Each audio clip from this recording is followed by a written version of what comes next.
Number 1. 2025 Midtown Manhattan shooting. On July 28, 2025, at approximately 6:28 in the evening, Eastern Daylight Time, 27-year-old Shane Devin Tamura carried out a mass shooting at 345 Park Avenue in Midtown Manhattan, New York City. The attack left 4 people dead, including an off-duty police officer, and critically injured another before Tamura took his own life inside the building. Shane Devin Tamura was born in Hawaii and spent much of his childhood in Santa Clarita, California. As a teenager, he attended Golden Valley High School, where he played football on the junior varsity team before transferring to Granada Hills Charter. There, he played as a running back on the varsity football team. Former teammates later described him as light-hearted and a goofball, but those who knew him also recalled periods of isolation. Tamura later moved to Las Vegas, Nevada, where he worked in casino surveillance at Horseshoe Las Vegas, a property owned by Caesars Entertainment. His employment history showed he held a Nevada state license to work in surveillance from 2019 until 2024. Tamura had no extensive criminal background, but was known to law enforcement in Nevada. He was arrested in 2023 on suspicion of trespassing at Red Rock Resort after refusing to leave the property. That charge was dismissed within a month. He also underwent 2 psychiatric holds under Nevada law, one in 2022 and another in 2024. Records show he had been treated for mental health issues and prescribed medication, including Zoloft. In the days leading up to the attack, Tamura left Las Vegas on July 26, driving across the country in a black BMW. He was sighted in Colorado that day, later between Nebraska and Iowa, and again in Columbia, New Jersey, on July 28, only hours before the shooting. Investigators would later conclude he intended to target the National Football League offices located inside the Park Avenue skyscraper, but mistakenly used the wrong elevators, arriving instead on the 33rd floor occupied by Rudin Management. At approximately 6:28 p.m., Tamura parked near 345 Park Avenue and entered the building carrying an AR-15 style rifle. Inside the lobby, he fatally shot 36-year-old Didarul Islam, an off-duty New York City Police Department officer working security. He then fired on a woman taking cover behind a pillar, killing her, before shooting 46-year-old security guard Alan Etienne near the elevators. Another man in the lobby was struck and critically injured but survived. Tamura spared one woman inside an elevator, allowing her to leave unharmed. He then took an elevator to the 33rd floor, where he entered the offices of Rudin Management. There he fatally shot 27-year-old Julia Hyman before barricading himself inside an office. After firing additional rounds, he turned the rifle on himself and died from a self-inflicted gunshot wound to the chest before officers reached him. The shooting prompted an immediate emergency response involving the New York City Police Department, the Fire Department of New York, and agents from the Federal Bureau of Investigation. Commissioner Jessica Tisch announced the scene was secured less than 90 minutes later. Officials confirmed Tamura had acted alone. A search of his car revealed a loaded Colt Python, 357 Magnum revolver, magazines, large amounts of ammunition, a backpack, headphones, hard substances, prescribed antidepressants, and 2 cell phones. On his body, officers recovered a written note in which Tamura claimed he suffered from chronic traumatic encephalopathy, a degenerative disease associated with repeated head trauma. He referenced former NFL player Terry Long, who died by self-harm in 2005, and requested that his brain be studied. The note also included apologies to an individual identified only as Rick, believed to be a former supervisor in Las Vegas. A second note mentioning brain disease was also recovered but was not made public in detail. The 4 victims were later identified as Didarul Islam, Wesley Lepatner, the chief executive officer of Breet, Julia Hyman, and security guard Aland Etienne. A finance department employee of the NFL sustained serious injuries but survived after treatment. 4 other individuals were treated for minor injuries sustained while fleeing the scene. Because Tamura died at the scene, no trial or sentencing followed. Shane Devon Tamura carried out the attack using a Palmetto State Armory AR-15 style rifle, a Colt Python, 357 Magnum revolver, multiple loaded magazines, and body armor. Number 2. 2025 UPMC Memorial Hospital shooting.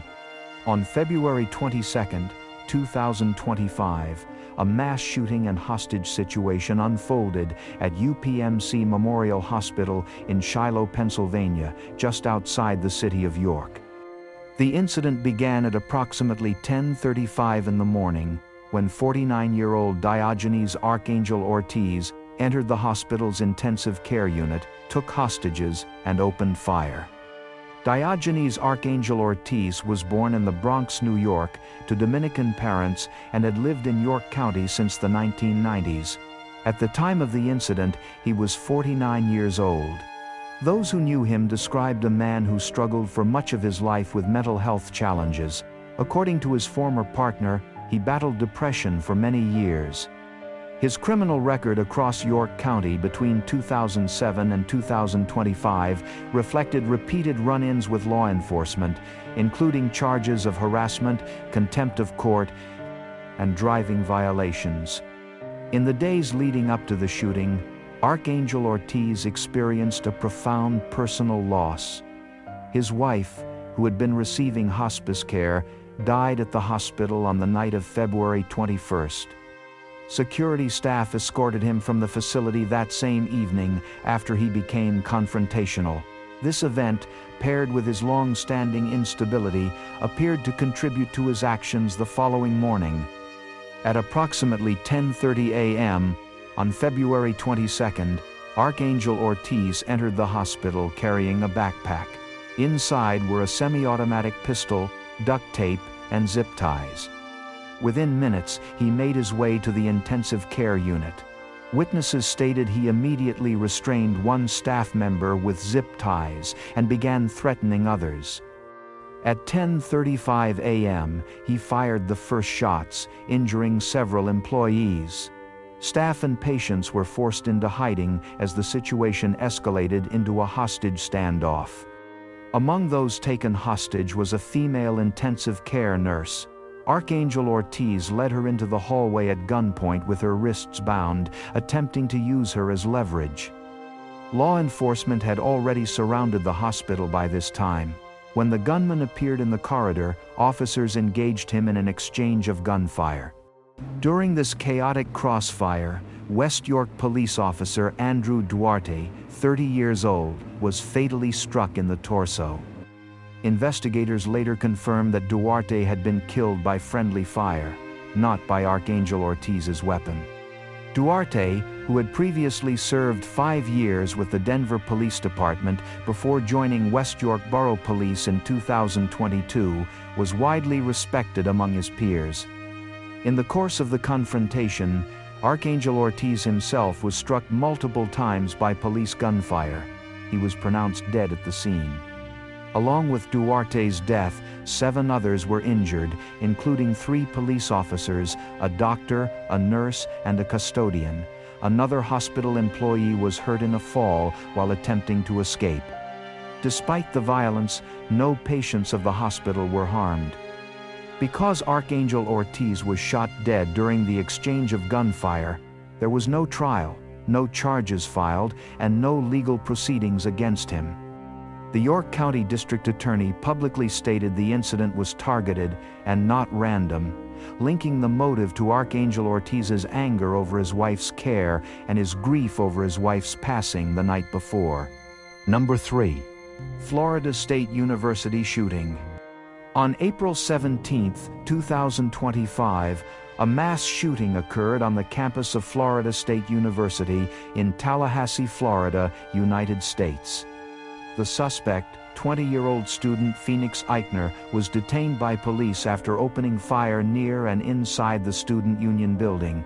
2 people were murdered and 7 others were injured. Phoenix Eichner was born Christian Gunnar Eriksson on August 18, 2004. His early life was marked by instability. At 6 years old, he was required to repeat kindergarten, while his parents were engaged in a prolonged and contentious custody dispute. His parents accused each other of abuse, and judges intervened repeatedly. In 2015, when Eichner was 10 years old, his biological mother, who was from Oslo, Norway, abducted him in violation of a custody agreement and flew with him to Norway. They remained abroad for 4 months before being returned to Florida, where she later faced criminal charges. Eichner was diagnosed with developmental delays, ADHD, and a growth hormone disorder, requiring medication and medical attention throughout his childhood. His upbringing included extended exposure to parental disputes and court involvement. By high school, Eichner was living in Tallahassee with his father and stepmother, Jessica Eichner, a Leon County Sheriff's deputy. He graduated from Lincoln High School in May 2022, attended Tallahassee State College, and transferred to Florida State University. He had previously been a member of the Sheriff's Office Youth Advisory Council. By his late teenage years, Eichner espoused extremist political views, openly supporting far-right and white supremacist rhetoric, which led to his removal from a student political group. On the morning of April 17, 2025, Eichner drove an orange Hummer to a parking garage on campus around 11 o'clock. He remained in the vehicle for nearly an hour, occasionally stepping out, before moving to a service road near the Student Union shortly before noon. At 11:57, he retrieved a shotgun and attempted to fire at a student, but the weapon failed to discharge. He returned the shotgun to his car and took a Glock handgun belonging to his stepmother. Concealing it in his pocket, he ran toward the Student Union. At 11:57 and 24 seconds, he fired his first shots, striking 2 students on the lawn. Witnesses later reported hearing a rapid succession of gunfire and described students running in multiple directions. Eichner entered the Student Union at 11:58. There, he chased and fatally shot Tiru Chaba, a 45-year-old Aramark Regional Vice President, outside the building, before returning to shoot him again. Seconds later, he fired into a group of students, wounding 3. At 11:59, he entered the food court and shot Robert Morales, the 57-year-old campus dining director, multiple times. Morales, a longtime employee of the university and local high school coach, died at the scene. Eichner continued to chase students inside and outside the building, firing indiscriminately. Several students barricaded themselves in restrooms or behind makeshift barricades. Eyewitnesses reported that he spoke briefly to some victims, telling one to keep running after reloading. At 12 o'clock, police officers arrived at the Student Union. An alert was issued to the campus community, and buildings were placed on lockdown. 3 minutes after the first shots, at 12 o'clock and 27 seconds, officers confronted Eichner outside the building. When he refused commands, an officer fired, striking him in the jaw. He was taken into custody and transported to Tallahassee Memorial Hospital with serious injuries. Following a month-long hospital stay and multiple surgeries, Eichner was discharged on May 12, 2025, and transferred to the Wakulla County Detention Facility. That same day, he was formally charged with 2 counts of first-degree murder and 7 counts of attempted first-degree murder. He was denied bond. On May 14th, a grand jury indicted him on the same charges, affirming that he acted alone. Prosecutors later announced their intent to seek the death penalty. His trial, initially scheduled for late 2025, was delayed until March 2026 after a change in legal counsel. During pre-trial proceedings, Ichner did not issue public statements. He invoked his right to remain silent during early police questioning. His biological mother expressed regret in interviews, stating she had not seen him in years and had hoped he would have stability. His grandmother described him as once a sweet and intelligent child, blaming his upbringing and family conflict for his decline. His stepmother, whose service weapon he had taken, did not make public comments but was placed under administrative review by the Leon County Sheriff's Office. As of September 2025, Ichner remains incarcerated at Wakulla County Detention Facility, awaiting trial. He has served several months in custody, but has not yet been convicted or sentenced. Number 4. 2025 Annunciation Catholic Church shooting. On the morning of August 27, 2025, a mass shooting occurred at the Church of the Annunciation in the Windham neighborhood of Minneapolis, Minnesota, United States. The attack unfolded during a scheduled all-school mass attended by the students and faculty of Annunciation Catholic School. 2 children, 8-year-old Fletcher Merkel and 10-year-old Harper Moisky, were killed. 21 other people were injured, including 18 children and 3 elderly parishioners. The brutal shooter was identified as 23-year-old Robin M. Westman. Robin Westman was raised in the Minneapolis area and attended Annunciation School as a child, graduating in 2017. Westman's mother had worked at the same school before retiring in 2021. Westman was assigned male at birth and later legally changed names in 2019. At different times, Westman identified as transgender but expressed disillusionment with that identity in private writings. Family members told investigators that Westman had recently gone through a breakup and had been staying temporarily with a friend in St. Louis Park. Records later showed that police had once made a welfare check at the home during Westman's teenage years, following a call categorized as medical mental health. On the day of the attack, Mass began at 8:15 in the morning. Shortly before 8:30, Westman approached the side of the church and began firing through stained glass windows with a rifle. Witnesses recalled confusion at the sound, with some initially mistaking the shots for firecrackers. The principal of the school quickly instructed those inside to get down. Westman had also brought a shotgun and a pistol, though the pistol jammed after 1 round. Before entering, Westman used lumber to barricade at least 2 exterior doors, restricting escape routes for those inside.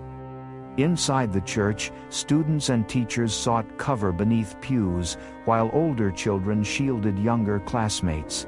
Witnesses reported that 1 student was shot in the back while protecting another. Parents and neighbors who heard the gunfire ran toward the church. Emergency responders arriving minutes later encountered injured children fleeing the building, including 1 child with a head wound who was assisted by a neighbor. The shooting lasted less than 2 minutes. When the gunfire ended, Westman was found dead in the church's rear parking lot from a self-inflicted gunshot wound. Investigators later recovered 116 rifle casings, 3 shotgun shell casings, and a single pistol cartridge. The first emergency calls were received around 8:27. Minneapolis Police Department officers entered quickly to provide aid, supported by paramedics who transported victims to hospitals including Hennepin County Medical Center and Children's Minnesota Hospital. Authorities later reported that several children required surgery and 2 were hospitalized for weeks. The investigation was led by the Minneapolis Police Department with assistance from the Federal Bureau of Investigation and the Bureau of Alcohol, Tobacco, Firearms, and Explosives. The attack was classified as an act of domestic terrorism and an anti-Catholic hate crime. Search warrants executed at homes connected to Westman revealed additional documents, firearms, and external storage devices. Online, Westman had scheduled time-release postings on YouTube that were quickly removed. These included a manifesto, messages to family, and drawings referencing the church. Writings on the firearms and magazines contained anti-Semitic and anti-Catholic phrases, references to other mass shooters, and political slogans. Officials confirmed that all 3 firearms were purchased legally and recently. Westman had no criminal history, and investigators found no evidence of co-conspirators. While a specific motive was never fully established, authorities linked the attack to extremist writings and personal grievances described in Westman's journals. Following the tragedy, candlelight vigils and memorials were held across Minneapolis. Families of the victims publicly identified their children and urged action to prevent further violence. Hundreds of community members gathered at Lyndhurst Park and the Academy of Holy Angels to mourn. Pope Leo XIV sent official condolences through the Cardinal Secretary of State. Calls for stricter firearms laws were renewed at rallies held at the Minnesota State Capitol and Lake Harriet.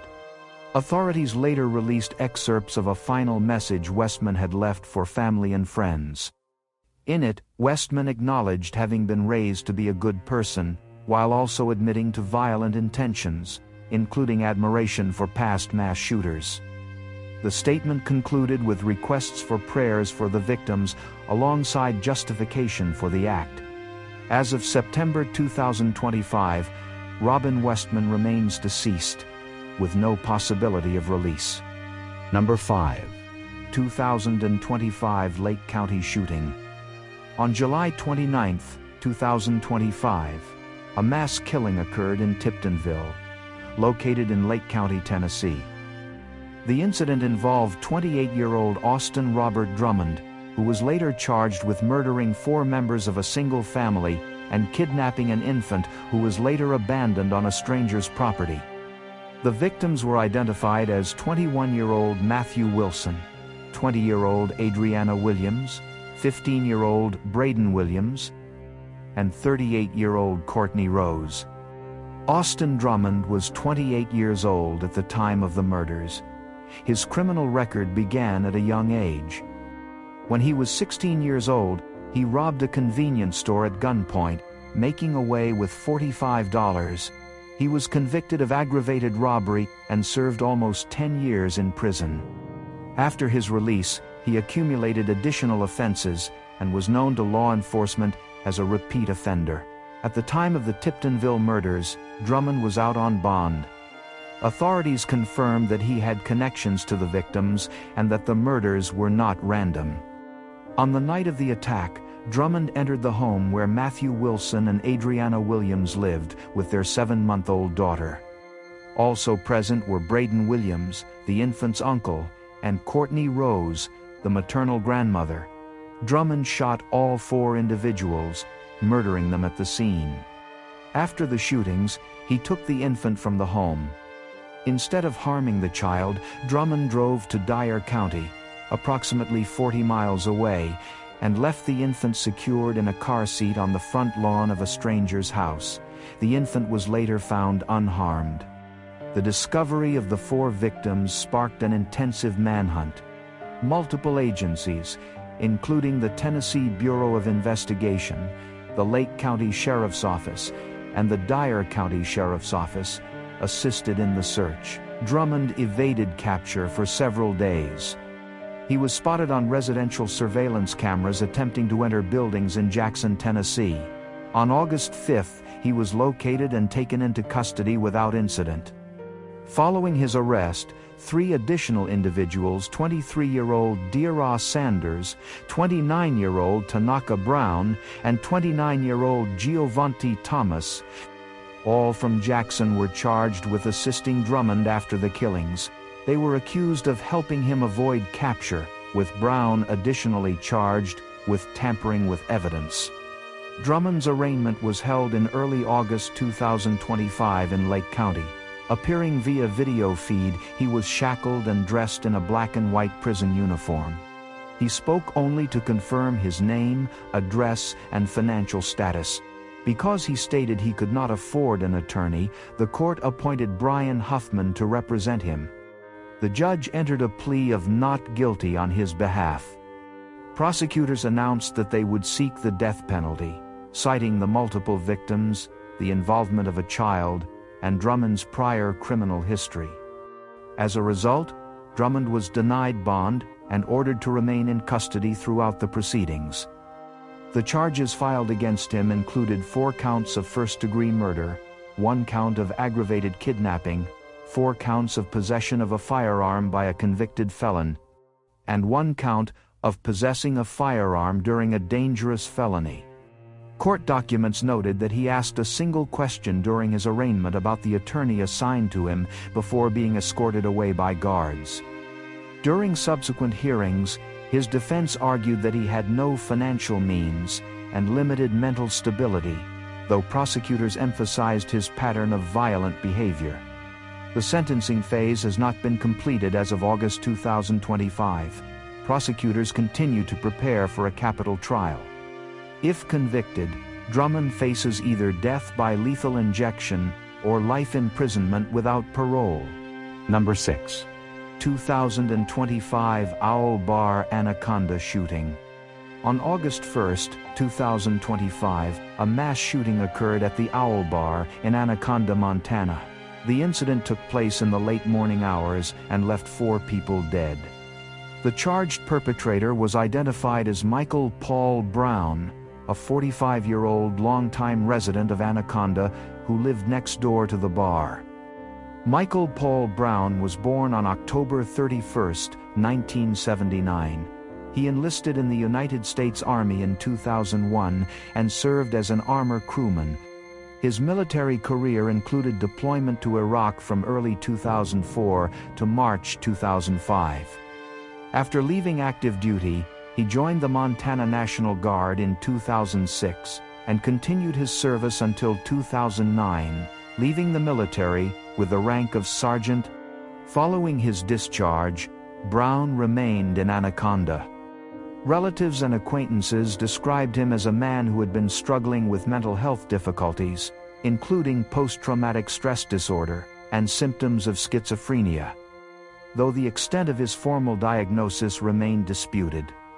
He reportedly received treatment from the Department of Veterans Affairs for a period of time, but family members said that his access to medication had become inconsistent. The sequence of events leading to the shooting began earlier in the morning of August 1st.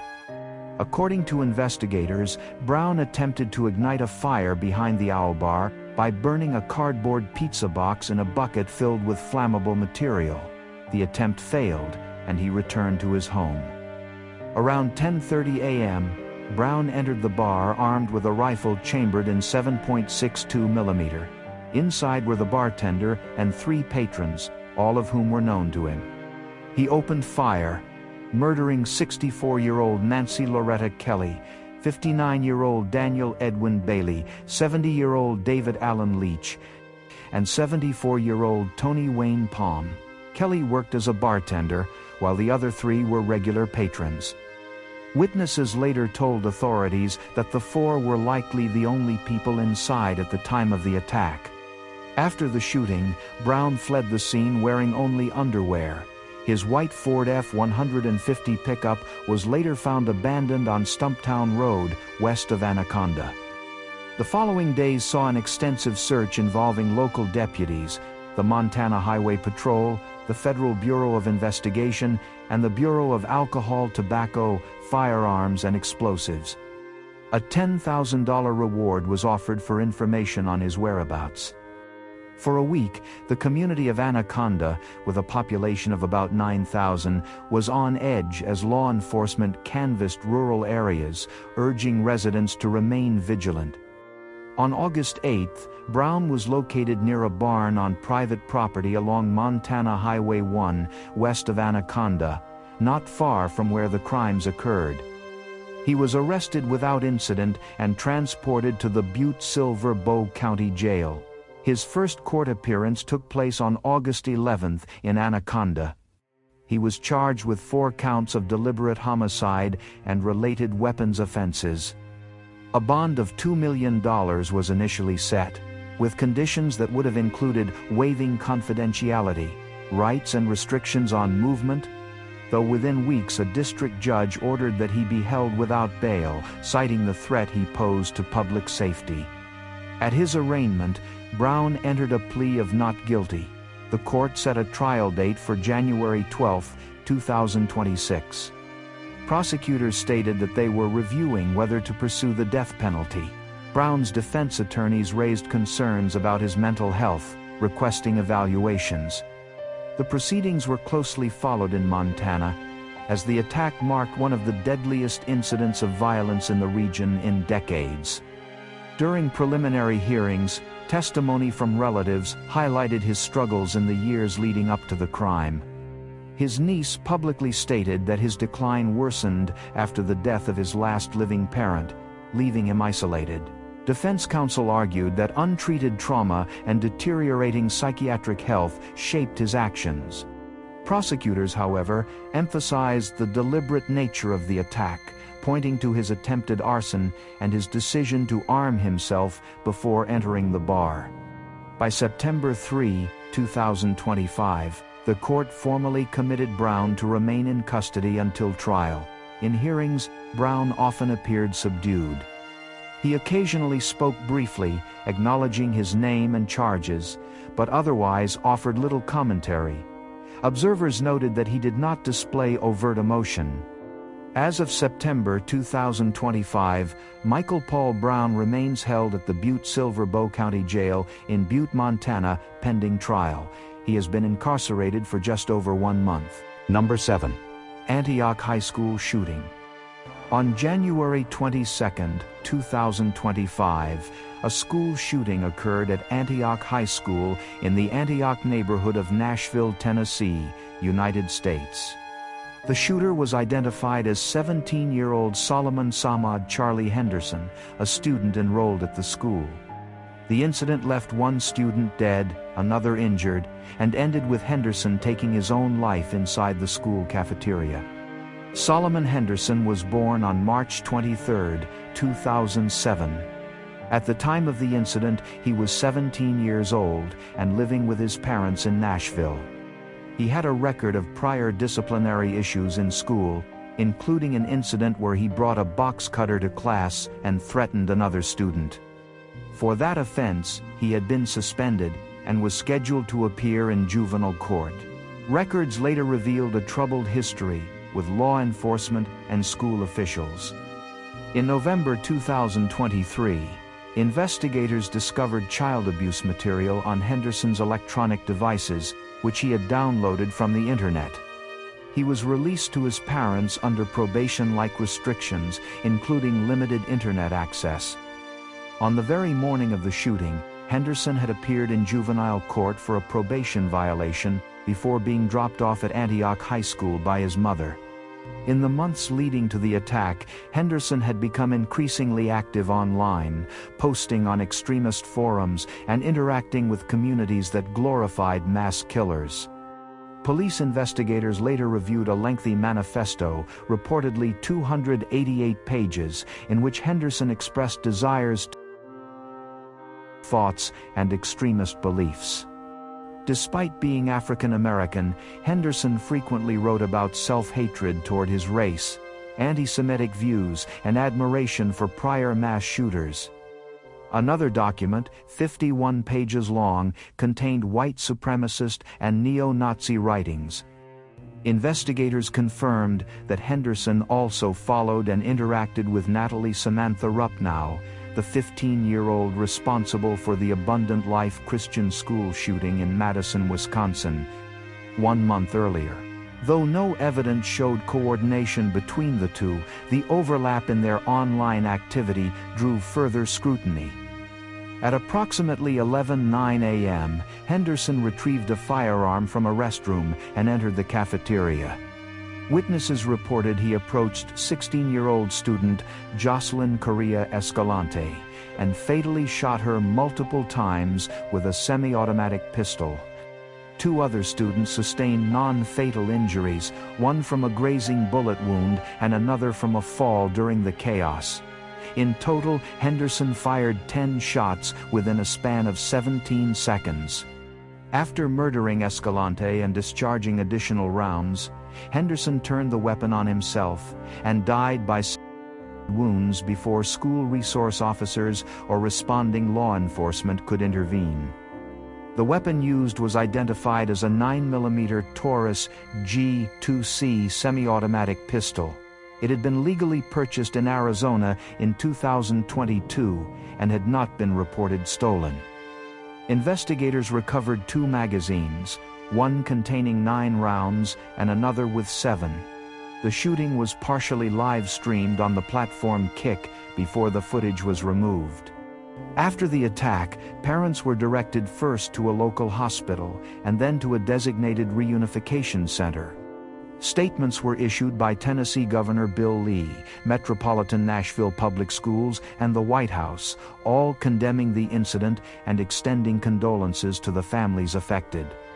Following Henderson's death, investigators continued to uncover disturbing material. His online history revealed activity on image boards, incel forums, and websites dedicated to gore and violent content. Reports showed that he regularly engaged with extremist propaganda, shared memes glorifying violence, and created layouts of school facilities. His writings included threats of potential attacks at John F. Kennedy Middle School, his former school, though these were not carried out. No trial or sentencing occurred since Henderson died during the incident. However, his juvenile court history and probation violations were released to the public in May 2025, giving a fuller picture of his troubled background and repeated encounters with authorities. As of August 2025, Solomon Samad Charlie Henderson remains deceased, having died at the scene of the Antioch High School shooting. He was 17 years old at the time of death. Number 8. 2025 Grand Sierra Resort shooting. On January 30, 2025, a fatal shooting occurred inside a guest room on the 15th floor of the Grand Sierra Resort in Reno, Nevada. The incident involved 2 men, 32-year-old Colton Lee Fagundes and 26-year-old Seth Allen Hegney, who were later identified on security footage as entering the room of 32-year-old Reno resident Connor Housden. Housden was shot multiple times and died at the scene despite life-saving efforts. Colton Fagundes was 32 years old at the time of the shooting. He had been staying at the Grand Sierra Resort in the days leading up to the attack.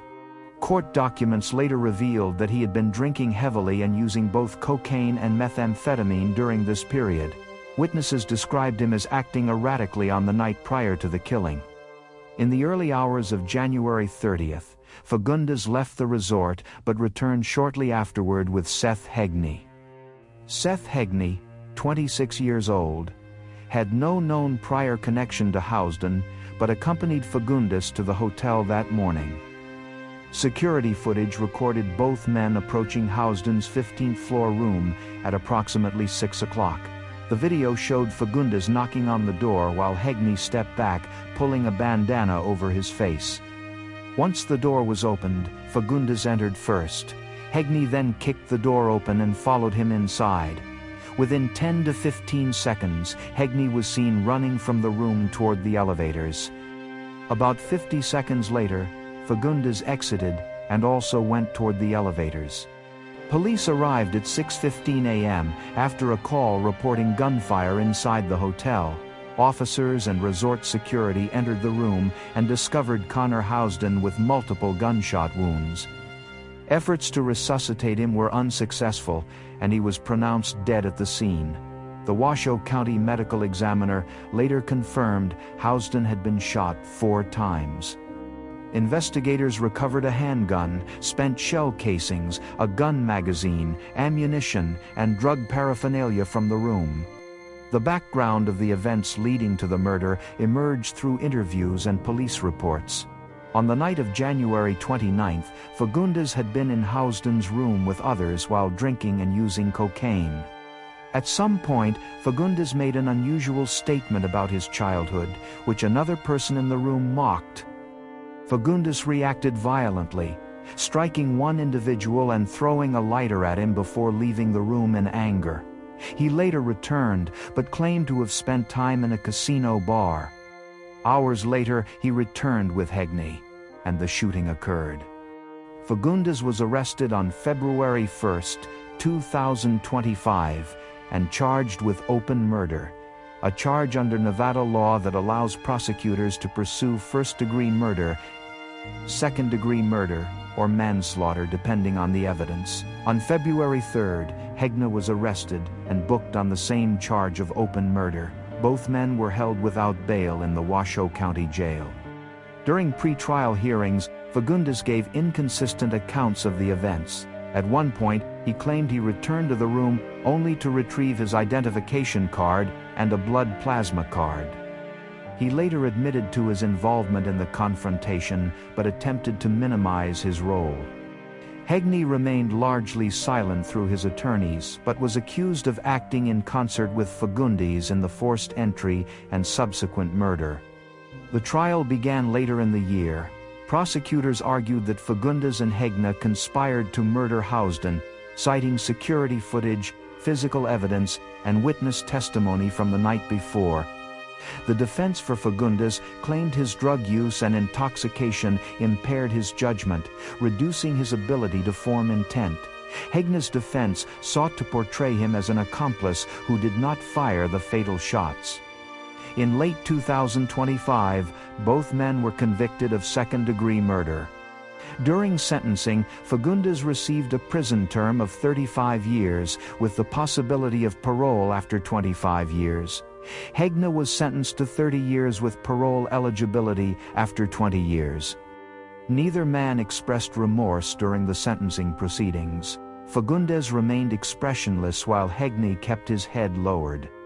After the sentencing, both men were transferred from the Washoe County Jail to the Nevada Department of Corrections.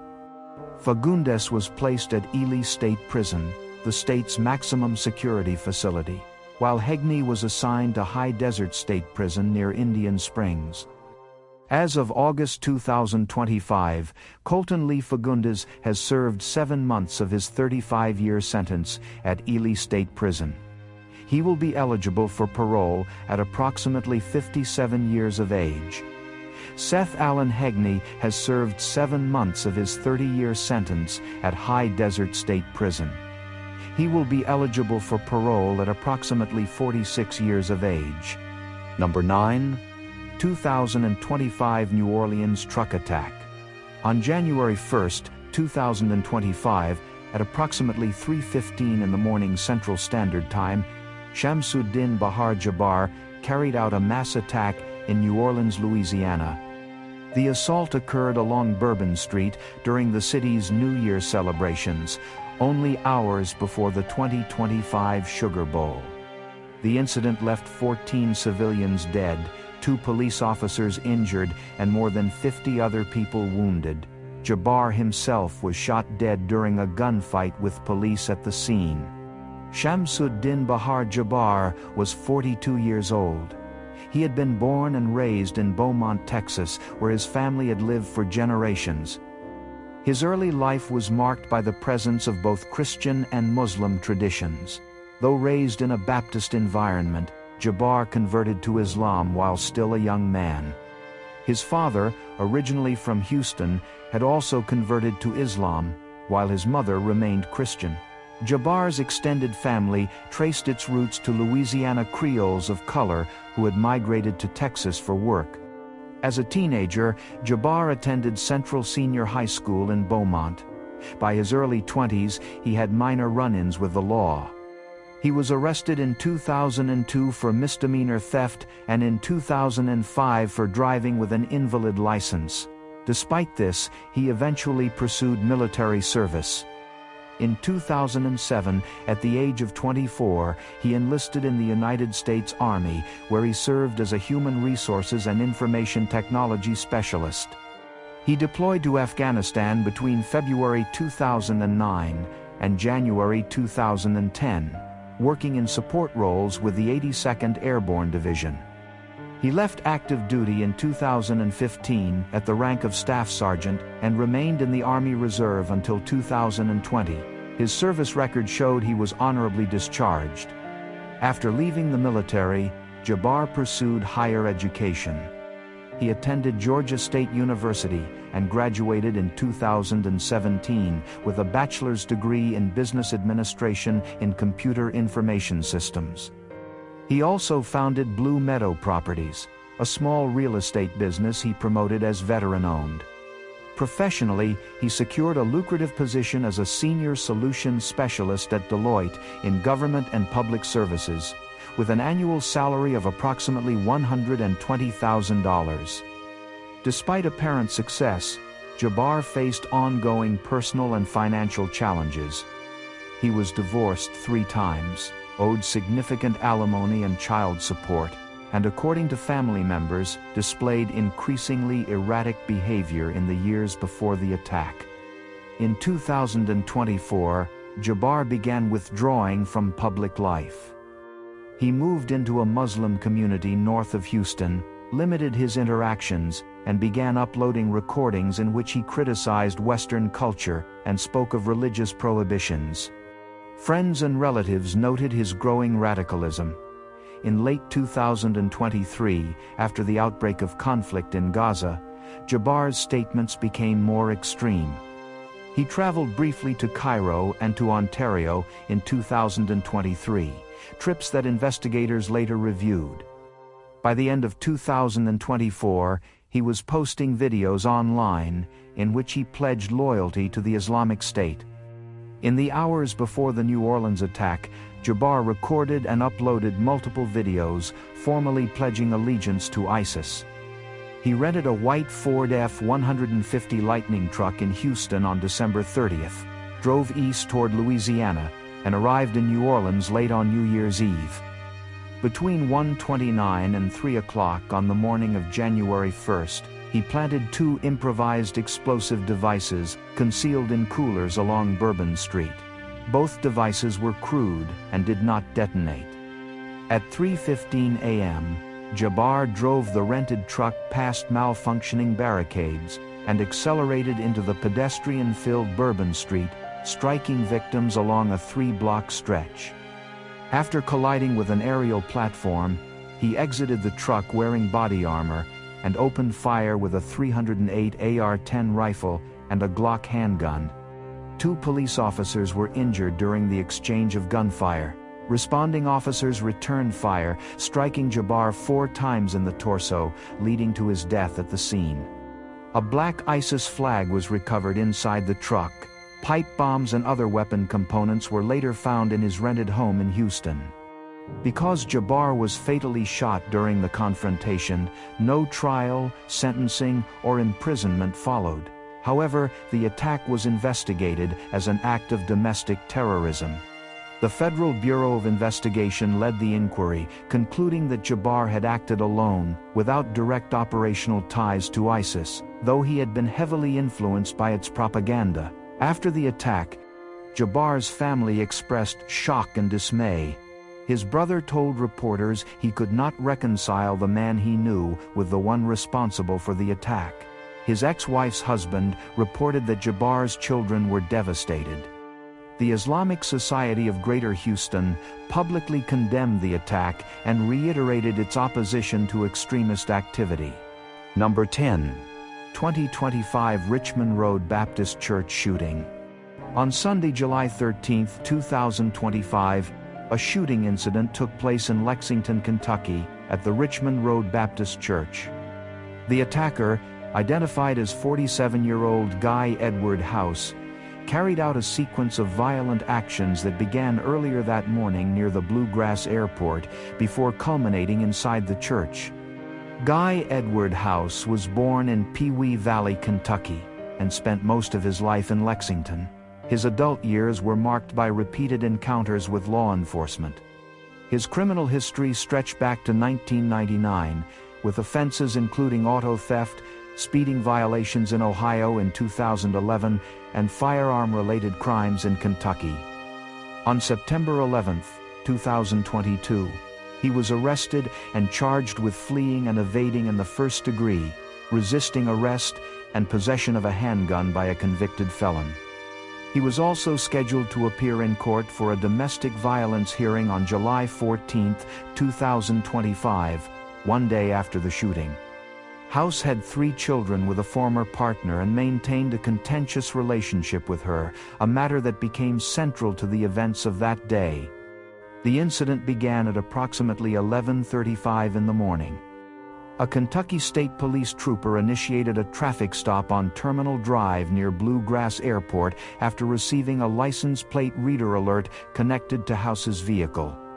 During the stop, House shot the trooper twice, critically injuring him.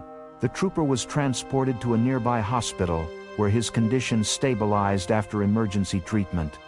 Following the initial shooting, House fled the scene by carjacking a nearby vehicle. Law enforcement officers immediately began pursuit as House drove approximately 15 miles toward Richmond Road Baptist Church. House entered the church through a rear entrance while the congregation was gathered for Sunday service. According to witnesses, he asked whether the mother of his children was present. When told she was not there, House responded, "Someone is gonna have to go," and began shooting. Inside the church, he fatally shot 72-year-old Beverly Gum in the chest. He then moved outside, where he shot and murdered 34-year-old Christina Combs, Beverly Gum's daughter. Both women died at the scene. 2 men were also injured during the attack. Randy Combs, the husband of Christina Combs, and Reverend Jerry Gum, the pastor of the church and husband of Beverly Gum, sustained gunshot wounds. They were transported to local hospitals, one listed in critical condition and the other in stable condition. The church was described by Fayette County Coroner Gary Ginn as a small, close-knit congregation, many of whom were related to one another. Police officers arrived quickly at the church. As House continued his armed confrontation, 3 responding officers opened fire, striking him multiple times. He was pronounced dead at the scene. His death ended the immediate threat, but the attack left 2 women dead, 2 men seriously wounded, and a state trooper injured. The Richmond Road Baptist Church reopened 1 week after the shooting. Survivors and relatives, including Rachel Barnes, another daughter of Beverly Gum and sister to Christina Combs, expressed that the community was determined to remain united in grief and support. Number 1. Nidal Hasan. On the 5th of November, 2009, at Fort Hood, Texas, a mass shooting occurred, resulting in the deaths of 13 individuals and injuries to over 30 others. The perpetrator was Major Nidal Hasan, a U.S. Army psychiatrist. This event stands as one of the most severe mass shootings on a U.S. military base. On that day, soldiers were gathered at the Soldier Readiness Processing Center undergoing medical evaluations before deployments. At approximately 1:30 p.m., Major Hasan entered the facility armed with an FN-57 semi-automatic firearm and an older .357 caliber revolver. He shouted, "Allahu Akbar," an Arabic phrase meaning "God is great," and began firing indiscriminately at military personnel and civilians. Hasan fired over 146 rounds during the attack, targeting individuals both inside the building and those attempting to flee. The rampage lasted about 10 minutes and ended when civilian police officers responded and shot Hasan, leaving him paralyzed from the waist down. Following the shooting, Hasan was taken into custody and transported to a medical facility for treatment of his injuries. After he regained consciousness, he was subsequently charged with 13 counts of premeditated murder and 32 counts of attempted premeditated murder. Hasan's court-martial began on the 6th of August, 2013, during which he refused to shave his beard, stating that it was part of his religious beliefs. After so many arguments, the military judge allowed him to represent himself while still on a wheelchair. During the trial, he admitted to the shootings and offered little defense, stating that he decided to switch sides and was now against the government. He refused to call any witnesses or testify in his defense. On the 23rd of August, 2013, the military jury found Hasan guilty on all charges. 5 days later, he was sentenced to death. The sentence included forfeiture of all pay. He was still receiving paychecks during the trial, and allowances and dismissal from the service. As of March 2025, Nidal Hasan remains on death row at the U.S. Disciplinary Barracks in Fort Leavenworth, Kansas, having served approximately 11 years and 7 months since his sentencing. Number 2. Robert Russell Card II. On October 25, 2023, 40-year-old Robert Russell Card II carried out a mass shooting in Lewiston, Maine, United States. The attacks took place at 2 separate locations: the Just-in-Time Recreation Bowling Alley and the Chemingues Bar and Grill restaurant. In total, 18 people were brutally murdered, and 13 others were wounded. Robert Card was a longtime resident of Bowdoin, Maine. He had attended Bowdoin Central School, Mount Ararat High School, and later enrolled at the University of Maine to study engineering, though he did not complete his education. In December 2002, he enlisted in the United States Army Reserve as a petroleum supply specialist. He remained in the reserve for over 2 decades, ultimately holding the rank of Sergeant First Class. While he had no combat deployments, he worked for years as a grenade instructor, a role that exposed him to repeated blast concussions. He was described for much of his life as quiet, dependable, and friendly. But in later years, his family noticed a change in his personality, linked to his declining hearing and increasing paranoia. On the evening of October 25, 2023, at approximately 6:54 p.m., Robert Card entered the Just-in-Time Recreation Bowling Alley during a youth league event. Armed with a Ruger SFAR semi-automatic rifle chambered in .308 Winchester, equipped with an extended magazine, flashlight, and optic, he fired a first shot. When the rifle jammed, 2 employees, Jason Walker and Michael Desloriers II, attempted to disarm him. Card managed to clear the jam and reload, fatally shooting both men before firing into the crowd.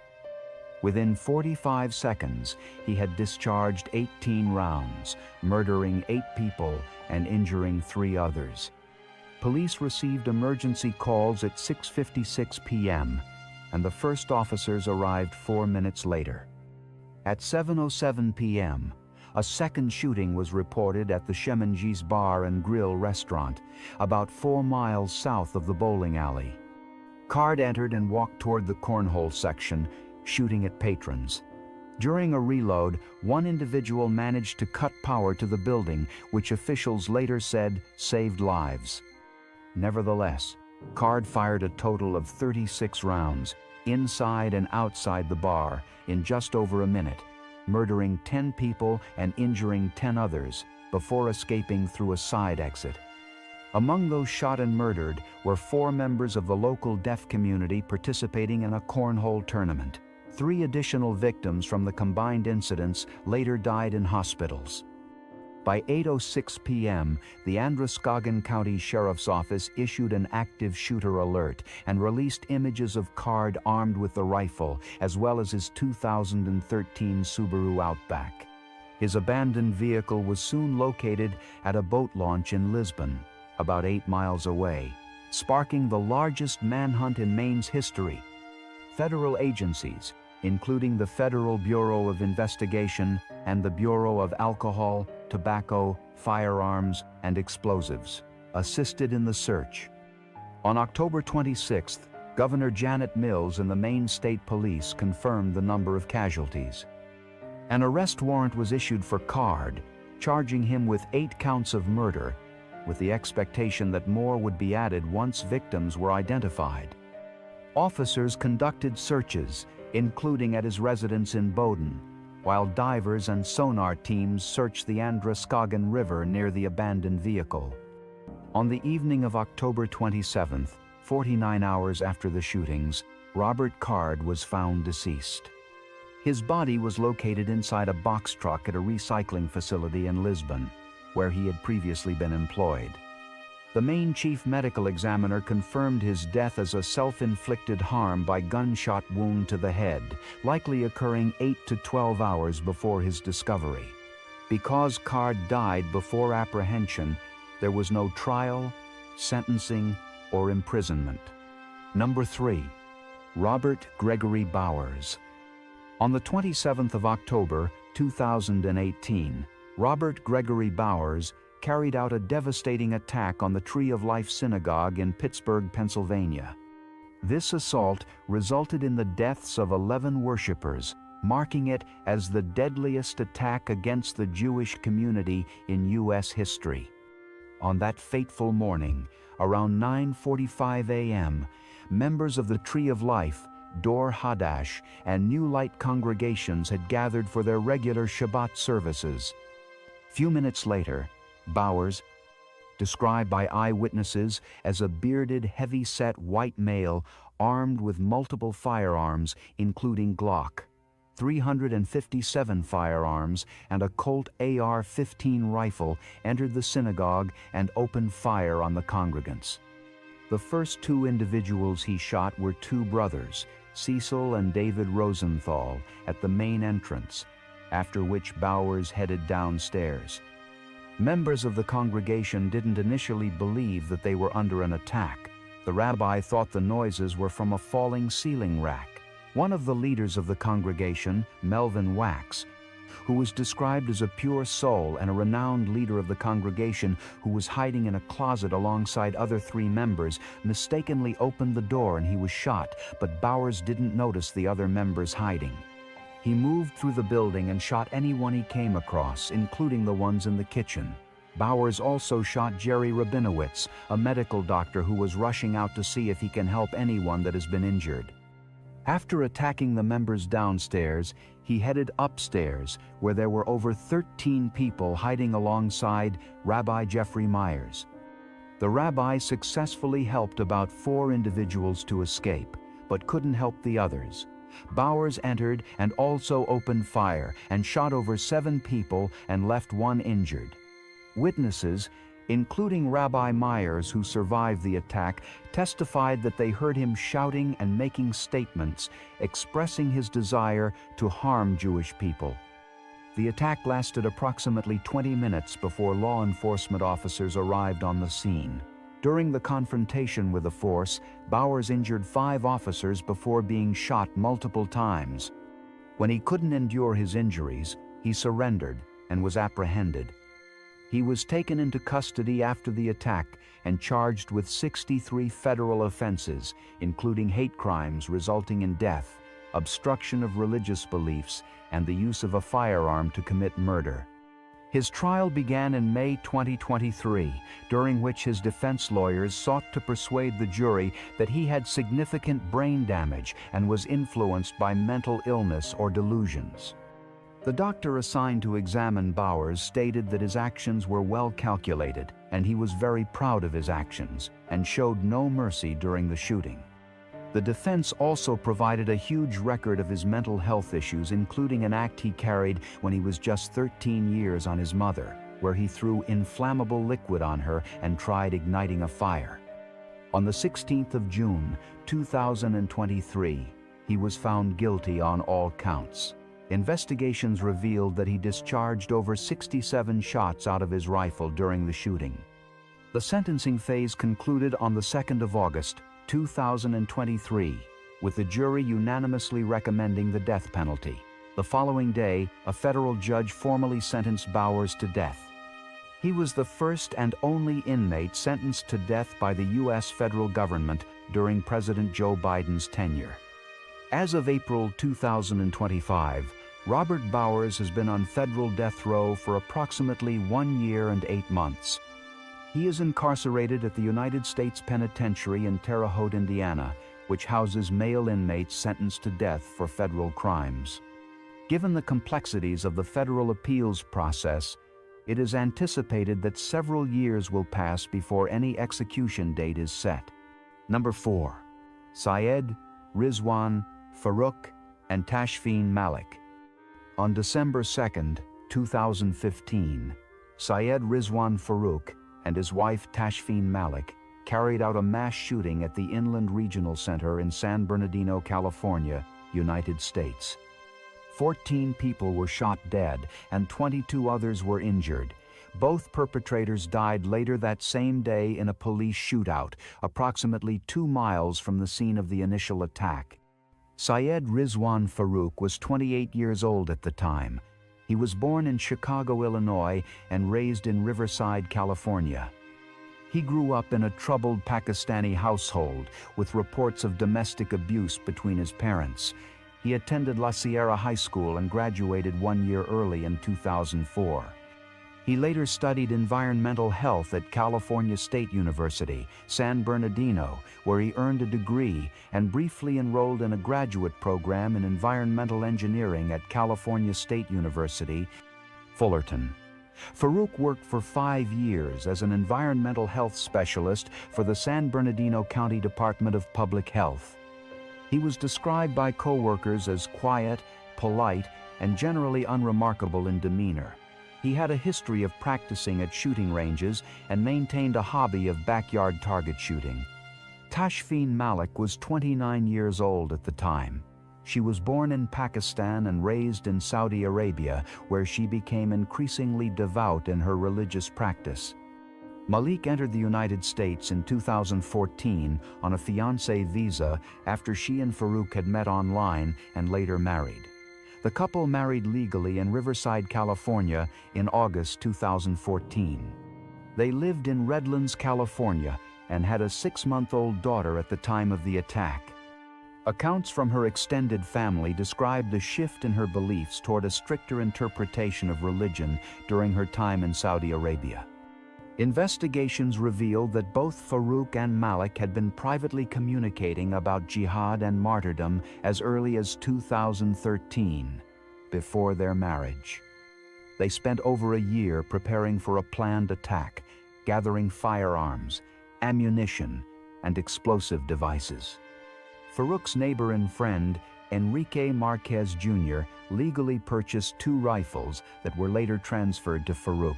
The couple also acquired handguns and stockpiled thousands of rounds of ammunition.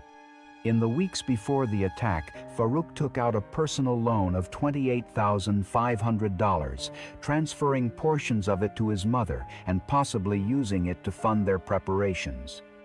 On the morning of December 2, 2015, the couple left their infant daughter in the care of Farouk's mother, claiming they had a medical appointment. Farouk attended a holiday luncheon and training event hosted by his employer at the Inland Regional Center. He left the meeting mid-morning, leaving behind a backpack containing a failed explosive device. At 10:59 a.m., he and Malik returned wearing tactical gear, masks, and armed with rifles and pistols. They opened fire on attendees, murdering over 14 and injuring 22 in less than 4 minutes.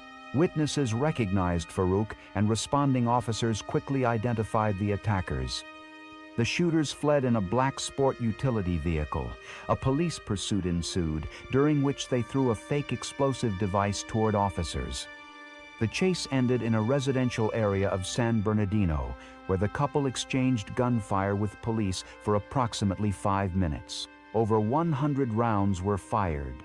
Both Farouk and Malik were shot dead during the confrontation. Farouk sustained 26 gunshot wounds, while Malik sustained 15. Following their deaths, their remains were difficult to place as local Islamic cemeteries initially refused to accept them.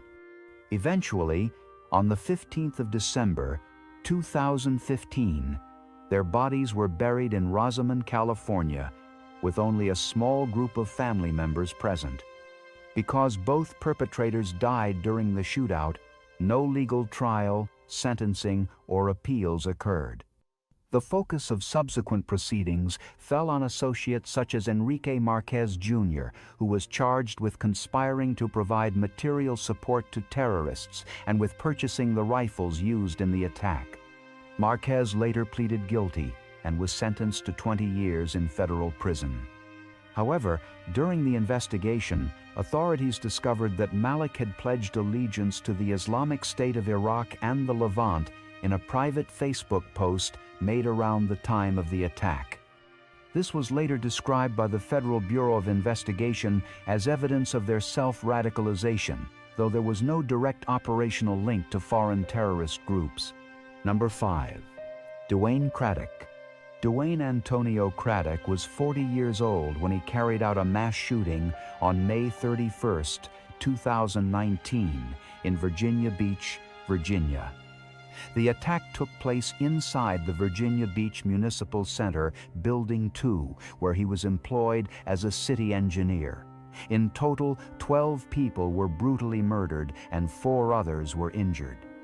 The shooting began just after 4 in the afternoon. Craddock first shot a person in a vehicle outside the municipal building. He then entered the building using his employee key card, which granted him access to secure, non-public areas. Inside, he moved through multiple floors of the building, opening fire on colleagues and others present. Witnesses described the sound of his shots as muffled, similar to a nail firearm, because he used a suppressor attached to his weapon. Craddock carried 2.45 caliber handguns, both legally purchased, and had multiple extended magazines. He also carried a firearm suppressor, which reduced but did not eliminate the noise of the gunfire. Some survivors reported initial confusion over whether the sounds were construction-related or actual gunfire. The shooting lasted for approximately 35 minutes. Victims included 11 city employees and 1 contractor who was inside the building. Many of them were longtime co-workers of Craddock. Employees attempted to barricade doors and hide in offices. One survivor later recalled, "We heard the shots and people just started running. Some people didn't even realize what it was at first." One victim was a contractor who had come to obtain a permit. Victims ranged in experience from a recent hire of 11 months to a long-term employee of 41 years. Police officers entered the building within minutes of the first calls. According to reports, they quickly located Craddock and engaged him in gunfire on the second floor. A prolonged firearm battle followed, in which officers exchanged shots with Craddock for nearly 20 minutes. Police later stated that the suppressor made it difficult to determine his location during the exchange. Craddock was ultimately shot by police and died shortly after. He was pronounced dead at the scene. Authorities recovered his 2 pistols, ammunition, and the suppressor. In the days following the attack, investigators examined Craddock's background. He had worked for the city's Public Utilities Department for 15 years as an engineer. He was still employed at the time of the shooting, though he had emailed his resignation letter earlier that same day. His letter gave no reason for resignation beyond stating he was leaving for personal reasons. Craddock also had prior military experience.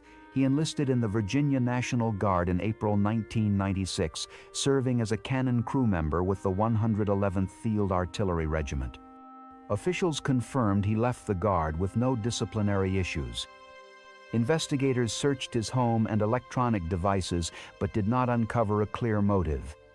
Authorities later reported that Craddock had no criminal record, no known extremist ties, and no significant history of violence. Co-workers described him as quiet and withdrawn.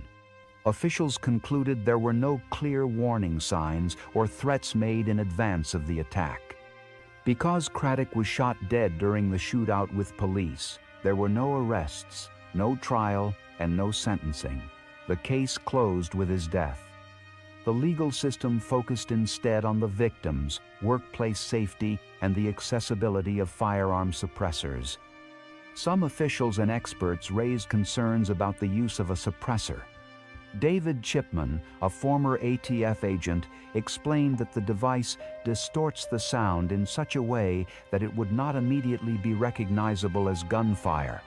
Others, including retired FBI agent Gregory Schaefer, stated that the suppressor did not increase the weapon's lethality, but did affect how quickly people recognized the threat. As of March 2025, the Virginia Beach Municipal Center shooting remains one of the deadliest workplace mass shootings in United States history. Number 6. Devin Patrick Kelley. On Sunday, November 5, 2017, 26-year-old Devin Patrick Kelley carried out a mass shooting at the First Baptist Church in Sutherland Springs, Texas. The attack led to the death of 26 people and wounded 22 more, making it the deadliest mass shooting in the history of Texas and the deadliest at an American place of worship. Devin Patrick Kelley was raised in New Braunfels, Texas, about 35 miles from Sutherland Springs. During his teenage years, he frequently displayed behavioral problems in school, including multiple suspensions for falsifying records, insubordination, profanity, and a drug-related offense. Those who knew him recalled him as someone who was often in conflict with others. After graduating from New Braunfels High School in 2009 with a below-average ranking, he enlisted in the United States Air Force, serving in logistics readiness at Holloman Air Force Base in New Mexico. During his service, Kelley displayed violent tendencies. In October 2012, he was charged with assaulting his wife and fracturing his toddler stepson's skull. He later threatened his superiors and was caught attempting to sneak firearms onto the base. He was admitted to a mental health facility but attempted an escape before being court-martialed. Later that year, he pleaded guilty to 2 counts of assault under Article 128 of the Uniform Code of Military Justice. He was sentenced to 12 months of confinement, reduced to the rank of Airman Basic, and discharged in 2014 with a bad conduct discharge. Following unsuccessful appeals, he left the military with a criminal record that, by law, should have prevented him from purchasing firearms. However, the Air Force failed to report his convictions to the National Background Check System. After returning to New Braunfels, Kelley's personal life remained turbulent. He was divorced from his first wife and later remarried, but his relationships continued to include reports of abuse. He faced accusations of sexual assault and animal cruelty, and developed an interest in violent acts, expressing admiration for previous mass shootings. Despite being denied a license to carry a handgun in Texas, he purchased multiple firearms between 2014 and 2017, including the rifle he later used in the attack. On the morning of November 5, 2017, Kelley arrived at the First Baptist Church in a white SUV. He wore black tactical gear, a ballistic vest, and a mask bearing a white skull. Armed with a Ruger AR-556 semi-automatic rifle, he opened fire outside the church, shot and murdered 2 people before entering the sanctuary where Sunday services were underway. Inside, he moved through the aisles, shooting worshipers. Investigators later determined he fired approximately 450 rounds during the attack, pausing only to reload. The congregation's regular service was being recorded on video, capturing the sequence of events. 23 people were shot dead inside the church, 2 outside, and 1 later died at a hospital. The victims included men, women, children, and an unborn child. Among the dead was the 14-year-old daughter of the church's pastor, Frank Pomeroy. Members of the Holcomb family, including visiting Pastor Brian Holcomb and 8 relatives, also died in the attack. Survivors included Chris Workman, who was shot twice and left paralyzed from the waist down. The shooting ended after Kelley was confronted outside the church by Stephen Williford, a local resident and former firearms instructor who engaged him with his own AR-15 rifle. Williford shot Kelley twice, forcing him to flee in his vehicle. Williford, joined by another local man, Johnny Langendorf, pursued Kelley in a high-speed chase while relaying information to law enforcement.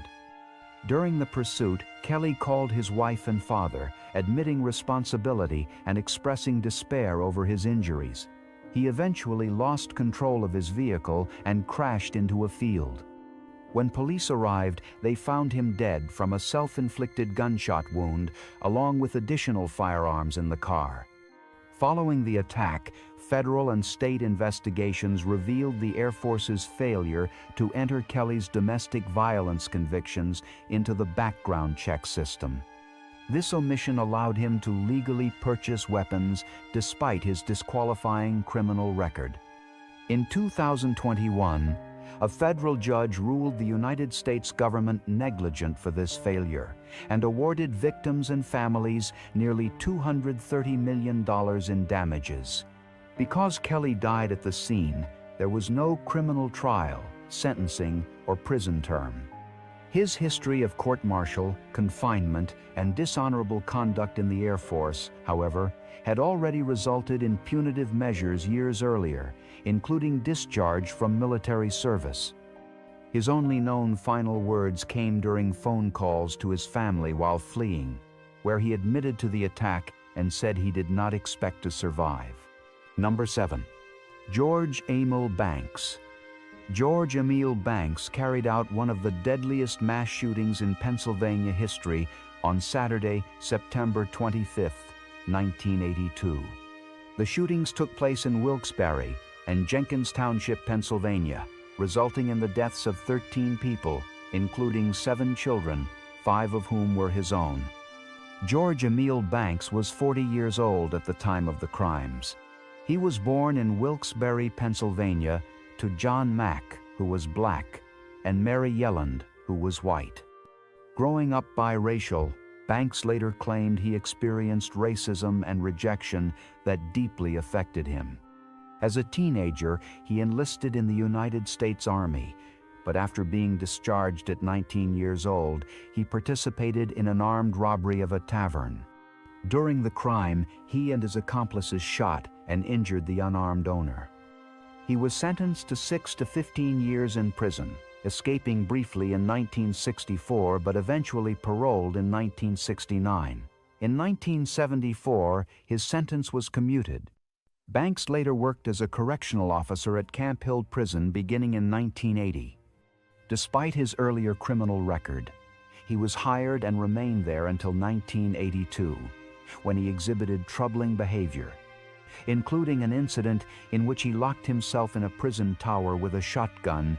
He was placed on leave and ordered to undergo mental health evaluation. By September 1982, he was living with multiple girlfriends and their children, all of whom were white, and he expressed fears to co-workers about an imminent race war. On the night of September 24, 1982, Banks consumed alcohol and prescription medication at his home on Schoolhouse Lane in Wilkes-Barre. In the early morning hours of September 25th, he armed himself with an AR-15 rifle and dressed in military fatigues.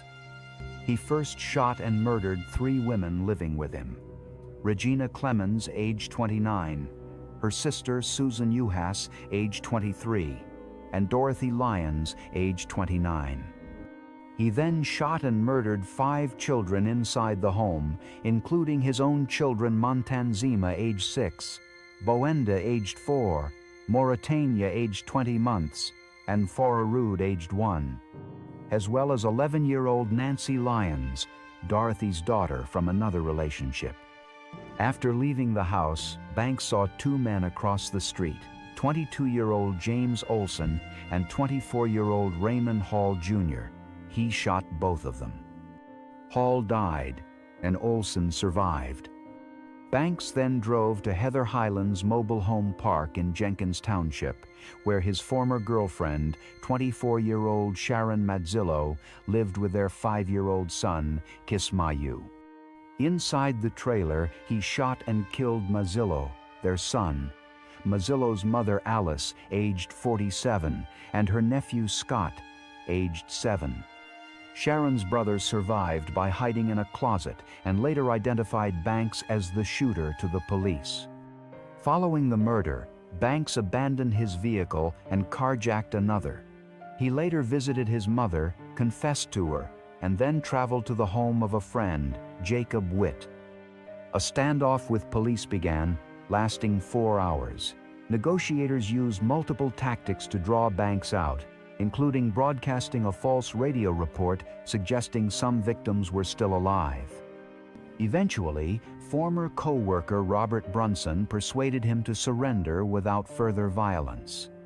On September 30th, 1982, Banks was formally charged with 13 counts of murder, attempted murder, aggravated assault, robbery, theft, and related offenses. He was held without bail. His trial began on June 6, 1983, at the Luzerne County Courthouse in Wilkes-Barre. Defense attorney Albert Joseph Flora Jr.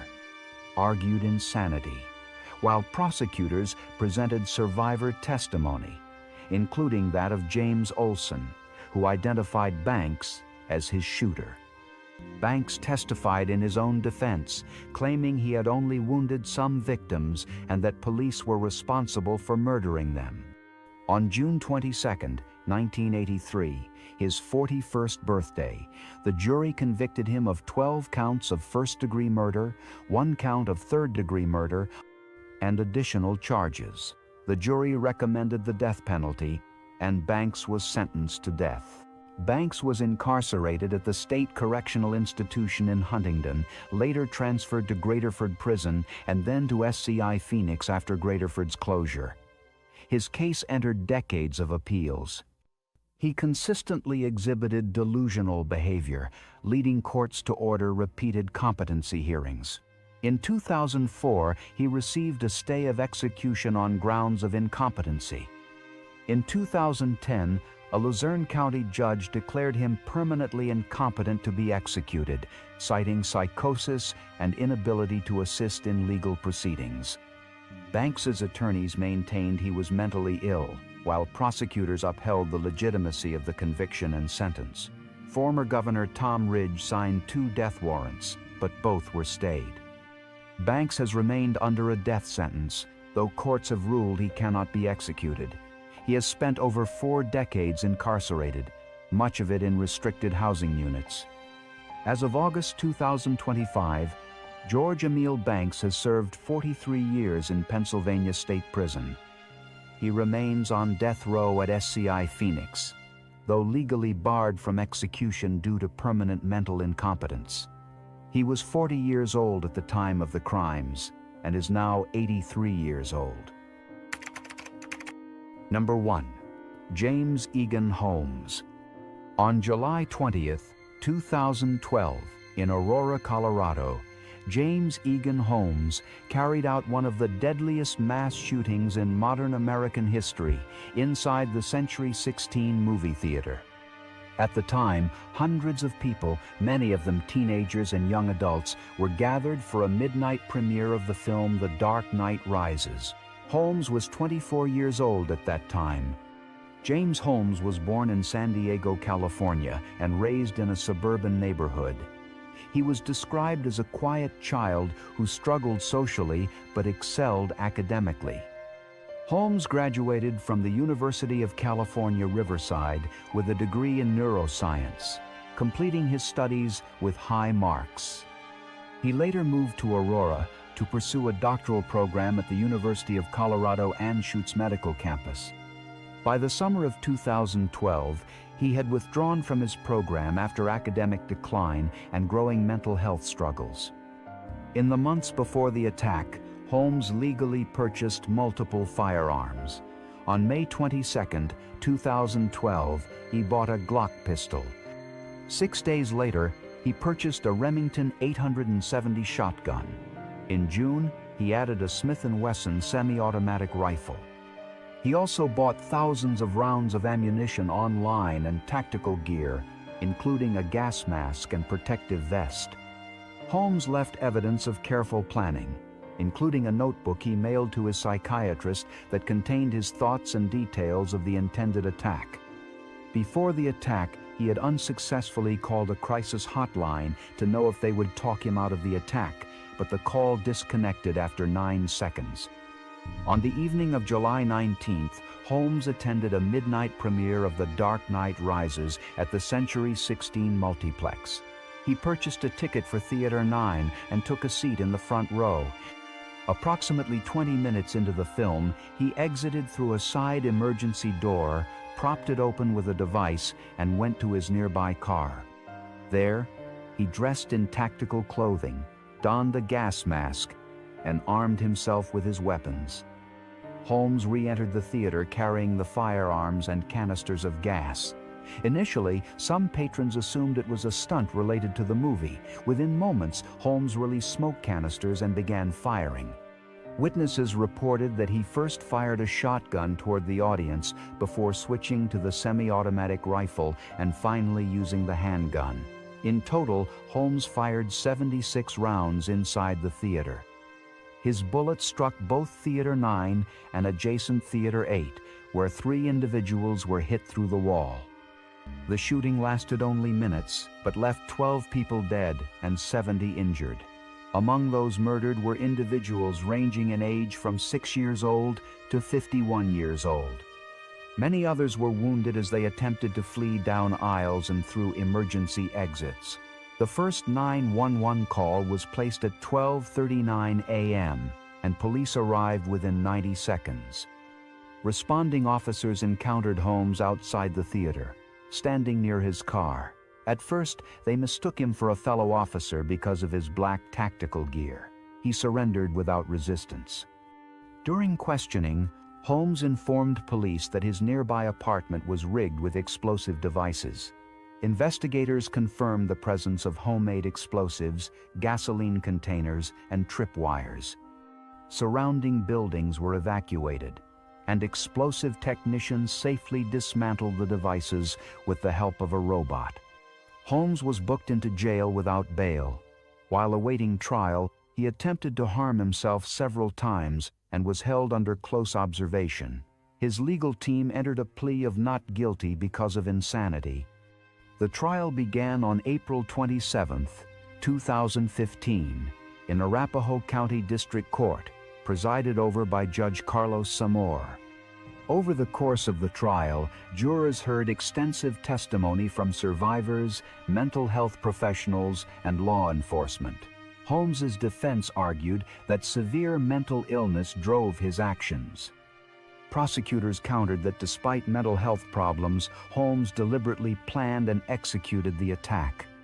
On August 7, 2015, the jury found Holmes guilty on 24 counts of first-degree murder, 140 counts of attempted murder, and possession of explosives. When considering sentencing, the jury was required to decide between death and life in prison without parole. By a single juror's vote, the death penalty was rejected. On August 26th, Judge Zamor imposed the maximum sentence allowed, 12 consecutive life sentences without parole, plus 3,318 additional years for the attempted murder counts and explosives charges. At sentencing, Holmes showed little visible reaction. He did not deliver a statement, and he largely remained expressionless while survivors and families of victims addressed the court. Judge Zamor stated that it was the intention of the court that Holmes would never again walk free in society. Holmes was initially incarcerated at the Colorado State Penitentiary in Canyon City. In 2017, for his safety, he was transferred to a federal prison outside of Colorado, later identified as United States Penitentiary Allenwood in Pennsylvania. As of August 2025, James Holmes remains incarcerated, having served 13 years in prison. He was 24 years old at the time of the crime and is now 37 years old. Number 2. Stephen Craig Paddock. On the night of Sunday, October 1st, 2017, Stephen Craig Paddock carried out a mass shooting from the Mandalay Bay Hotel and Casino. located on the Las Vegas Strip in Paradise, Nevada. At 64 years old, he opened fire on a crowd attending the Route 91 Harvest Music Festival and murdered 60 people and injured hundreds more. The event remains the deadliest mass shooting by a lone gunman in United States history. Stephen Craig Paddock was born in Clinton, Iowa, on April 9, 1953. He was the oldest of 4 sons, born to Benjamin Paddock and Dolores Hudson. His father had been a convicted bank robber who once appeared on the FBI's 10 Most Wanted list after escaping federal prison in the 1960s. His absence left Dolores to raise the children alone, moving them to the Sun Valley neighborhood of Los Angeles, California. Stephen attended public schools in the area, graduating in 1971. Former classmates described him as quiet, reserved, and exceptionally skilled in mathematics. He later studied business administration at California State University, Northridge, earning his degree in 1977. In adulthood, Paddock worked for the United States Postal Service, the Internal Revenue Service, and the Defense Contract Audit Agency. In the late 1980s, he was employed as an internal auditor for a company connected to the defense industry. Over time, he began investing in real estate and managed properties, acquiring several apartment buildings in California and Texas. These investments provided him with substantial income. He later pursued gambling, primarily video poker, and spent significant time in casinos. Friends and acquaintances described him as analytical, methodical, and private. He was married and divorced twice and had no children. By 2015, he had relocated to Mesquite, a retirement community approximately 90 minutes from Las Vegas, Nevada, where he lived with his 64-year-old girlfriend who traveled to the Philippines in late September 2017. A trip Paddock encouraged by purchasing her airline ticket and transferring her $100,000 shortly before the shooting. He had spent months planning. In the year leading up to the attack, Paddock began purchasing large numbers of firearms and ammunition. Between October 2016 and September 2017, he acquired more than 55 rifles and other weapons. He also acquired bump stock devices that allowed his rifles to mimic automatic fire. In September 2017, he checked into the Mandalay Bay Hotel under his own name, bringing multiple bags into his suite on the 32nd floor. 4 days later, he booked a second adjoining suite under his girlfriend's identification. From both rooms, he had a clear view of the festival grounds across Las Vegas Boulevard. He transported rifles, scopes, ammunition, and surveillance equipment into the rooms, preparing his attack. He set up surveillance cameras in the hallway outside his hotel room, one mounted on a food service cart, giving him advance notice of anyone approaching. On October 1st, beginning at 10:05 p.m., Paddock broke the windows of his suite and began firing into the crowd of approximately 22,000 concert-goers.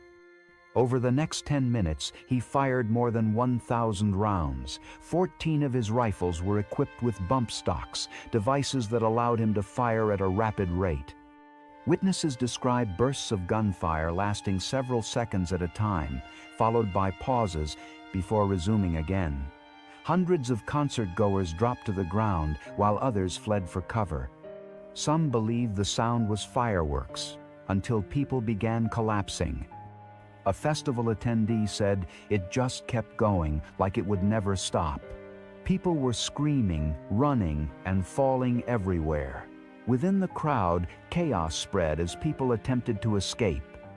Mandalay Bay security guard Jesus Campos approached the 32nd floor after noticing a door had been blocked by screws. Paddock fired through his suite door, striking Campos in the leg. Campos survived. Despite his injury, Campos radioed hotel security and warned police of an active shooter, later guiding police officers to the gunman's location. By 10:17 p.m., the first Las Vegas Metropolitan Police Department officers had reached the floor. They waited for backup and began systematically clearing other rooms. At 11:20 p.m., a SWAT team used explosives to breach Paddock's door. Inside, officers found him dead from a self-inflicted gunshot wound. After the attack, police recovered 23 firearms in his hotel rooms, including 14 AR-15 style rifles, 8 AR-10 style rifles, a Ruger bolt-action rifle, and a Smith & Wesson revolver. Many of the rifles were equipped with bipods, telescopic sights, and large-capacity magazines. Investigators also discovered calculations he had written, estimating distance and bullet trajectories toward the festival grounds. In his vehicle parked at the hotel, they found additional ammunition and materials commonly used in explosives. Investigations conducted by the Federal Bureau of Investigation and the Las Vegas Metropolitan Police Department sought to determine Paddock's motive. His girlfriend, who had been sent to the Philippines shortly before the attack, stated that she had no knowledge of his plans, and law enforcement later determined she had no involvement in the attack. Federal authorities later considered financial stress, diminished casino rewards, declining health, and social withdrawal as possible contributing factors. However, no definitive motive was ever established. Because Stephen Paddock died before officers entered his suite, there was no arrest, trial, or sentencing. He left no statement explaining his actions. No charges were filed against accomplices, as authorities concluded he acted alone. His family cooperated with investigators, and his brother Bruce Paddock was separately arrested weeks later on unrelated charges. His remains were cremated in 2018, and no burial site was publicly announced. His case closed without trial or appeals, and he left behind unanswered questions about his motive. Number 3. Patrick Wood Crusius. On August 3, 2019, in El Paso, Texas, 21-year-old Patrick Wood Crusius carried out a mass shooting at a Walmart near the Cielo Vista Mall. The attack left 23 people dead and 22 others injured. Patrick Crusius was born on July 27, 1998, and at the time of the shooting was living with his grandparents in Allen, Texas, a suburb in the Dallas-Fort Worth area. He graduated from Plano Senior High School in 2017 and had briefly attended Collin College before leaving in the spring of 2019. Crusius, who was of German descent, had struggled socially, spent long periods of time online, and had developed extremist views. He legally purchased a GP Wazir 10 semi-automatic rifle and 1,000 rounds of hollow-point ammunition in June 2019, 2 months before the shooting. On the night of August 2, 2019, Crusius left his grandparents' home in Allen. He drove through the night, covering more than 600 miles to reach El Paso by morning. Along the way, he stopped for gas and drinks, but otherwise traveled without rest. By 8 o'clock in the morning, he arrived in the city and spent an hour driving around without a clear plan. He briefly stopped at a pizzeria but left when it was closed. At approximately 9 o'clock, he arrived at the Walmart near Cielo Vista Mall. He walked inside the store and surveyed the building for 30 minutes before returning to his car. He re-entered the store, purchased an orange, ate it inside, then left again. At 10:15 in the morning, while seated in his car, he logged onto the message board, 8chan. There, he created a thread titled "It's Time" and uploaded his manifesto, which was titled "The Inconvenient Truth." The document outlined his white nationalist and anti-immigrant beliefs, citing the Christchurch mosque shootings in New Zealand earlier that year as inspiration and referencing the Great Replacement conspiracy theory. 5 minutes later, he returned to his car trunk, retrieved his WASR-10 rifle, and prepared to attack.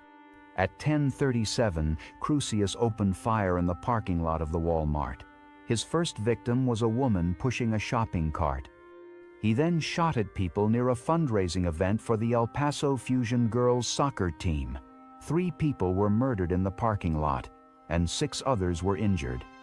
The store manager observed the shooting and immediately declared a code brown, signaling an active shooter situation.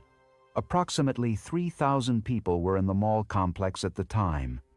Many customers fled into adjacent stores, while others hid in back rooms and storage areas. At 10:39, Cruzius entered Walmart through the west entrance.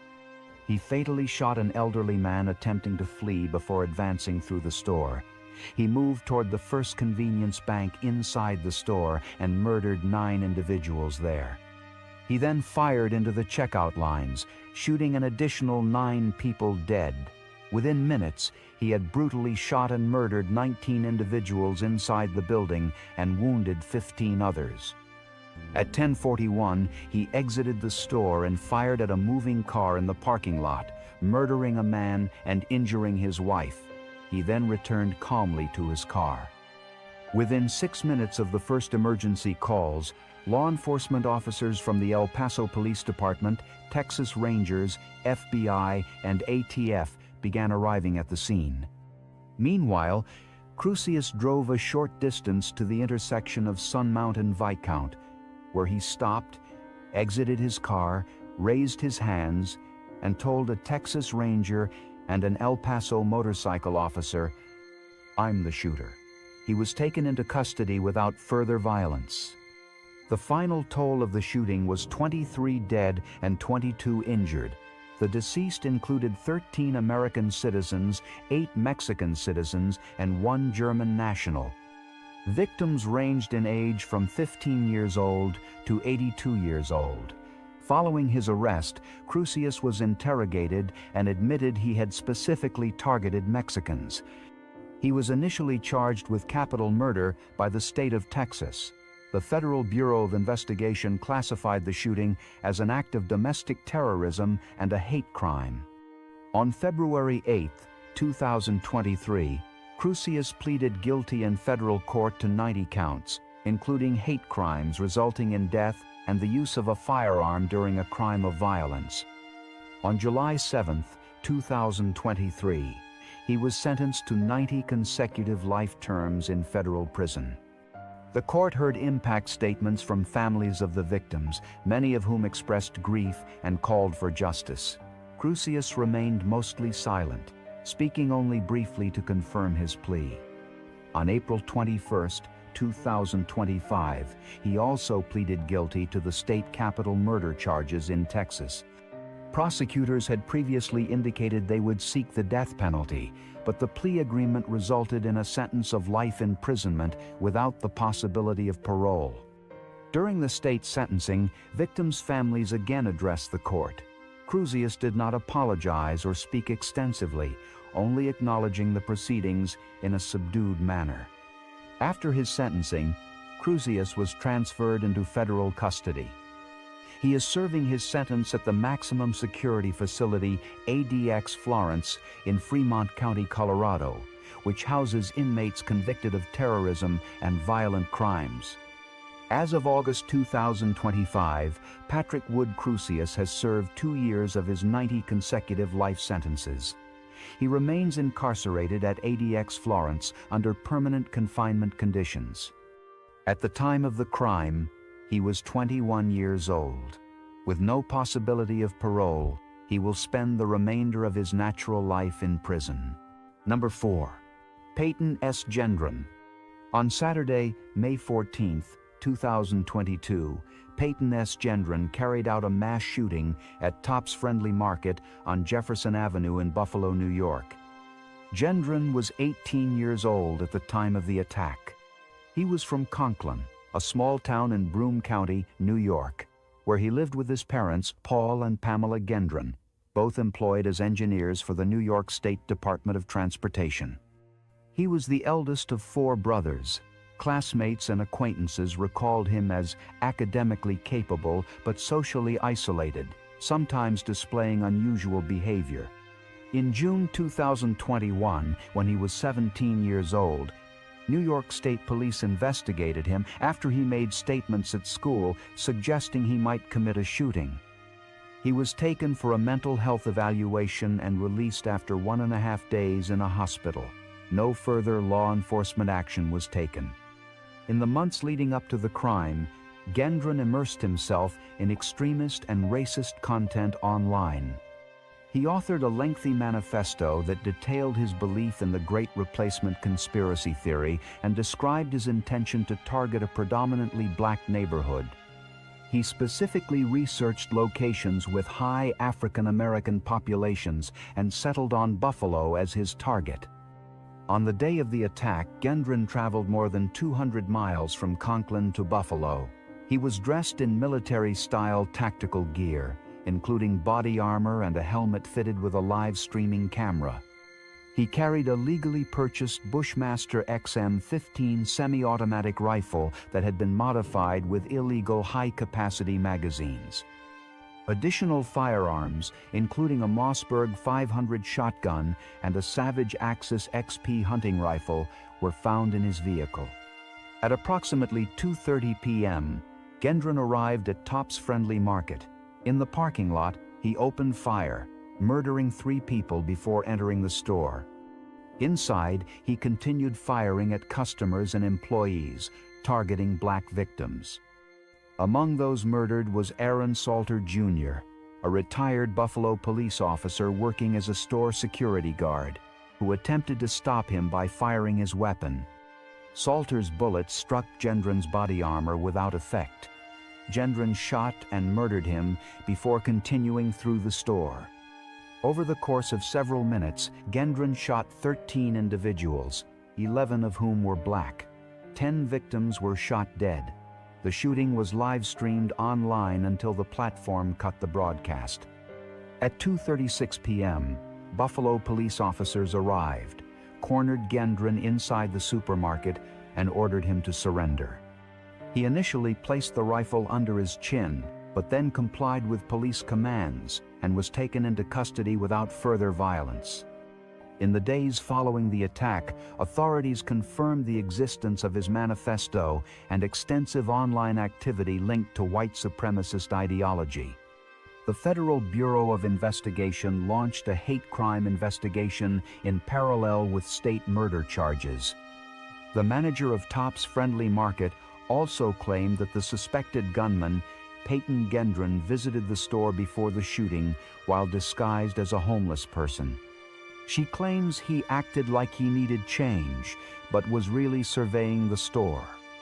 Gendron was indicted by a grand jury in June 2022 on 25 counts, including 10 counts of first-degree murder, 10 counts of second-degree murder as a hate crime, 3 counts of attempted murder as a hate crime, and 1 count of domestic terrorism motivated by hate. On November 28, 2022, he pleaded guilty to all state charges. At the sentencing hearing on February 15, 2023, he appeared in court in Erie County. Family members of the victims gave statements describing the impact of the crime. When one individual charged at him during the hearing, court officers quickly restrained the person and continued proceedings. Gendron offered a brief apology in which he stated he was sorry for his actions, though the families present described the words as hollow. The court sentenced him to life imprisonment without the possibility of parole. In February 2023, federal prosecutors also charged him with hate crimes and firearms offenses. In February 2024, he pleaded guilty to the federal charges in exchange for avoiding the death penalty. In August 2024, a federal judge sentenced him to an additional life term plus 250 years. After sentencing, Gendron was transferred to the custody of the New York State Department of Corrections and Community Supervision. He was assigned to the maximum security Clinton Correctional Facility in Dannemora, New York, before later being transferred into federal custody. He is housed in a high-security federal penitentiary under special monitoring. As of August 2025, Payton S. Gendron has served 3 years in prison. He remains incarcerated with no possibility of release.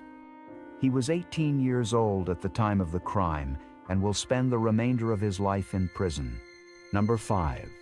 Aaron Alexis.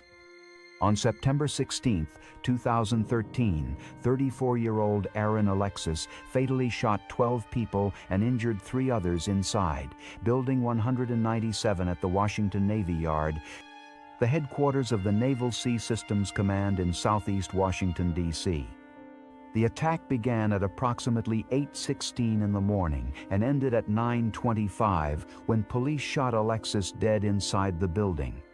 It remains the deadliest mass shooting in the history of Washington, D.C.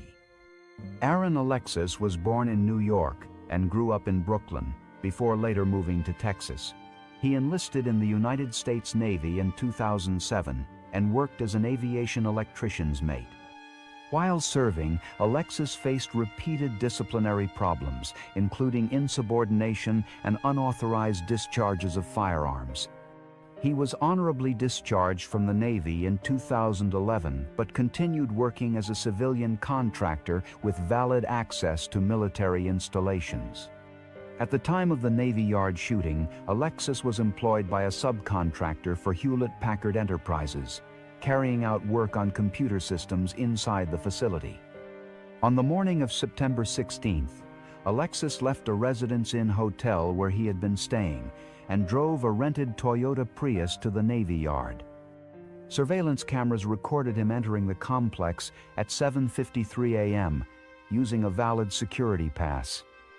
At 8:08, he entered Building 197 through the main entrance with a disassembled Remington 870 shotgun, its barrel and stock sawed off to shorten the weapon. He concealed the components in a bag, carried them into a bathroom on the 4th floor, and reassembled the shotgun. At 8:16, Alexis emerged from the restroom and began firing in a cubicle section known as 4 West. 6 people were hit almost immediately. 5 of them were murdered, and 1 survived with serious wounds to the head and hand. Within minutes, Alexis continued moving through the 4th floor, shooting indiscriminately at employees. By 8:20, he had shot and murdered 8 people on that floor. He then descended to the 3rd floor, fatally shooting 2 additional workers and injuring others, including a woman struck in the shoulder as she fled up a stairwell. Witnesses described the gunman wearing dark blue clothing and firing without speaking. By 8:23, police from the Metropolitan Police Department and other agencies began arriving at the Navy Yard. Officers initially struggled to find Building 197 amid the large complex. Lieutenant Bart Dykes, an MPD watch commander, used a map to locate the building and encountered a fallen security guard at the entrance. Sergeant Michael Ware used the guard's access card to open the doors, and gunfire shots was heard as officers entered. Inside the building, Alexis moved to the 1st floor and encountered Richard Ridgel, a security officer posted at the main entrance. Ridgel was shot and murdered, and Alexis took his Beretta M9 pistol. Armed with both the shot firearm and hand firearm, Alexis continued roaming through the building. He exchanged fire with a security guard and a Navy military police officer, but escaped down a hallway. Soon after, he shot at 2 police officers and a Naval Criminal Investigative Service agent before fleeing again. At 8:34, Alexis reached the west side of the building and attempted to fire at 2 men standing in an alleyway. Finding his firearm empty, he switched to the Beretta pistol. He shot and murdered 1 man while the other escaped unharmed. Reports initially suggested that a second gunman was present because of the use of 2 different weapons, but investigators later confirmed Alexis acted alone. Around 8:55, Alexis moved back to the 3rd floor, where he concealed himself among cubicles. At 9:12, he opened fire on officers and NCIS agents entering the area, hitting Officer Scott Williams in both legs. Williams survived his injuries after being evacuated from the building by colleagues. Alexis remained hidden until 9:15, when DC Police Emergency Response Team Officer Dorian DeSantis and U.S. Park police officers Andrew Wong and Carl Hyatt advanced through the cubicles. Alexis fired at DeSantis from only a few feet away, striking his protective vest. The officers returned fire. At 9:25, DeSantis fatally shot Alexis in the head. His death was confirmed later that morning. In total, 13 people, including Alexis, died. The victims ranged in age and were civilian employees or contractors. Among those killed were Michael Arnold, Martin Bodrog, Arthur Daniels, Sylvia Frazier, Kathy Gard, John Roger Johnson, Mary Knight, Frank Kohler, Vishnu Pandit, Kenneth Bernard Proctor, Gerald Reed, and Richard Ridgell. 8 others sustained injuries, 3 from gunfire. Survivors included Jennifer Bennett, who suffered gunshot wounds to her shoulder, chest, and hand, requiring extensive reconstructive surgery. Officer Scott Williams also survived his wounds. The shooting led to extensive reviews of base security and mental health oversight for contractors with access to sensitive facilities. Alexis had previously reported hearing voices and experiencing paranoia. Despite multiple encounters with law enforcement and treatment for mental health concerns, he retained his clearance to work on the Navy Yard project. Because Aaron Alexis was shot dead by the police during the incident, he was never tried, charged, or sentenced. As of August 2025, Aaron Alexis remains deceased. Number 6. Omar Sadiq Mateen. On June 12, 2016, 29-year-old Omar Mir Sadiq Mateen carried out a mass shooting at Pulse, a gay nightclub in Orlando, Florida, United States. The attack took place during the club's Latin Night, an event that drew a largely Latino crowd. By the end of the incident, 49 people were brutally shot and murdered, and 53 were wounded, making it at the time the deadliest mass shooting in modern United States history. Omar Mateen was born and raised in New York to Afghan immigrant parents. He later moved with his family to Florida, where he grew up in the community of Fort Pierce. He became a licensed security guard and worked for a private security company, G4S Secure Solutions, for several years. He was known to carry himself quietly in professional settings, though colleagues later described him as having expressed frustration about discrimination and world events. At the age of 29, he was married to Noor Salman and had a young son.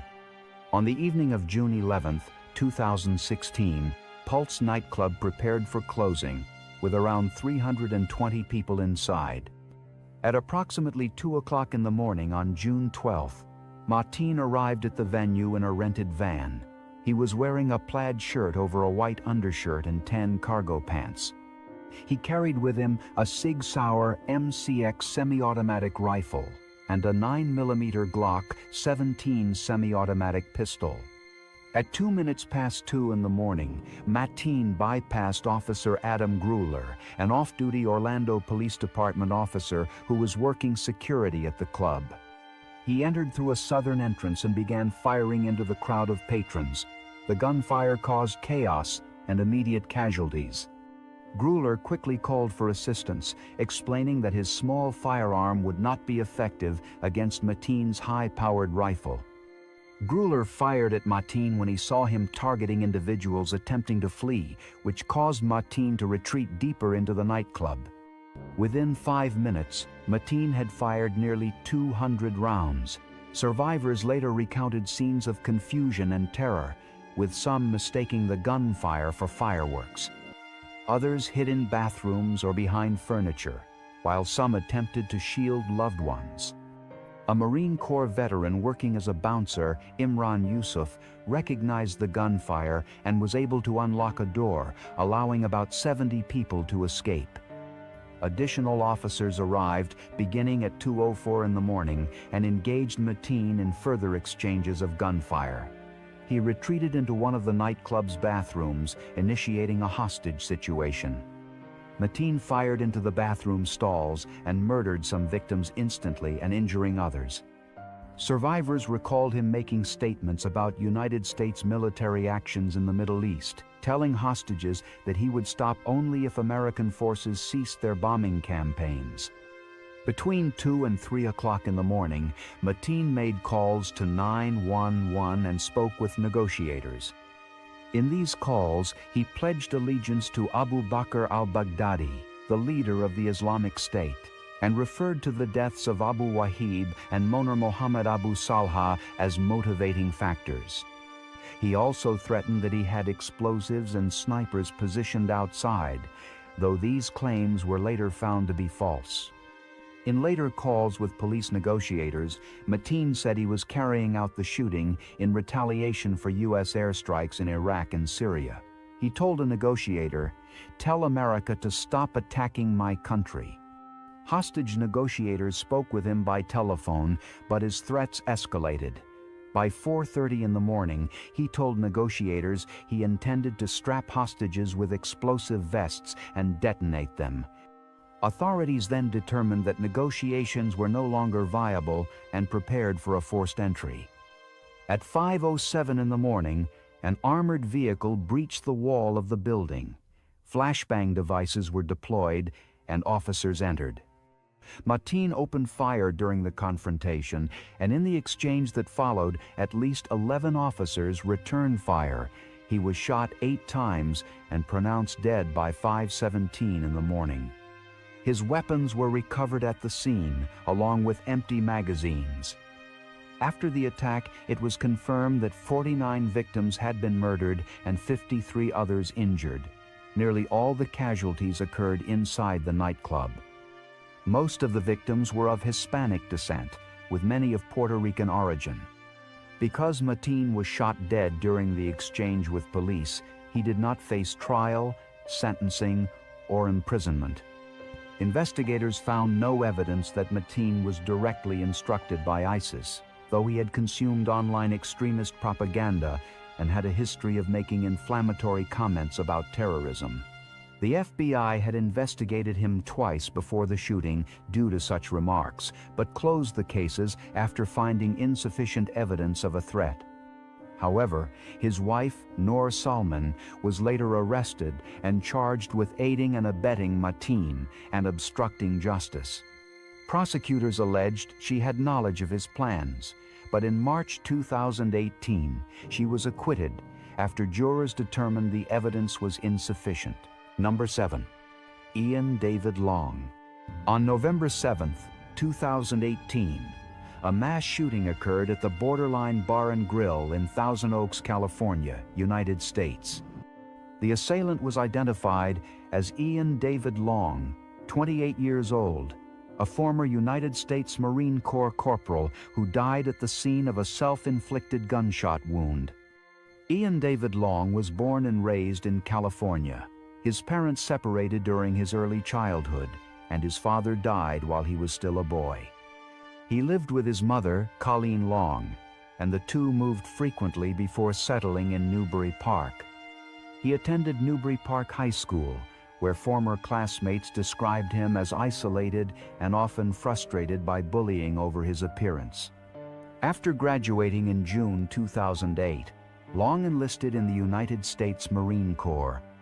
He served from August 2008 until March 2013, reaching the rank of corporal and being deployed to Afghanistan from November 2010 to June 2011. He was honorably discharged. Following his military service, he attended California State University, Northridge, as an athletic training major, though he did not graduate. During his post-military years, Long was involved in a motorcycle accident that left him with a collapsed lung and chronic pain. Medical evaluations diagnosed him with adjustment disorder, with anxiety and depression, post-traumatic stress disorder, and combat-related stress reactions. Law enforcement had prior contacts with him, including a bar fight in 2015 and an incident in 2017, in which police and a crisis team evaluated him for irrational behavior but did not detain him. Reports from a former teacher alleged that Long had shown aggression as a student, though those incidents did not lead to charges.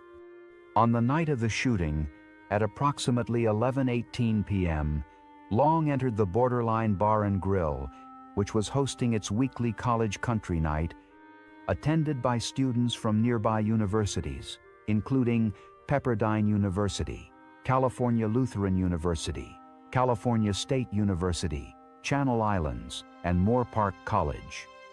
He was armed with a legally purchased .45 caliber Glock 21 semi-automatic pistol, equipped with a tactical weapon, light and laser sight. He also carried 7 high-capacity magazines, totaling approximately 190 rounds, as well as a folding knife, 10 smoke bombs, and 2 fireworks. Long first shot the cashier near the entrance before opening fire on patrons. Witnesses recalled that he wore black clothing and had tattoos visible on his neck and arms. He discharged 61 rounds inside the bar and deployed smoke bombs. Some individuals managed to break windows to escape, while others hid in the bathrooms or attic. At least one survivor reported that Long briefly answered a phone call made to a patron's cell phone by their mother during the attack. He also posted short updates on Instagram and Facebook while the shooting was in progress, criticizing responses to mass shootings and referencing gun control debates. At 11:19 p.m., 2 California Highway Patrol officers nearby were alerted by fleeing patrons. By 11:25 p.m., Ventura County Sheriff Sergeant Ron Hellis entered the building with 1 officer. Long, monitoring security cameras, opened fire and struck Hellis 5 times. During the crossfire, Hellis was also accidentally struck by friendly fire from the officer's rifle, which proved fatal. Hellis was evacuated, but later pronounced dead. The exchange of gunfire with officers marked the end of Long's active shooting. At 11:37 p.m., he ignited fireworks from the office where he had taken cover. At 11:38 p.m., he shot himself under the chin, ending the incident. 12 people were shot and murdered in total, including Sergeant Ron Hellis, Bouncer Sean Adler, students Cody Kaufman, Blake Dingman, Jake Dunham, Elena Housley, Justin Meek, and Noel Sparks. Marine Corps veteran Daniel Manrique, Navy veteran Telemachus Orfanos, and Christina Morissette. 16 others were injured, including one with gunshot wounds. The aftermath of the shooting prompted investigations by the Ventura County Sheriff's Office, the Federal Bureau of Investigation, and the Bureau of Alcohol, Tobacco, Firearms, and Explosives. A 2021 report concluded that Long exhibited animosity toward civilians and college students, possibly exacerbated by his military experiences and mental health challenges. However, the investigation did not definitively establish a singular motive. Since Ian David Long died at the scene, he was not charged, did not face trial, and was not imprisoned. Number 8. Huu Can Tran. On January 21, 2023, in Monterey Park, California, Huu Can Tran carried out a mass shooting inside the Star Ballroom dance studio. He shot and murdered 11 people and wounded 9 others before attempting to continue his attack in a nearby city. Hours later, he was identified as the suspect and died the following day from a self-inflicted gunshot wound during a standoff with law enforcement in Torrance, California. Huu Can Tran was 72 years old at the time of the incident. According to various accounts, he was of Vietnamese origin but had also lived in Hong Kong before immigrating to the United States. He later became a naturalized American citizen and worked in different jobs, including as a truck driver and carpet cleaner. He spent years in San Gabriel, California, and was once married to a woman he met at the Star Ballroom, but their relationship ended in divorce in 2006. People who knew him described him as quick to anger and prone to holding grudges, though not outwardly violent in his marriage. In his later years, he moved to a senior community in Hemet, California, where he lived alone in a mobile home. Reports indicated that in the weeks leading up to the shooting, Tran visited a police station with claims that his family was attempting to poison him and steal money, but he provided no evidence. He had previously experienced multiple disputes and incidents with law enforcement over several decades, often related to suspicions of harassment, threatening phone calls, or conflicts with acquaintances. He also had an earlier arrest for unlawful possession of a firearm in the early 1990s, though the charge was dropped. On the evening of January 21st, the Star Ballroom Dance Studio was hosting a Lunar New Year countdown party, which drew dozens of participants from the local community. At approximately 10:22 p.m., Huu Can Tran entered the ballroom armed with a Cobra M11/9 semi-automatic pistol fitted with an extended high-capacity magazine. Without warning, he began firing into the crowd. Witnesses later stated that Tran fired indiscriminately, walking through the hall and shooting multiple people. 10 individuals were murdered at the scene, among them the studio's owner, Ming-Wei Ma, who reportedly tried to intervene, and Yulan Kao, who was struck while shielding others. Several others were gravely wounded and transported to hospitals, where another victim later died of injuries. In total, 11 people died and 9 more were injured. Tran fled the scene and drove to the Lai Lai Ballroom in Alhambra, about 3 miles away. He entered with the intention to continue shooting, but in the lobby he was confronted by 26-year-old Brandon Zay, whose family owned the ballroom. Zay struggled with Tran, eventually managing to wrestle the firearm away. Tran then fled in a white cargo van. Zay's actions were widely credited with preventing further loss of life. Authorities quickly connected the Alhambra incident with the Monterey Park shooting. Surveillance, witness accounts, and the weapon recovered in Alhambra allowed investigators to identify the suspect as Huu Can Tran. A large manhunt began through Los Angeles County. The search extended through the night and into the following day. At one point, Tran entered a local hospital seeking treatment for injuries consistent with being in a fight.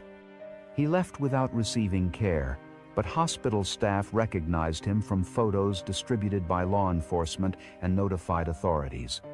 By the following morning, at approximately 10:20 a.m., on January 22nd, officers located a white van matching the description in a Torrance parking lot. As law enforcement closed in, they heard a gunshot from inside the vehicle. SWAT units surrounded the van and, using armored vehicles and drones, confirmed that the driver was slumped over the steering wheel.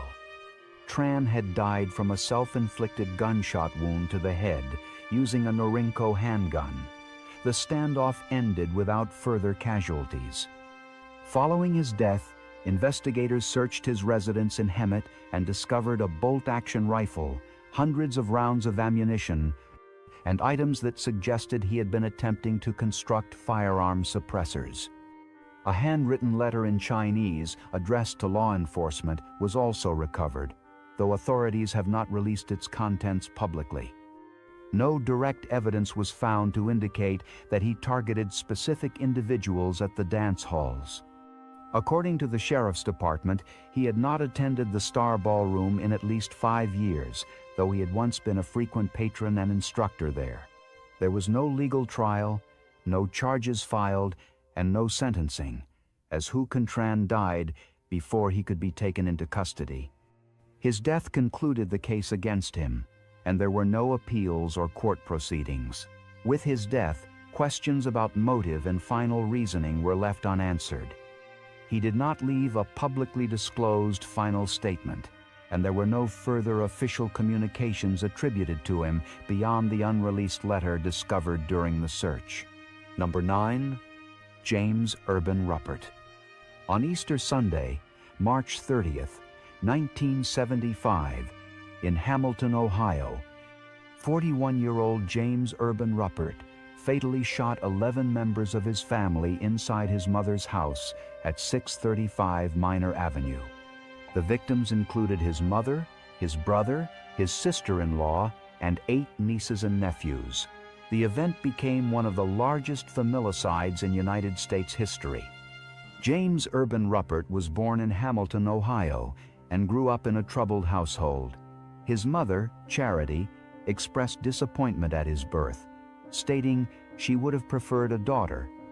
His father, Leonard, was known for a violent temper and offered little affection to either of his sons. Leonard died in 1946 of tuberculosis at the age of 37, leaving James 12 years old and his brother, Leonard Jr., 14. Leonard Jr. assumed the role of dominant figure in the family, often taunting James and belittling him. At 16 years old, James attempted to harm himself by hanging, but survived and returned to the family home. As an adult, James was described as quiet, modest, and bookish. He was 5 feet 6 inches tall, weighing about 135 pounds. He had no criminal record. He enrolled in college but dropped out after 2 years, eventually training as a draftsman. By 1975, he was unemployed, unmarried, and still living with his mother.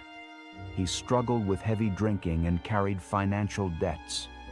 His brother Leonard, in contrast, had earned a degree in engineering, secured employment with General Electric, married a woman James once dated, purchased a home in Fairfield, and was raising 8 children. James was jealous of his brother's success and felt constant pressure from his mother, who threatened to evict him if he did not contribute more to household expenses. On the evening of March 29th, his 41st birthday, James was seen target practicing with a .22 caliber pistol and rifle by the Great Miami River. That night, he visited the 19th Hole Cocktail Lounge, where he confided to bartender Wanda Bishop that he was frustrated with his mother's demands and impending eviction, telling her he needed to solve the problem. He stayed until closing time at 2:30 a.m. On the afternoon of Easter Sunday, the 30th of March, Leonard Jr. and his wife Alma arrived at the Minor Avenue home with their 8 children: Leonard III, Michael, Thomas, Carol, Anne, David, Teresa, and John, ranging in age from 17 to 4 years old. The family gathered for an Easter meal, while James initially remained upstairs. Around 4 o'clock, he retrieved a .357 Magnum revolver, 2 .22 caliber handguns, and a .22 caliber rifle, all loaded. He entered the kitchen, where he shot his brother Leonard Jr. in the head, then fatally shot Alma. He then turned the firearm on his mother, shooting her in the head and chest. Moving into the living room, he shot the children one by one. Butler County authorities later determined that some victims were shot multiple times to prevent escape. The attack lasted less than 5 minutes. James remained in the house for several hours. At approximately 7 p.m., he called the police and stated simply, "There's been a shooting." Officers found him waiting at the door and arrested him without resistance. The crime scene revealed 44 shots fired, 40 of which struck victims. He was charged with 11 counts of aggravated homicide. The original trial in June 1975 concluded with guilty verdicts, but procedural issues led to a mistrial. The retrial was moved to Findlay, Ohio. In July 1975, he was convicted on 11 counts of aggravated murder and sentenced to 11 consecutive life terms. Appeals followed, and in 1982 the Ohio Supreme Court granted a new trial, citing misinstruction of judges in the original case. At the 1982 retrial, a panel found him guilty of first-degree murder in the deaths of his mother and brother, while ruling him not guilty by reason of insanity in the other 9 deaths. He was sentenced to 2 consecutive life terms. At sentencing, Ruppert showed little visible emotion. He did not offer a personal apology or explanation to the court. His attorneys argued long-standing mental illness, while prosecutors suggested financial motives related to his mother and brother's combined estate of approximately $300,000. Psychiatrists testified that Ruppert suffered from paranoia and delusional thinking. He was incarcerated within the Ohio Department of Rehabilitation and Correction beginning in July 1982. He served time at the Southern Ohio Correctional Facility in Lucasville and later at Allen Correctional Institution in Lima. In June 1995, at age 61, he was considered for parole but denied. Parole hearings in 2005 and 2015 also resulted in denial, with the board citing his refusal to complete recommended programs, his negative conduct, and strong community objections to his release. In April 2015, the board stated his release would not serve justice. His next hearing was scheduled for April 2025, at which time he would have been 91 years old. In 2019, due to declining health, he was transferred to Franklin Medical Center in Columbus, a medical facility operated by the Ohio prison system. On June 4, 2022, James Urban Ruppert died of natural causes at age 88 while still incarcerated. Number 10. Michael Kenneth McClendon. On March 10, 2009, 28-year-old Michael Kenneth McClendon carried out a mass shooting in southern Alabama that left 10 people dead and 6 others wounded across the towns of Kinston, Sampson, and Geneva. It remains the deadliest mass shooting in Alabama's history. McClendon was born in September 1980 in southern Alabama to Lisa McClendon and her husband. Following his parents' divorce, he was largely raised by his maternal aunt and uncle, Phyllis and James White, in Sampson. Known as a quiet student, he performed well academically and graduated from high school in 1999. Though he once pursued careers in law enforcement and the military, he failed to qualify for the U.S. Marines and dropped out of basic training at the State Police Academy after only a week and a half. Over the years, he held short-term jobs, including work at a warehouse, a sausage plant, and a poultry facility. He had previously filed a lawsuit against one employer, but did not maintain stable employment. He worked at Reliable Products in Geneva in 2003 and later at Kelly Foods in Elba, where he resigned abruptly just days before the shootings. He lived with his mother in Kinston and was unmarried at the time of the attack. Shortly before his death, McClendon wrote a note expressing deep resentment toward his family and frustration about his work life.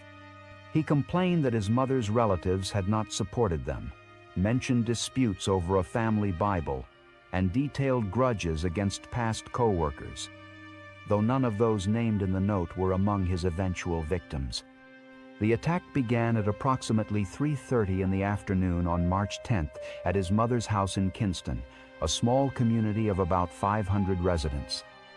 McClendon shot and murdered his mother, 52-year-old Lisa White McClendon, as well as the family's 3 dogs. He then set fire to the home. He shot all of them in the head before leaving the scene in his vehicle. He next drove to Sampson, a nearby city of about 2,000 people, and arrived at the home of his uncle, 55-year-old James White. On the porch of the house were James, his daughter, 34-year-old Tracy Wise, her son, 15-year-old Dean Wise, and a neighbor, 31-year-old Andrea Myers, along with her infant daughter. McClendon opened fire, shot and murdered James White, Tracy Wise, and Dean Wise. He also shot Andrea Myers and her 18-month-old daughter Corinne, leading to their deaths. Andrea's infant daughter Ella, 4 months old, was wounded but survived. Andrea's son, 4-year-old Josh, was inside the house at the time and was unharmed. McClendon's aunt, Phyllis White, was also inside and survived. From there, McClendon went next door and shot his 74-year-old grandmother, Virginia White, dead inside her home. He then continued his attack by driving through Sampson and shooting at random targets. At a local gas station, he shot and murdered 43-year-old attendant Sonia Smith. Soon afterward, he shot 51-year-old motorist Bruce Malloy, who was passing by. He also fired at pedestrians and vehicles, wounding several people attempting to flee. His final fatal victim was 24-year-old James Starling, who was shot in the back as he ran away. Police pursued McLendon as he drove along Highway 52 toward Geneva. At one point, law enforcement attempted a pit maneuver, but McLendon returned fire with a rifle, striking Geneva Police Chief Frankie Lindsay in the arm. The chase covered 24 miles before McLendon reached the Reliable Products warehouse in Geneva, where he had once worked.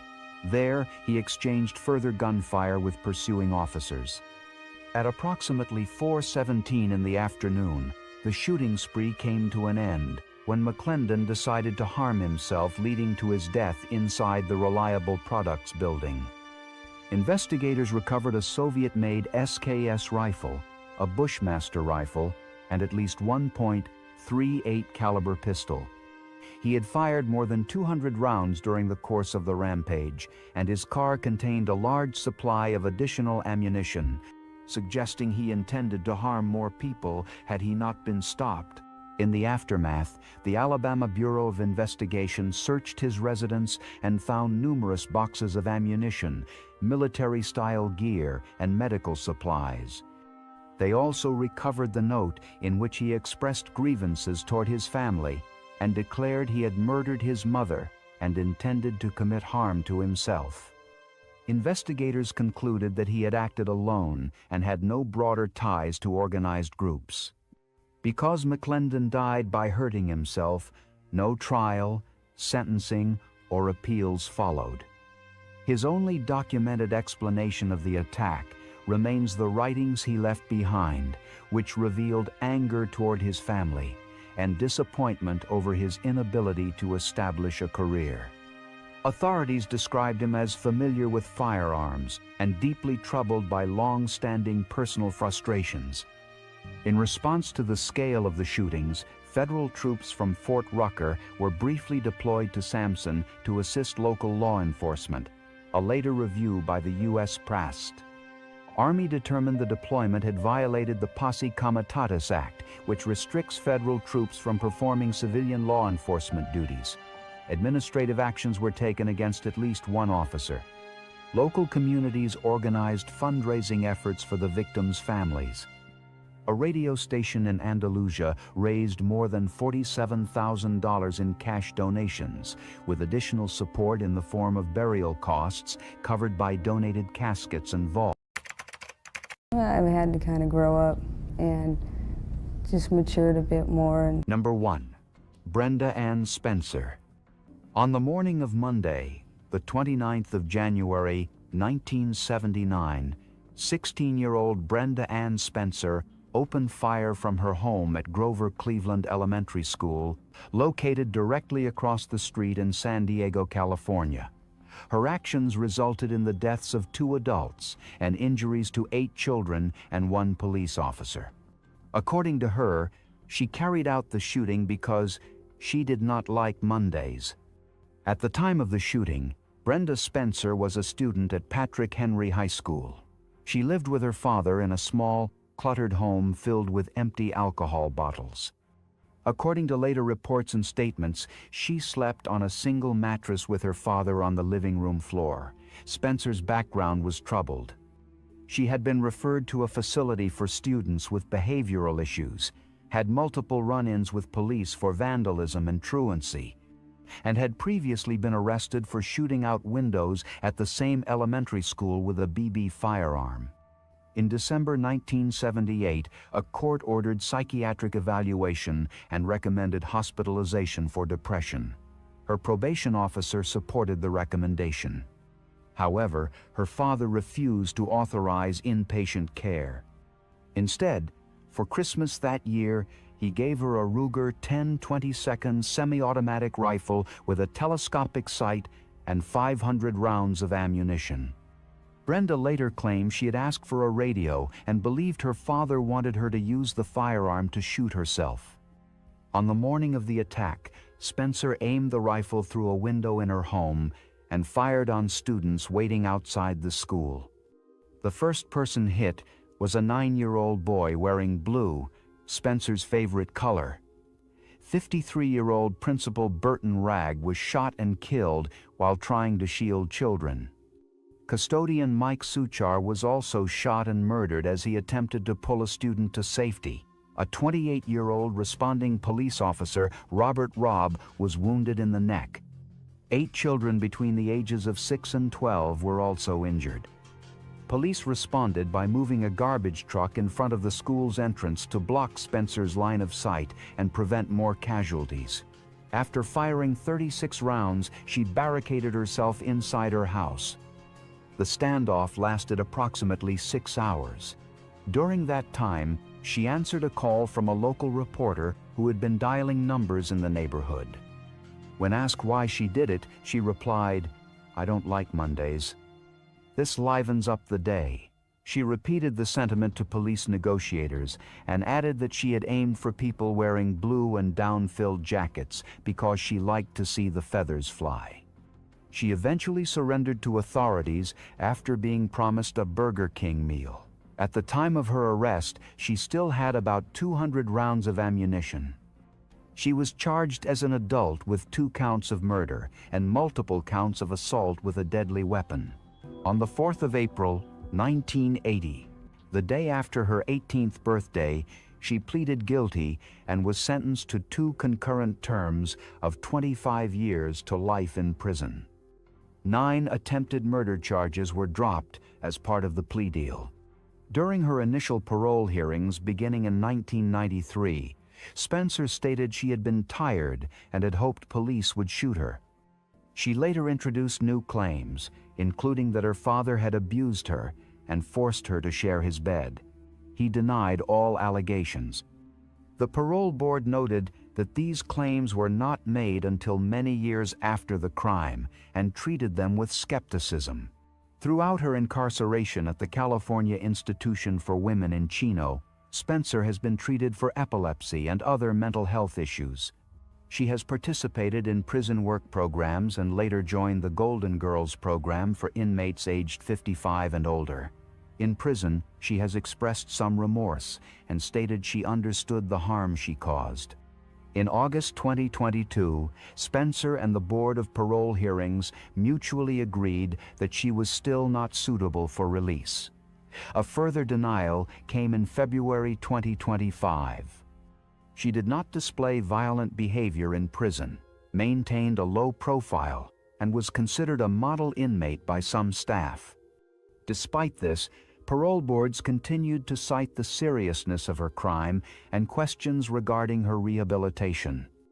At another hearing, she admitted feeling partially responsible for the rise in school shootings that followed, stating, "With every school shooting, I feel I'm partially responsible. What if they got the idea from what I did?" As of March 2025, Brenda Ann Spencer remains incarcerated at the California Institution for Women. She has served 45 years in prison. Her next parole hearing is scheduled for 2028, when she will be 66 years old. Number 2. Natalie Lynn Rupnow. On the morning of the 16th of December, 2024, 15-year-old Natalie Lynn Rupnow, who went by the name Samantha, carried out a deadly school shooting at Abundant Life Christian School, a private K-12 Christian school in Madison, Wisconsin. The attack took place just before 11 a.m. in a study hall classroom. By the end of the incident, 2 people were dead and 6 more were injured. Rupnow was a student at the school. That Monday, she had arrived on campus as usual. According to officials, she waited nearly 3 hours into the school day before carrying out the shooting. The Madison Police Department received the first 911 call at 10:57 a.m., made by a second-grade teacher inside the building.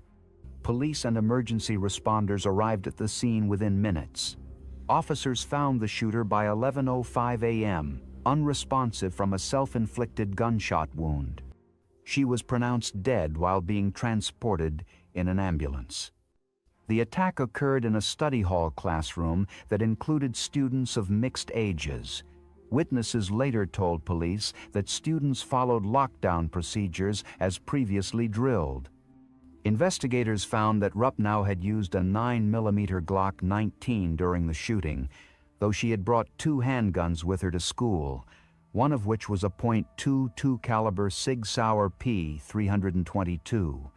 She also carried 5 9mm magazines, 3.22 caliber magazines, and an unopened box of 9mm ammunition. She wore a black shirt with a bullseye printed on it.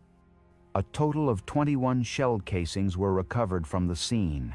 In the initial hours, police mistakenly reported 5 fatalities, later correcting the number to 3, 2 victims and the shooter. The confirmed victims were 42-year-old teacher Aaron West and 14-year-old student Ruby Vergara. 6 others were injured.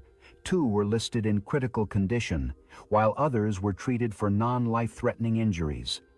2 of the victims were released from SSM Health Street, Mary's Hospital, the same evening. As part of the investigation, police searched Rupnow's family homes.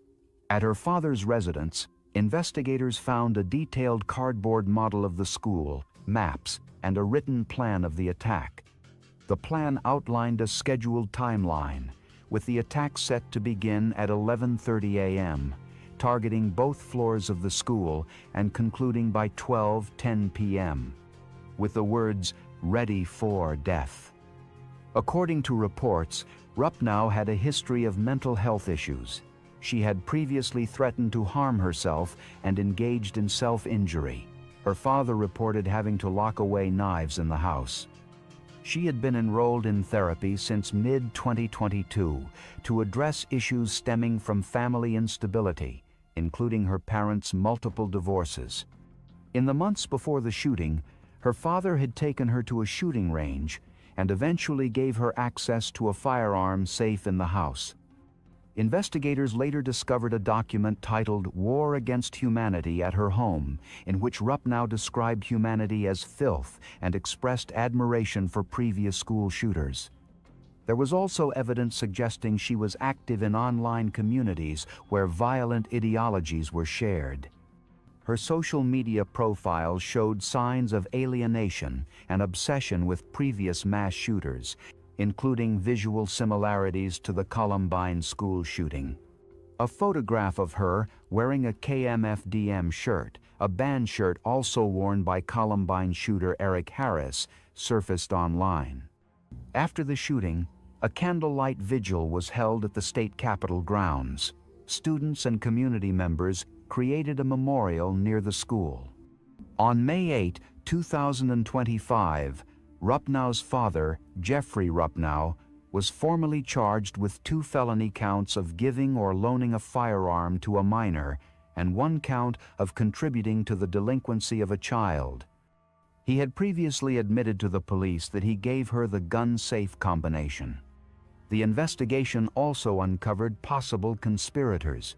On the 18th of December, 2024, the FBI detained 20-year-old Alexander Paffendorf of Carlsbad, California, who was allegedly communicating with Rupnow before the shooting.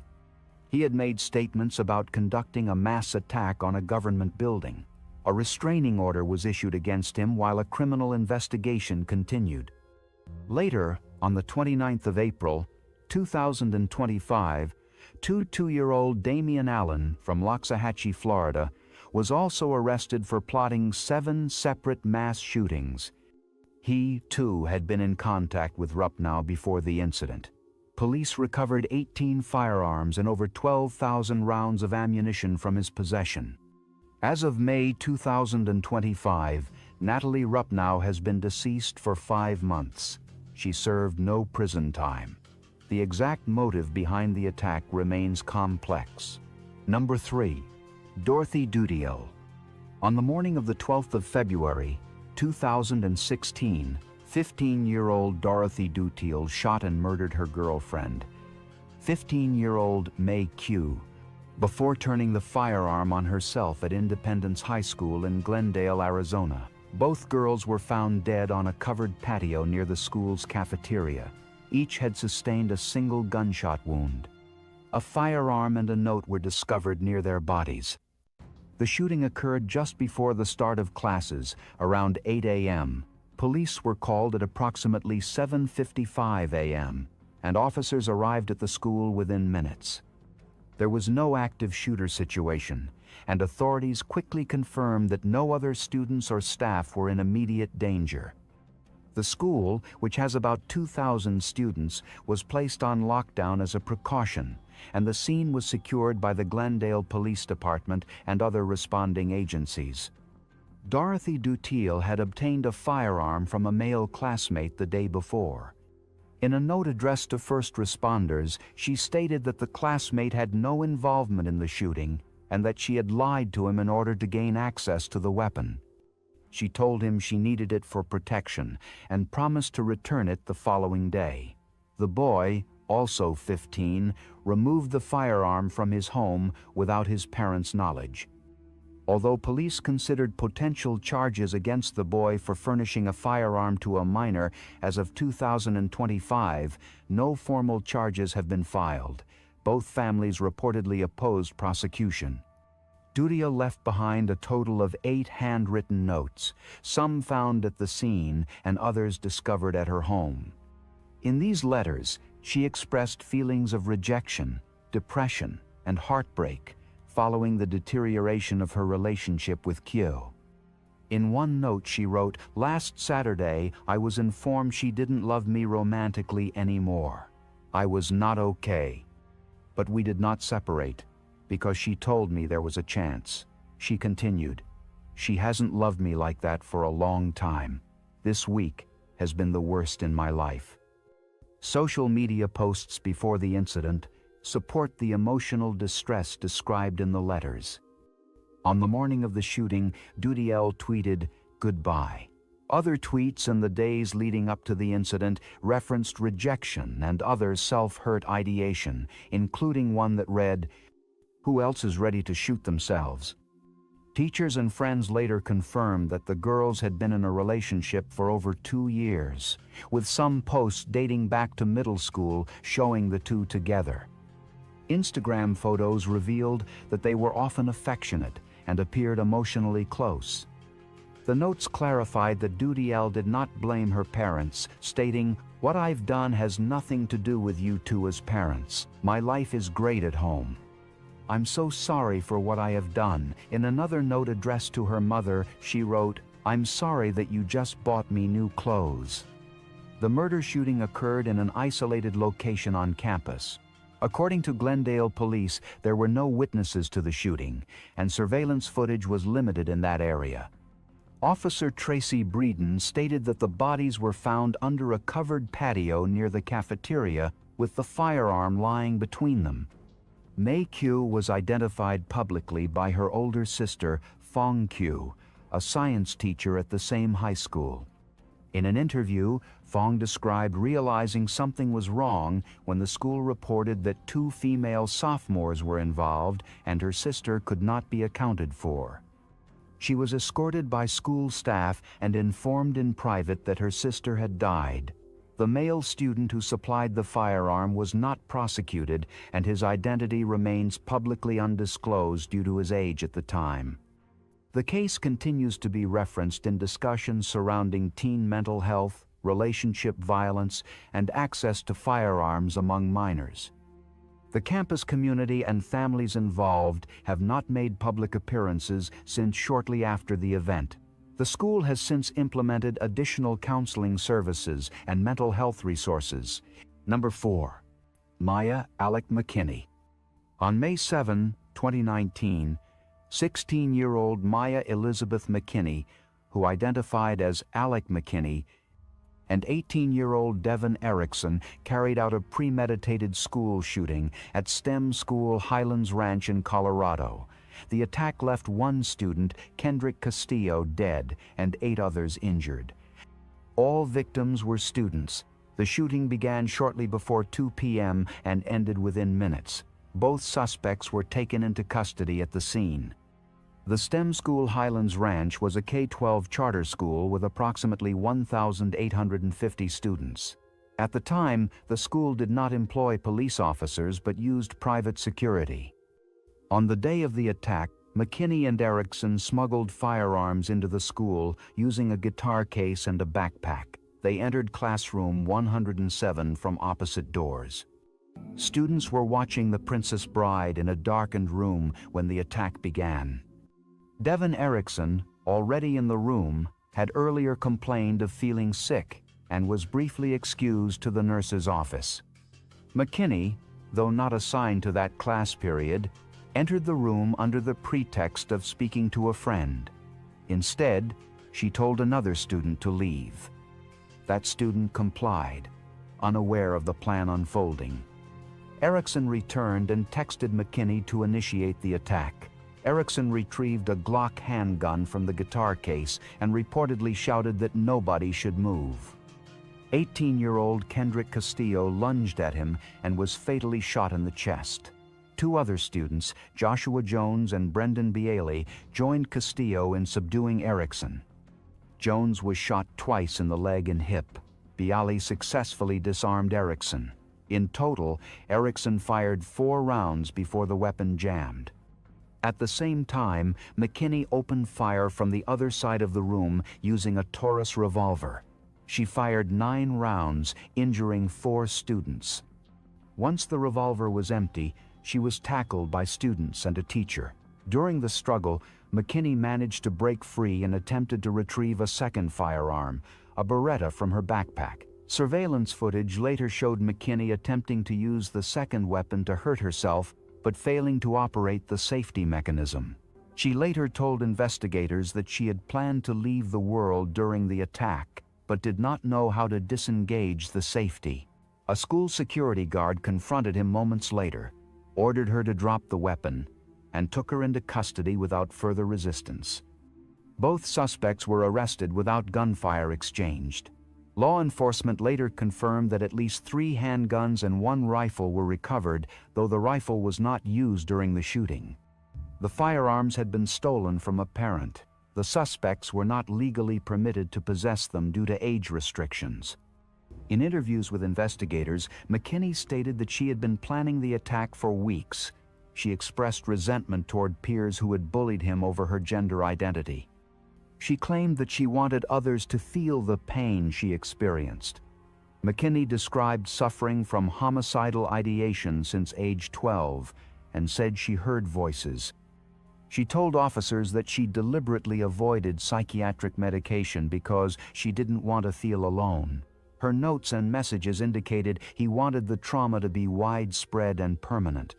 On May 8, 2019, McKinney appeared in court. Although authorities initially identified her as female due to birth records, her attorneys confirmed her preference for male pronouns. She was charged as an adult with multiple felonies, including first-degree murder, attempted murder, and related offenses. The defense later argued to move the case to juvenile court, but the judge denied the request. McKinney initially pleaded not guilty.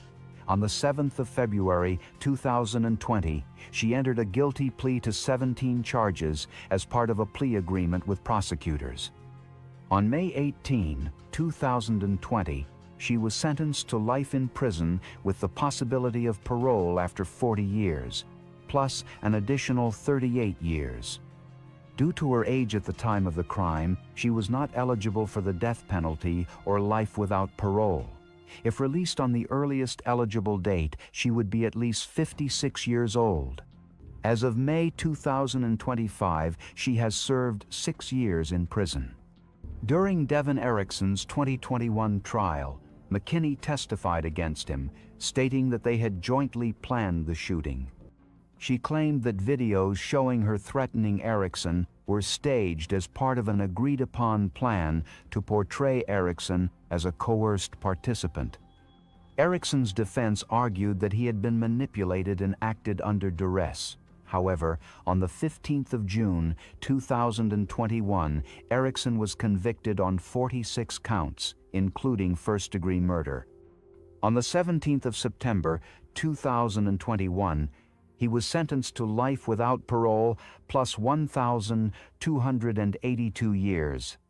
McKinney has not appealed his conviction or sentence. Her prison records indicate no major incidents since her incarceration. Both families of victims and survivors expressed disappointment that McKinney may eventually be eligible for parole, but the court ruled that Colorado law prohibits life without parole sentences for juveniles. The STEM school Highlands Ranch resumed operations with increased security and mental health support services after the incident. Number 5. Amy Bishop. On the 12th of February, 2010, 44-year-old Amy Bishop, a biology professor at the University of Alabama in Huntsville, opened fire during a routine faculty meeting in the biology department located on the 3rd floor of the Shelby Center for Science and Technology. The meeting had been attended by 12 people. 3 of them were shot and murdered. Dr. Gopi Podila, the department chair, Dr. Maria Ragland Davis, and Dr. Adrielle Johnson. 3 others, Dr. Joseph Leahy, Dr. Stephanie Monticchiolo, and Dr. Luis Cruz Vera, were injured. Witnesses reported that Bishop sat silently through the meeting for 30 to 40 minutes before suddenly standing, removing the firearm from her handbag and shooting individuals seated nearest to her. Survivors described the shooting as methodical and execution style. One survivor said, "This wasn't random shooting around the room. This was execution style." Another survivor, Professor Deborah Moriarty, recalled Bishop pointing the fire at her and hearing a click, indicating that the firearm had jammed or run out of ammunition. Moriarty then attempted to disarm Bishop and, with the help of others, pushed her from the room and barricaded the door. Bishop fled the building and discarded the weapon in a second-floor bathroom. She was arrested minutes later outside the building. Upon arrest, she appeared disoriented and denied the incident had occurred, telling police, "It didn't happen. There's no way." They're still alive. The firearm used in the attack was discovered in a second-floor bathroom. She did not possess a permit for the weapon. At the time of the shooting, Bishop was dealing with the fallout of being denied tenure in March 2009. Her appeal had been unsuccessful, and per university policy, the spring 2010 semester was to be her last. Although the shooting occurred during a general department meeting not directly related to her tenure status, the denial appeared to be a significant point of personal distress. Amy Bishop was raised in Massachusetts and held a PhD in genetics from Harvard University. She joined the university as a faculty member in 2003. Her professional record included teaching, research, and several co-authored academic publications. However, complaints from students and colleagues described her as erratic, abrasive, and ineffective. Some graduate students had transferred out of her lab, citing difficult interactions. Following the shooting, scrutiny increased around Bishop's past. In 1986, she had fatally shot her 18-year-old brother, Seth Bishop, in their Braintree, Massachusetts home. At the time, the incident was ruled accidental, and no charges were filed. In 2010, following the Huntsville shooting, the case was reopened, and Bishop was indicted for first-degree murder in her brother's death. Authorities stated that probable cause to charge her had existed in 1986, and public officials acknowledged serious failures in the original investigation. Bishop had also been a suspect in a 1993 pipe explosion case targeting a former colleague, Dr. Paul Rosenberg, though charges were never filed. Additionally, in 2002, she pleaded guilty to assault for striking a woman in a restaurant dispute. These incidents were revisited in the media and by investigators after the events of 2010. Immediately following her arrest for the university shooting, Bishop was charged with 1 count of capital murder and 3 counts of attempted murder. Initially, prosecutors intended to pursue the death penalty. However, in 2012, family members of the victims submitted statements to the court opposing capital punishment. In response, Bishop agreed to change her plea to guilty. On the 11th of September, 2012, she formally pleaded guilty, waiving her right to appeal.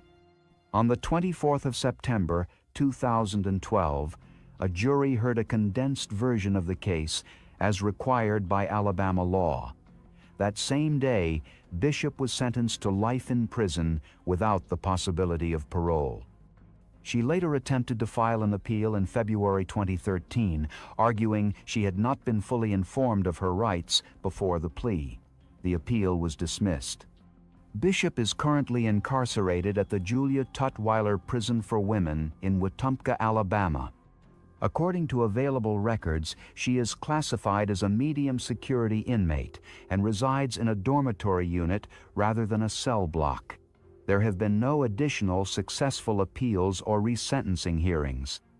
She has expressed that she was being treated for paranoid schizophrenia and had reportedly made a self-harming attempt in custody in June 2010. As of August 2025, Amy Bishop remains incarcerated at the Julia Tutwiler Prison for Women. She has served approximately 13 years of a life sentence without parole and is not eligible for release. Number 6. Laurie Dan. On May 20, 1988, 30-year-old Laurie Dan entered Hubbard Woods Elementary School in Winnetka, a suburb north of Chicago. Carrying multiple firearms, she shot 6 second-grade children and brutally murdered 8-year-old Nikolas Corwin and wounded 5 others. On May 20, Dan executed a series of planned attacks. That morning, she delivered food and drink laced with poison to several acquaintances and institutions, including fraternities, private homes, and families where she had previously babysat. Most recipients either did not consume the items or were unharmed. At one home in Glencoe, she attempted to set fire to the basement after giving 2 boys milk believed to be tainted. The fire was quickly extinguished and no injuries were reported. She then traveled to Ravinia Elementary School in Highland Park, where she attempted to start another fire using gasoline. This attempt also failed. Dan proceeded to a daycare center, but fled after being confronted by staff. Shortly afterward, she drove to Hubbard Woods Elementary School in Winnetka. At the school, Dan entered a boys' washroom and encountered 6-year-old Robert Tressman. She shot him in the chest with a Beretta pistol. The bullet seriously wounded the child, but he survived. When she attempted to shoot 2 other students, her revolver jammed. She discarded the weapon and walked into a second-grade classroom. There, she ordered students into a corner and opened fire, fatally shooting 8-year-old Nikolas Corwin and injuring 4 others: Mark Tiborek, Peter Monroe, Lindsay Fisher, and Catherine Miller. After fleeing the school, she drove erratically through the neighborhood and eventually crashed into a tree. Dressed in blood-stained clothing, she continued on foot and entered the home of Ruth and Philip Andrews. Claiming she had been assaulted and needed help, she held the family at gunpoint for several hours. She then spoke with her mother by phone during this standoff. Eventually, she allowed the Andrews family to leave, but when 20-year-old Philip Andrews attempted to disarm her, she shot him in the chest. He survived. Dan then went to an upstairs bedroom and brutally shot herself using one of her pistols.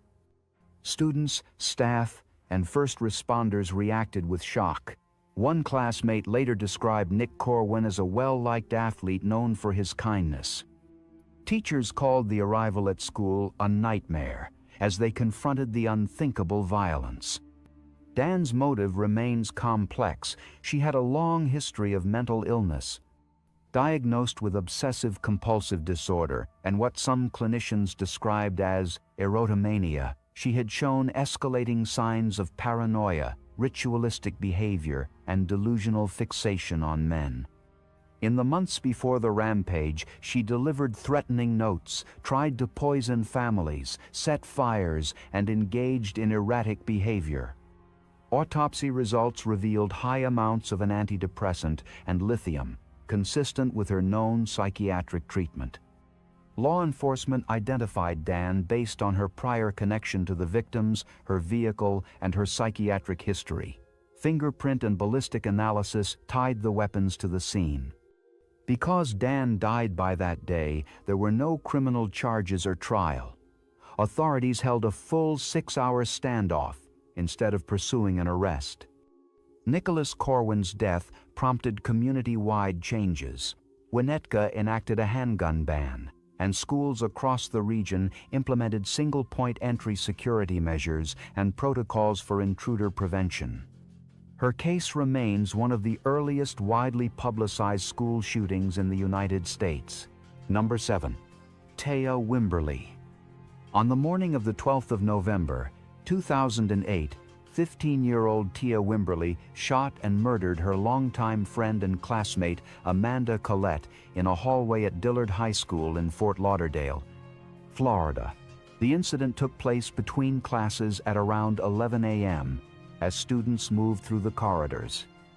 The school, a performing arts magnet program, had an open campus, and many students were in transition when the shooting occurred. T. Wimberly and Amanda Collette were both 15-year-old sophomores and had been close friends since elementary school. According to court testimony and police affidavits, Tia had developed romantic feelings for Amanda, which were not reciprocated. Tia reportedly struggled emotionally with this rejection and the distancing of their friendship. In the days leading up to the shooting, she had expressed distress and self-harming behavior, including cutting herself repeatedly on the eve of the crime. She later stated that she intended to make Amanda feel pain in the same way she had. On the day of the shooting, Wimberly brought a .22 caliber handgun to school, concealing it in her clothing. Witnesses later testified that Amanda and Tia exchanged words in a hallway near the school's performing arts wing. Without further warning, Tia pulled out the firearm and shot Amanda once in the back. Amanda collapsed to the floor as other students nearby began screaming and fleeing. The school went into lockdown, and emergency responders were called to the scene. Tia did not remain at the school. She left the campus on foot and walked to a nearby seafood restaurant, where she used a phone to call the police. When officers arrived, she calmly surrendered and confessed to the shooting. According to an affidavit written by Fort Lauderdale police officer Mark Shotwell, Tia admitted to bringing the firearm to school with the intention of confronting Amanda. She expressed during questioning that she wanted Amanda to feel pain like she did. Amanda Collette was transported to a nearby hospital but was pronounced dead shortly after. The fatal shooting sent shockwaves through the school community, and a memorial service was held the next morning on campus. Students gathered in prayer, wore black, and brought flowers and tributes to honor Amanda's life. Wimberly was arrested and charged with first-degree murder and discharging a firearm on school property. Prosecutors decided to charge her as an adult despite her age. Her defense attorney, Larry S. Davis, later attempted to pursue an insanity defense at trial, citing a history of mental health struggles, childhood trauma, and emotional instability. The defense presented a background of neglect and abuse, including sexual abuse at age 6, abandonment by her mother and father, and being raised by grandparents. Her father was at the time serving a 25-year sentence for attempted murder. When she came out as a lesbian, she faced rejection from many family members, further deepening her isolation. In December 2009, a Broward County jury rejected the insanity defense and convicted her of second-degree murder. During sentencing hearings in January 2010, the prosecution requested a 25-year sentence, while the defense pleaded for a 6-year placement in a high-risk juvenile facility. The presiding judge, John Murphy, ruled in favor of the prosecution's recommendation and sentenced Wimberly to 25 years in adult prison. During the sentencing hearing, Wimberly read a handwritten letter in court, expressing remorse and apologizing to Amanda's mother, Joyce Collette. She also apologized to her own family expressing shame and regret for the grief and disappointment she had caused. After her sentencing, Wimberly was transferred to Lowell Correctional Institution, a women's prison in Ocala, Florida. She was 16 years old at the time of her incarceration. As of August 2025, Tia Wimberly remains incarcerated. She has served over 15 years of her 25-year sentence. She was 15 years old at the time of the crime. She will be approximately 40 years old at the time of her scheduled release if she serves her full term without parole. Number 7. Audrey Elizabeth Hale. On March 27, 2023, 28-year-old Audrey Elizabeth Hale entered the Covenant School, a Presbyterian Church private elementary school in Nashville, Tennessee, and opened fire, murdering 6 people. The victims were 3 9-year-old students, Evelyn Deekhouse, Hallie Scruggs, and William Kinney, and 3 school staff members: 61-year-old Cynthia Peak, 60-year-old Catherine Kwanse, and 61-year-old Mike Hill. Hale was shot and murdered by the police within 14 minutes of the first emergency call. Audrey Hale was a Nashville native, a former student of the Covenant School, and a self-identified transgender male who used the name Aiden on social media and professional accounts. Police confirmed Hale had legally purchased 7 firearms from local stores, 3 of which were used in the shooting. 2 of these weapons were believed to be legally obtained. Authorities stated that Hale had been under medical treatment for an undisclosed emotional disorder. Her parents were unaware that she had acquired multiple firearms and believed she had only sold a firearm they knew about. Police chief stated that she was under doctor's care for an emotional disorder, but no further details about the diagnosis or treatment were made public. On the morning of the attack, Hale sent an Instagram message to a former middle school basketball teammate, Averiana Patton, stating, "I'm planning to go today." The message was time-stamped 9:57 a.m., just minutes before the first shots were fired. Patton alerted police, but the attack had already begun by the time law enforcement could respond. Surveillance footage later released by police showed her arriving at the school in a gray Honda Fit. Dressed in camouflage pants, a white shirt, a tactical vest, and a red cap worn backwards, she approached a side entrance and shot through the glass doors to gain entry. Armed with 3 weapons and carrying over 100 rounds of ammunition, she moved through the hallways, firing at staff she had met on the way. The smoke from the firearm shots triggered the fire alarm. Several staff members and students initiated an evacuation without knowing there was an active shooter. She then went up to the 2nd floor via a stairwell, where he encountered 2 children in a line on the top of the stairwell, as well as a substitute teacher and other children near the entrance of the stairwell. He fired his firearm several times, fatally shooting 3 children and the substitute teacher. Most of the evacuating students and staff escaped unharmed. Some students and teachers went back to their classrooms and barricaded themselves. Hale then walked up to more victims and fired more shots into them as he walked to the 2nd floor hallway. On the 2nd floor, she walked up to a nearby classroom door and fired until the magazine was empty. She then reloaded and fired at an adjacent classroom door until the reloaded magazine was empty. She injured 1 student with flying debris in the 2nd classroom. She then again stopped shooting and reloaded as he continued searching for potential victims in the 2nd floor hallway. Hearing the fire alarms go off, the head of the school exited the school office on the 2nd floor, unaware that an active shooter incident was happening. Hale rounded the corner from the church offices into the same hallway the headmaster was in. The headmaster asked Hale what she was doing. She responded by shooting her multiple times with one of his firearms, then walking up to her and shooting her once more with another firearm. At this point, she spent the next 3 minutes walking around searching for potential victims in the rooms near the headmaster's body. After failing to find any victims, she went back to the church offices to search the rooms, but did not find any victims there. After a while, she gave up searching rooms and went downstairs to the first floor again. While approaching the doors to the church sanctuary, she opened fire at 2 television sets.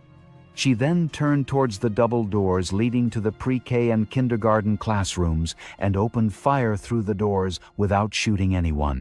She walked upstairs to the second floor and entered the emptied-out church sanctuary, where she fired 7 times at a stained glass window depicting Adam and Eve before leaving.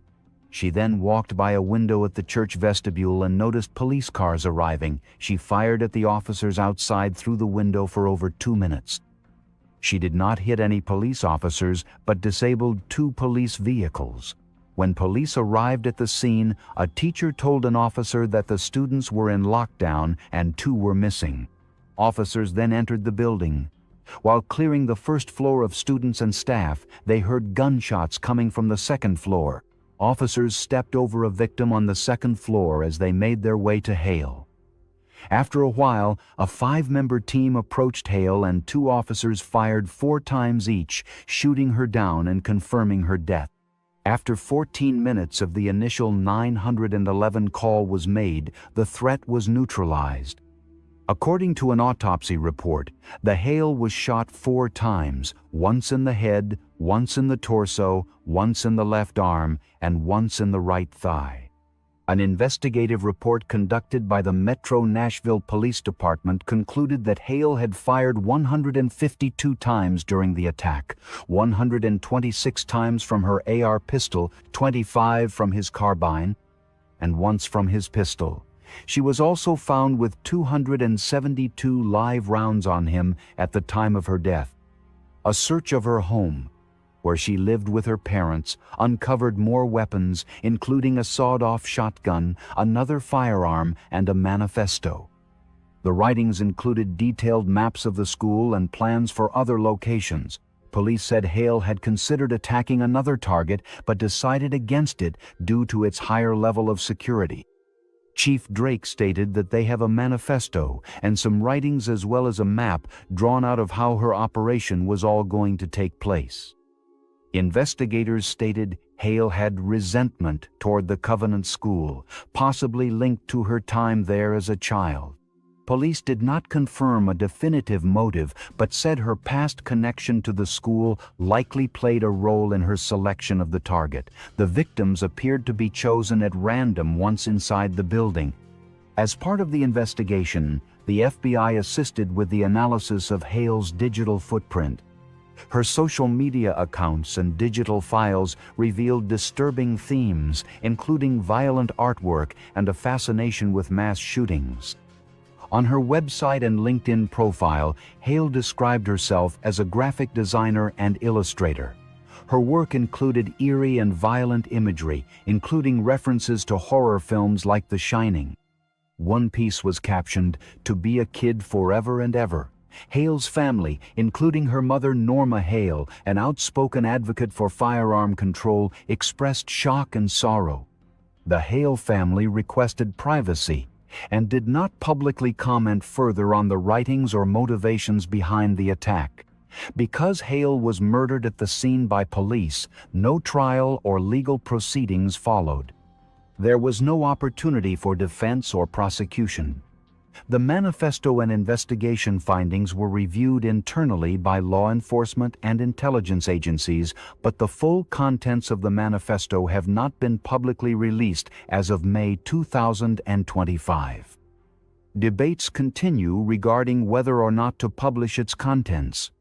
As of May 2025, Audrey Hale has served no years in prison, having died on the day of the shooting. Number 8. Elizabeth Catherine Bush. On the 7th of March, 2001, 14-year-old Elizabeth Catherine Bush brought a .22 caliber revolver to Bishop Neumann Jr. Senior High School in Williamsport, Pennsylvania, and opened fire in the school cafeteria during lunch. The shooting occurred around noon in front of approximately 120 students.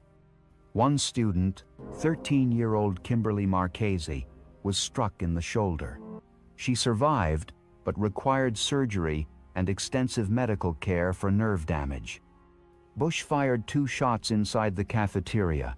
According to witness accounts, the first shot was toward the ceiling, the second toward the floor. That second bullet ricocheted off the ground and struck Marchese in the shoulder. Moments later, Elizabeth continued to shout, expressing self-thoughts and emotional distress. As she raised the firearm toward her own head, another student, 14-year-old Brent Pough, approached her. Pough recognized Bush from riding the same school bus. Despite being ordered by the school principal to stay back, he calmly began talking to Elizabeth. After a tense few moments, she placed the weapon on the floor. Pough then quickly kicked it away. His actions were later praised by law enforcement as both courageous and instrumental in preventing further harm. Police were called immediately and responded within minutes. Elizabeth Bush was taken into custody at the scene without incident. She was charged as a juvenile with attempted homicide, aggravated assault, and related weapons offenses. According to investigators, the firearm had been taken from Bush's home, but authorities did not disclose who legally owned the weapon.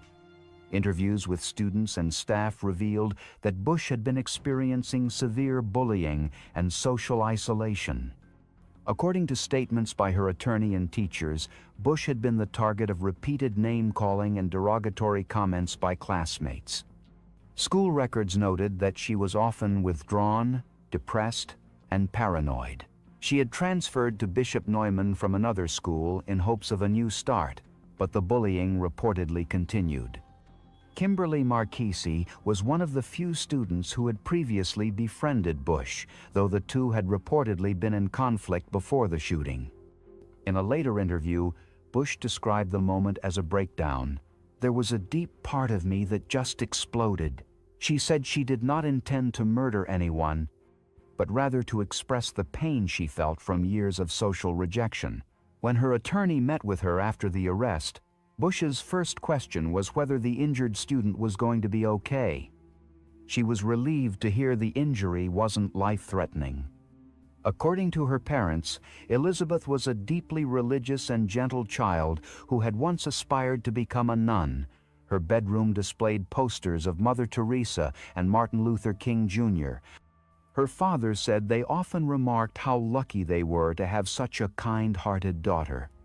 The legal process focused on rehabilitation rather than punishment. Elizabeth Bush pleaded guilty to the charges and was not tried as an adult. The court sentenced her to an open-ended commitment in a juvenile psychiatric facility, with regular evaluations to assess her progress and mental stability. Because she was placed in a juvenile psychiatric facility rather than sentenced to prison, and her case remained sealed under juvenile confidentiality laws, her current status and location are not publicly disclosed. However, she would be 38 years old today. 2. Jalen Freiberg.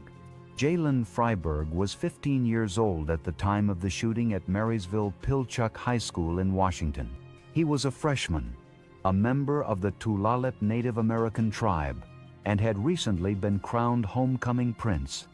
Freiberg was a football and wrestling team member and was described by peers as popular and outgoing. He had also been recently suspended following a physical altercation on the football field, reportedly provoked by racist comment.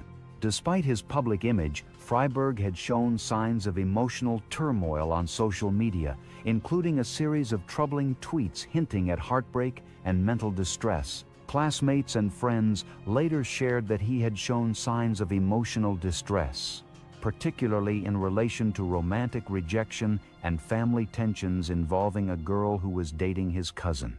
On the morning of the 24th of October, 2014, Jalen invited a group of friends and some close relatives to meet him for lunch via text message. He urged some of the students to skip their classes to be with him at lunch. Among them were Andrew Freiberg and Nate Hatch, his cousins and 3 classmates, Shaylee Chuckle-Nasket, Gia Soriano, and Zoe Galasso. Minutes before he carried out the shooting, he reportedly sent a group text message to his family and the families of his would-be victims. In it, he apologized for his actions and laid out plans for his funeral, indicating that he had premeditated the event. At approximately 10:39 a.m., Freiberg entered the school cafeteria, where the invited group was seated at a table. Witnesses reported that he walked up calmly, exchanged brief words, and then produced a Storm firearm legally owned by his father. He began firing without warning, targeting only those at that table. Each victim was shot once in the head. Eyewitnesses described that he carried out the shooting in a calm, methodical way and having a blank stare, and stared at the victims as he shot them. He also appeared to be targeting only the table where his friends were sitting. At the time of the shooting, 7 students were seated at that table. All victims were shot. 14-year-old Zoe Galasso was pronounced dead at the scene. Andrew Freiberg, Nate Hatch, Shaylee Chucklenaskett, and Gia Soriano sustained critical head injuries. Students fled in panic. According to multiple reports, he then attempted to reload. At that moment, first-year social studies teacher Megan Silberberger ran into the cafeteria after hearing the shots. She made an attempt to intervene and grabbed at Freiberg's arm. Though some early reports credited her with stopping him, official statements later clarified she did not make physical contact before the final shot. Nonetheless, her approach likely disrupted his plan, as Freiberg immediately turned the gun on himself and fired a fatal shot to his head. The entire incident lasted less than 2 minutes. From 10:39 to 10:41 a.m., the first 911 call was placed by student Eric Cervantes, and the school resource officer arrived within 1 minute of the call. He confirmed 5 students were down and that the shooter was deceased. By 11 a.m., a full SWAT team and paramedics were on site. Of the injured, Gia Soriano died 2 days later on the 26th of October, and Shaylee Chucklenaskett died on the 31st of October. Andrew Freiberg succumbed to his injuries on the 7th of November. Nate Hatch, the only survivor, was shot in the jaw and later recovered. In total, over 5 people died from the attack, including the shooter. Investigators combed through over 2,000 pages of interviews, social media content, and evidence to understand Freiberg's motive. While a full psychological profile was never completed due to his death, many classmates, relatives, and friends cited an emotional breakdown over a girl, reportedly in a relationship with his cousin Andrew Freiberg. A month before the shooting, Jalen tweeted his anger about the girl and disowned Andrew online. His final tweets the night before the shooting read, "It won't last. It'll never last." The shooting left the community of Marysville in mourning. Candlelight vigils were held at local churches, and the cafeteria where the incident occurred was permanently closed, later demolished, and turned into a grassy lawn. The school canceled all activities for a week and brought in more than 15 counselors upon reopening. On the 30th of October, 2014, a memorial service was held for Jalen Freiberg at the Tulalip Indian Reservation, attended by hundreds, including tribal leaders. It was a deeply conflicted moment for the community, as the victims and the shooter were all members of the same close-knit Native American tribe. The firearm used in the shooting belonged to Jalen's father and had been stored legally. However, in July 2015, the U.S. Bureau of Alcohol, Tobacco, Firearms, and Explosives concluded that the father, Raymond Freiberg, was legally prohibited from owning firearms due to a permanent protection order issued against him in 2002 following a domestic violence complaint. Despite this, he passed a federal background check and purchased several firearms. In 2016, Raymond Freiberg was found guilty of 6 counts of illegal firearm possession and sentenced to 1 year and 1 day in prison. There was no legal trial for Jalen Freiberg due to his death at the scene. No final statements were made by him, aside from the texts and tweets he posted in the days leading up to the shooting. As of March 2025, Jalen Freiberg remains deceased. He died on the 24th of October, 2014, at age 15, from a self-inflicted wound to the head at Marysville Pilchuck High School. He never served prison time. Number 3. Elliot Rodger. Elliot Oliver Robertson Rodger was a 20-year-old student residing in Isla Vista, a coastal community adjacent to the University of California, Santa Barbara. He was enrolled part-time at Santa Barbara City College and was known to live alone in an apartment on Seville Road. Rodger was the son of Peter Rodger, a film industry professional who worked as an assistant director on The Hunger Games. Despite being born into a privileged background with access to therapy, luxury, and travel, Elliot Rodger experienced prolonged periods of social isolation and psychological distress. Diagnosed with Asperger's syndrome as a child, he had difficulty forming meaningful connections and harbored deep resentment toward women and socially successful men. On the evening of May 23, 2014, Elliot Rodger began what he termed his day of retribution. The attack started at approximately 9:30 p.m. inside his Isla Vista apartment, where he stabbed to death 3 men, Cheng Yuan Hong, George Chen, and Wei-Han Wang. The victims were his roommates or had recently been invited to the apartment. Authorities later found their bodies with multiple stab wounds, believed to have been inflicted hours before the next phase of the rampage began. Rodger then drove his black BMW coupe toward the Alpha Phi sorority house, carrying 3 legally purchased semi-automatic firearms and more than 400 rounds of ammunition. He knocked on the sorority's door, but no one answered. Frustrated, he opened fire on 3 women standing outside. 22-year-old Katie Cooper and 19-year-old Veronica Weiss were killed. The 3rd woman survived but was seriously wounded. Immediately afterward, Rodger drove to the nearby IV Deli Mart, where he entered and fatally shot 20-year-old Christopher Michael Martinez, a UCSB student.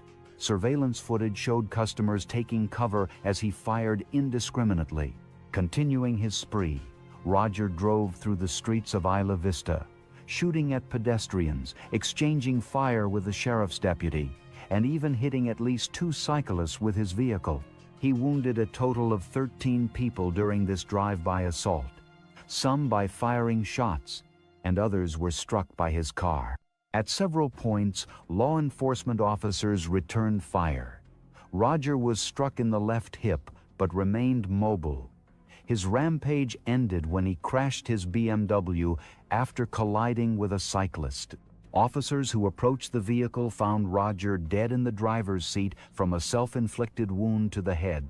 Inside the vehicle, investigators recovered the 3 firearms, all of which were registered in Rodger's name, and a large supply of unused ammunition. The stabbings at the apartment and the drive-by shootings across Isla Vista formed a total of 10 separate crime scenes. In the weeks and months before the attack, Rodger had posted several disturbing videos on YouTube and authored a 140-page manifesto titled My Twisted World.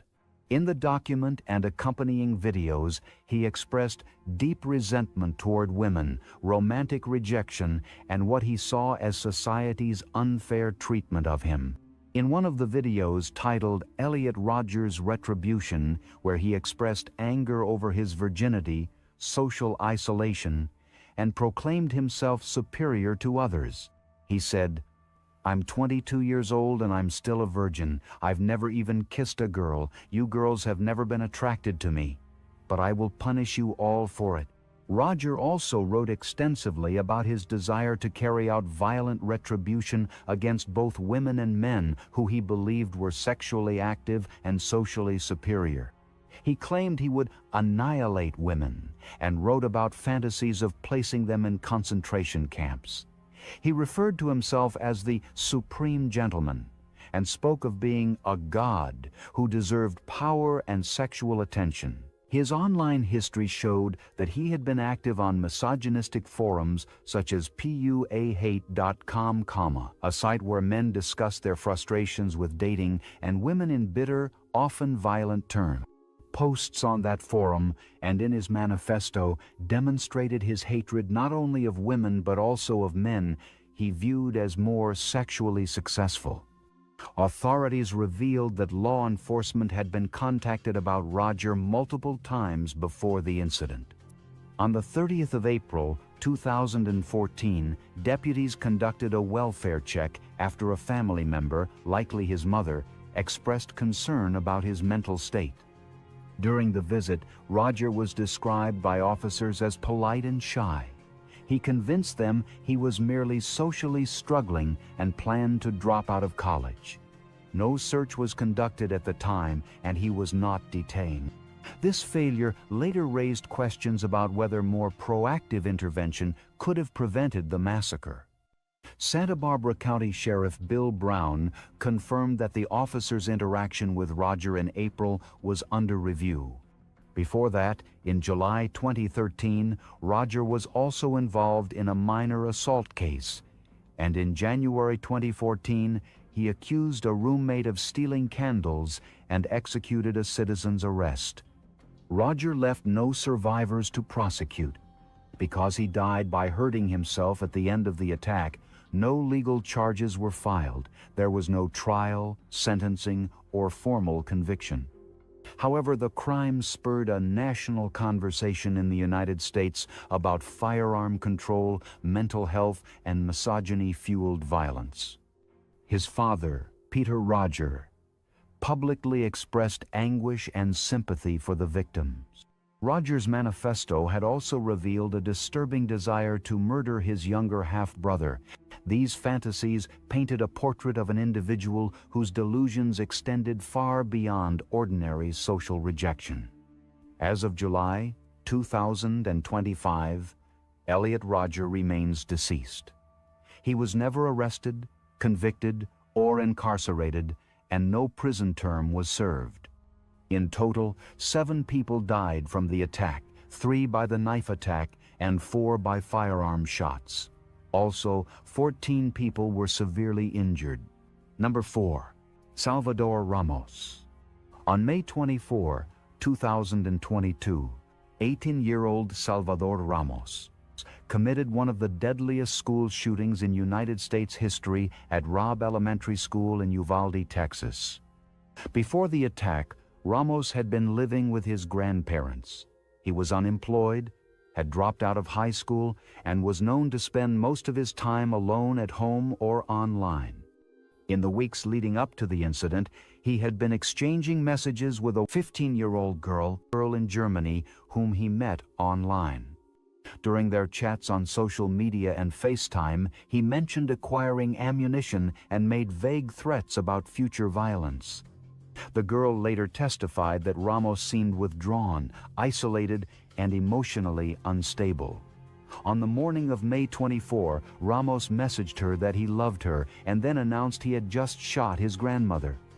Moments later, he added that he planned to shoot up an elementary school, and the girl replied, "Cool."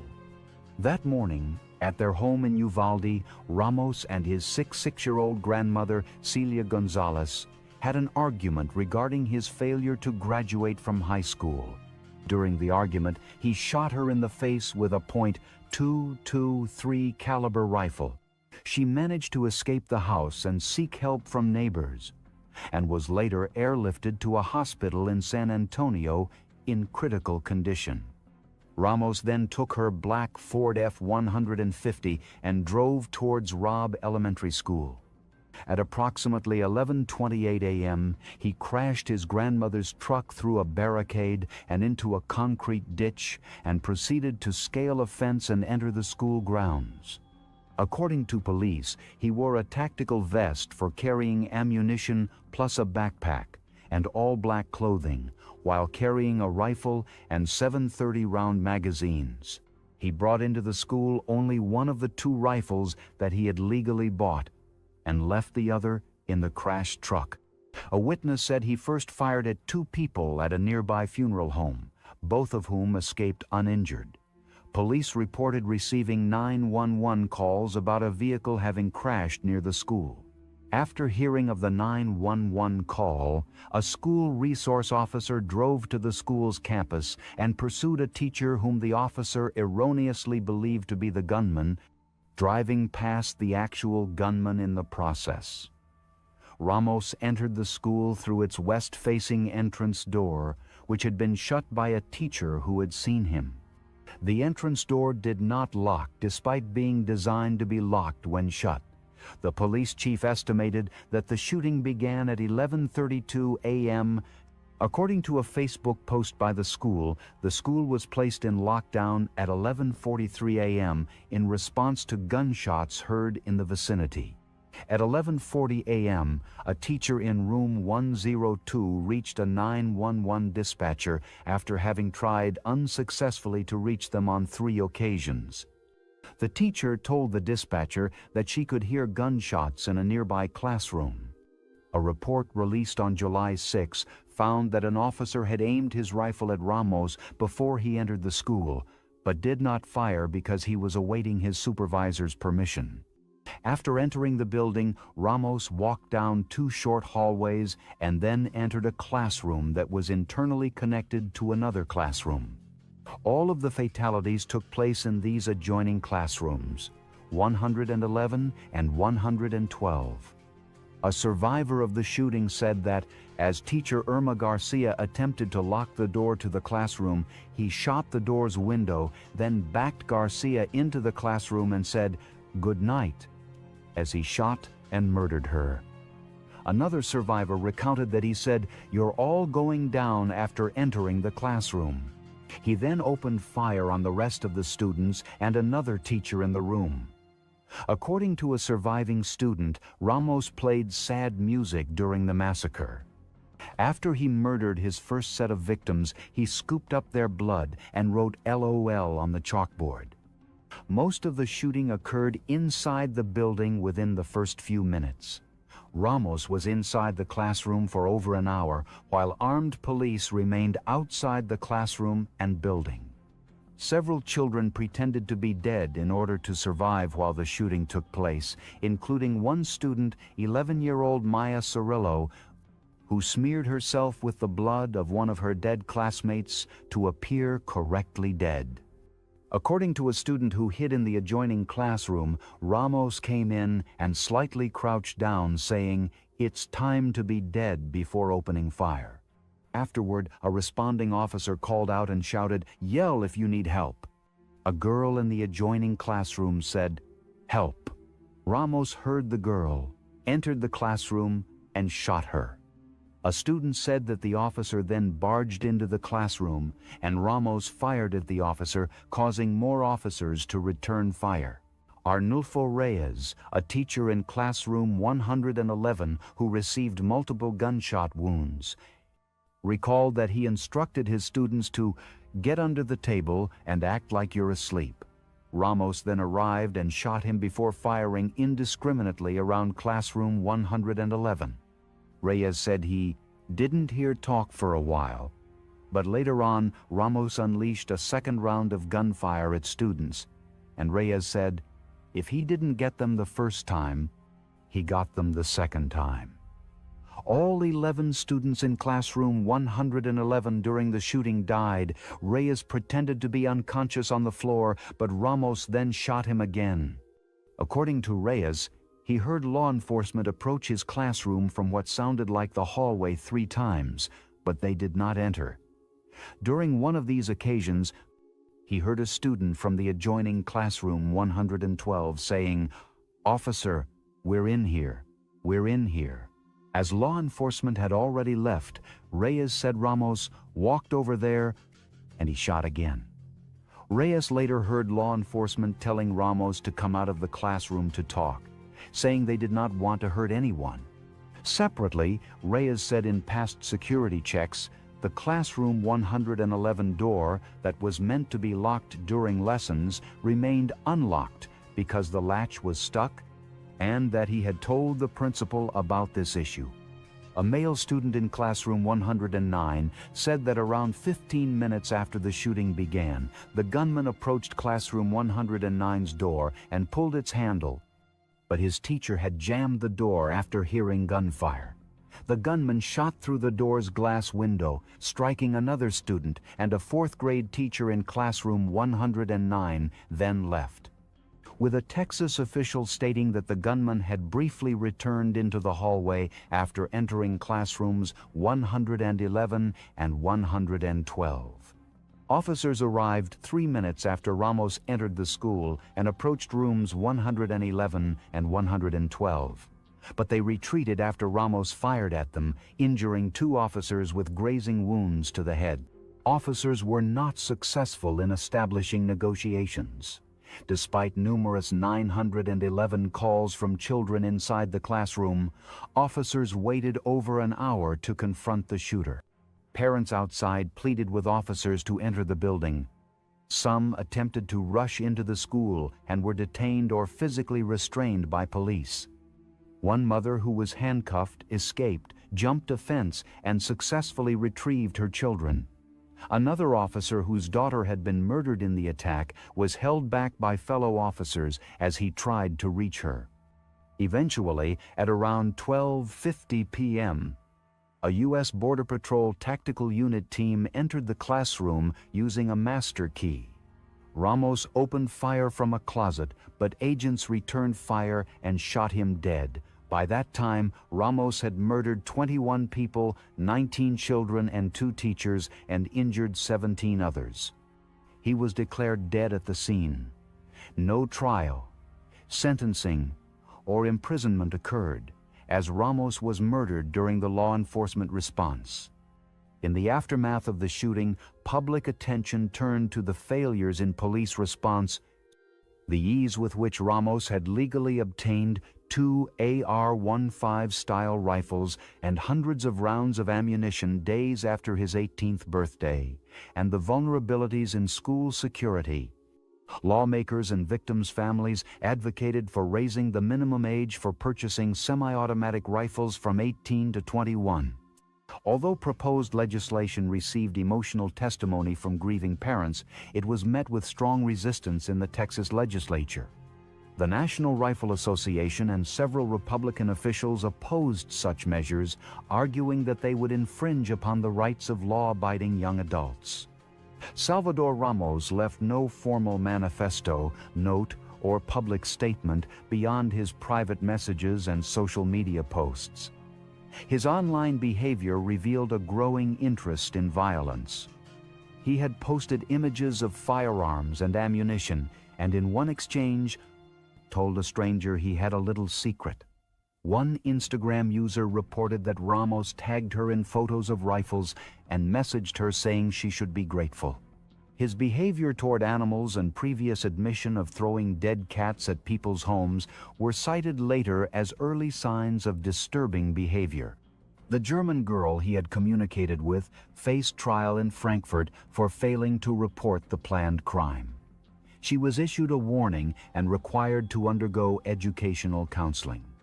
Meta, the parent company of Facebook, stated that Ramos's messages were private and only discovered after the shooting occurred. As of July 2025, Salvador Ramos remains deceased. He never stood trial, never served prison time, and no prison facility was assigned. In total, 22 people were confirmed dead, including Ramos. He was 18 years old at the time of the crime and was murdered on the same day during the law enforcement response inside Robb Elementary School. Number 5. Ethan Crumbley. On the 30th of November, 2021, 15-year-old Ethan Crumbley opened fire at Oxford High School in Michigan, murdering 4 students and wounding 7 others. His father, James Crumbley, was later arrested and charged with 4 counts of involuntary manslaughter for his role in enabling the attack. Prosecutors allege that James, then 45 years old, bought the firearm used in the shooting and failed to secure it or respond appropriately to his son's disturbing behavior in the days leading up to the crime. 4 days before the attack, on the 26th of November, 2021, James Crumbley took his son Ethan to Acme Shooting Goods. where he purchased a 9mm Sig Sauer SP firearm. Surveillance footage and purchase records confirmed this transaction. Ethan posted on Instagram that same day that he just got his new beauty today, referencing the firearm. The next day, Ethan's mother, Jennifer Crumbly, posted about their outing, captioning her Instagram post as "Mom and Sunday testing out his new Xmas present." 2 days later, on the 29th of November, a teacher at Oxford High School observed Ethan searching online for ammunition during class. School officials contacted Jennifer, who later texted her son, "Lol, I'm not mad at you. You have to learn not to get caught." There was no follow-up by the parents or retrieval of the firearm after this warning sign. On the morning of the shooting, the 30th of November, another teacher found a disturbing note on Ethan's desk. It included drawings of a firearm, a bullet, a person bleeding, and phrases such as "the thoughts won't stop," "blood everywhere," and other self-condemnation phrases. The school immediately called in James and Jennifer Crumbly for an emergency meeting. Ethan told school staff the drawings were part of a video game idea, and the parents refused to take him home. They did not ask about the location of the firearm, nor did they check his backpack. The meeting ended with Ethan returning to class. At 12:51 p.m. that day, surveillance footage showed Ethan Robert Crumbly entering a bathroom and exiting it about a minute later, holding a semi-automatic firearm. Immediately afterwards, he started firing in the hallway as hundreds of students passed through, transitioning from one class to another. When the students began fleeing, he methodically and deliberately walked down the hallway and shot into classrooms and at anyone who was unable to escape until he moved on toward another classroom. Due to the quick response by students and staff, Crumbly was unable to actually enter any of the classrooms. According to students, a voice over the intercom alerted them to an active shooter, and their teachers started locking and barricading doors and covering windows, convincing them it was not a drill. Others recounted hearing loud, banging sounds before they realized the noises were gunshots and quickly locked the door. One student who hid in a toilet stall recalled hearing a firearm being cocked outside the bathroom. Once the school had been secured, he opened the bathroom door to find several bodies lying on the floor. At 12:51 p.m., police received the first of approximately 100 911 calls about the shooting and headed to the school.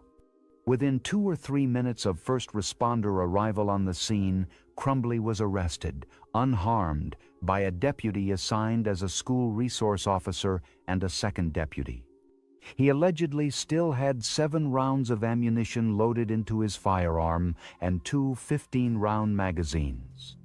The entire shooting lasted about 5 minutes and occurred at the southern end of the school building. A total of 32 spent bullet casings were found at the school.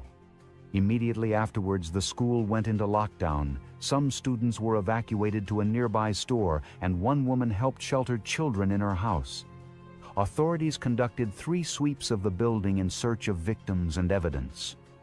At least one student posted a video to social media showing people hiding in a classroom while someone out in the hallway spoke to them, claiming to be law enforcement. Those locked down in the classroom mistakenly believed the speaker was the shooter. They ultimately fled through the windows, and from there, a deputy led them to safety. The sheriff confirmed that based on surveillance footage, Crumbly had never knocked on a door, and the person speaking from the hall was likely a detective trying to calm the students.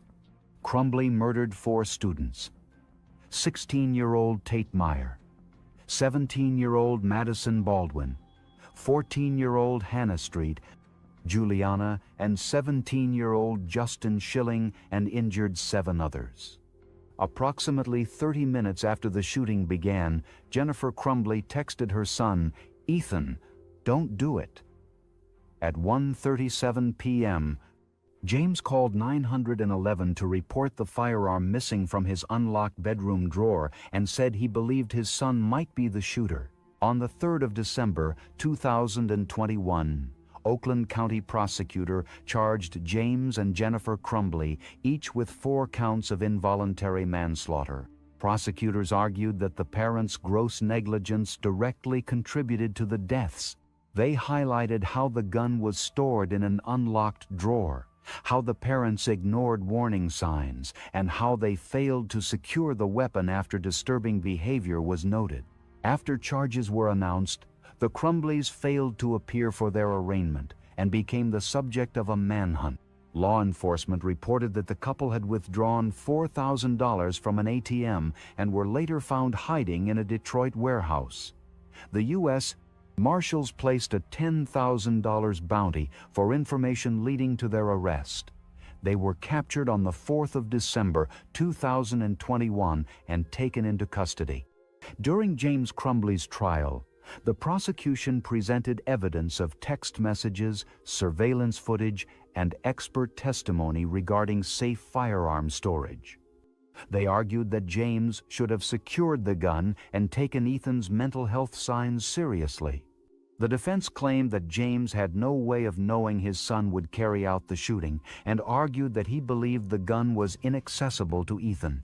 On December 8, 2023, Ethan was formally sentenced to life in prison without the possibility of parole plus additional consecutive prison time with no parole eligibility. Also in February 2024, James Crumbley was found guilty on all 4 counts of involuntary manslaughter.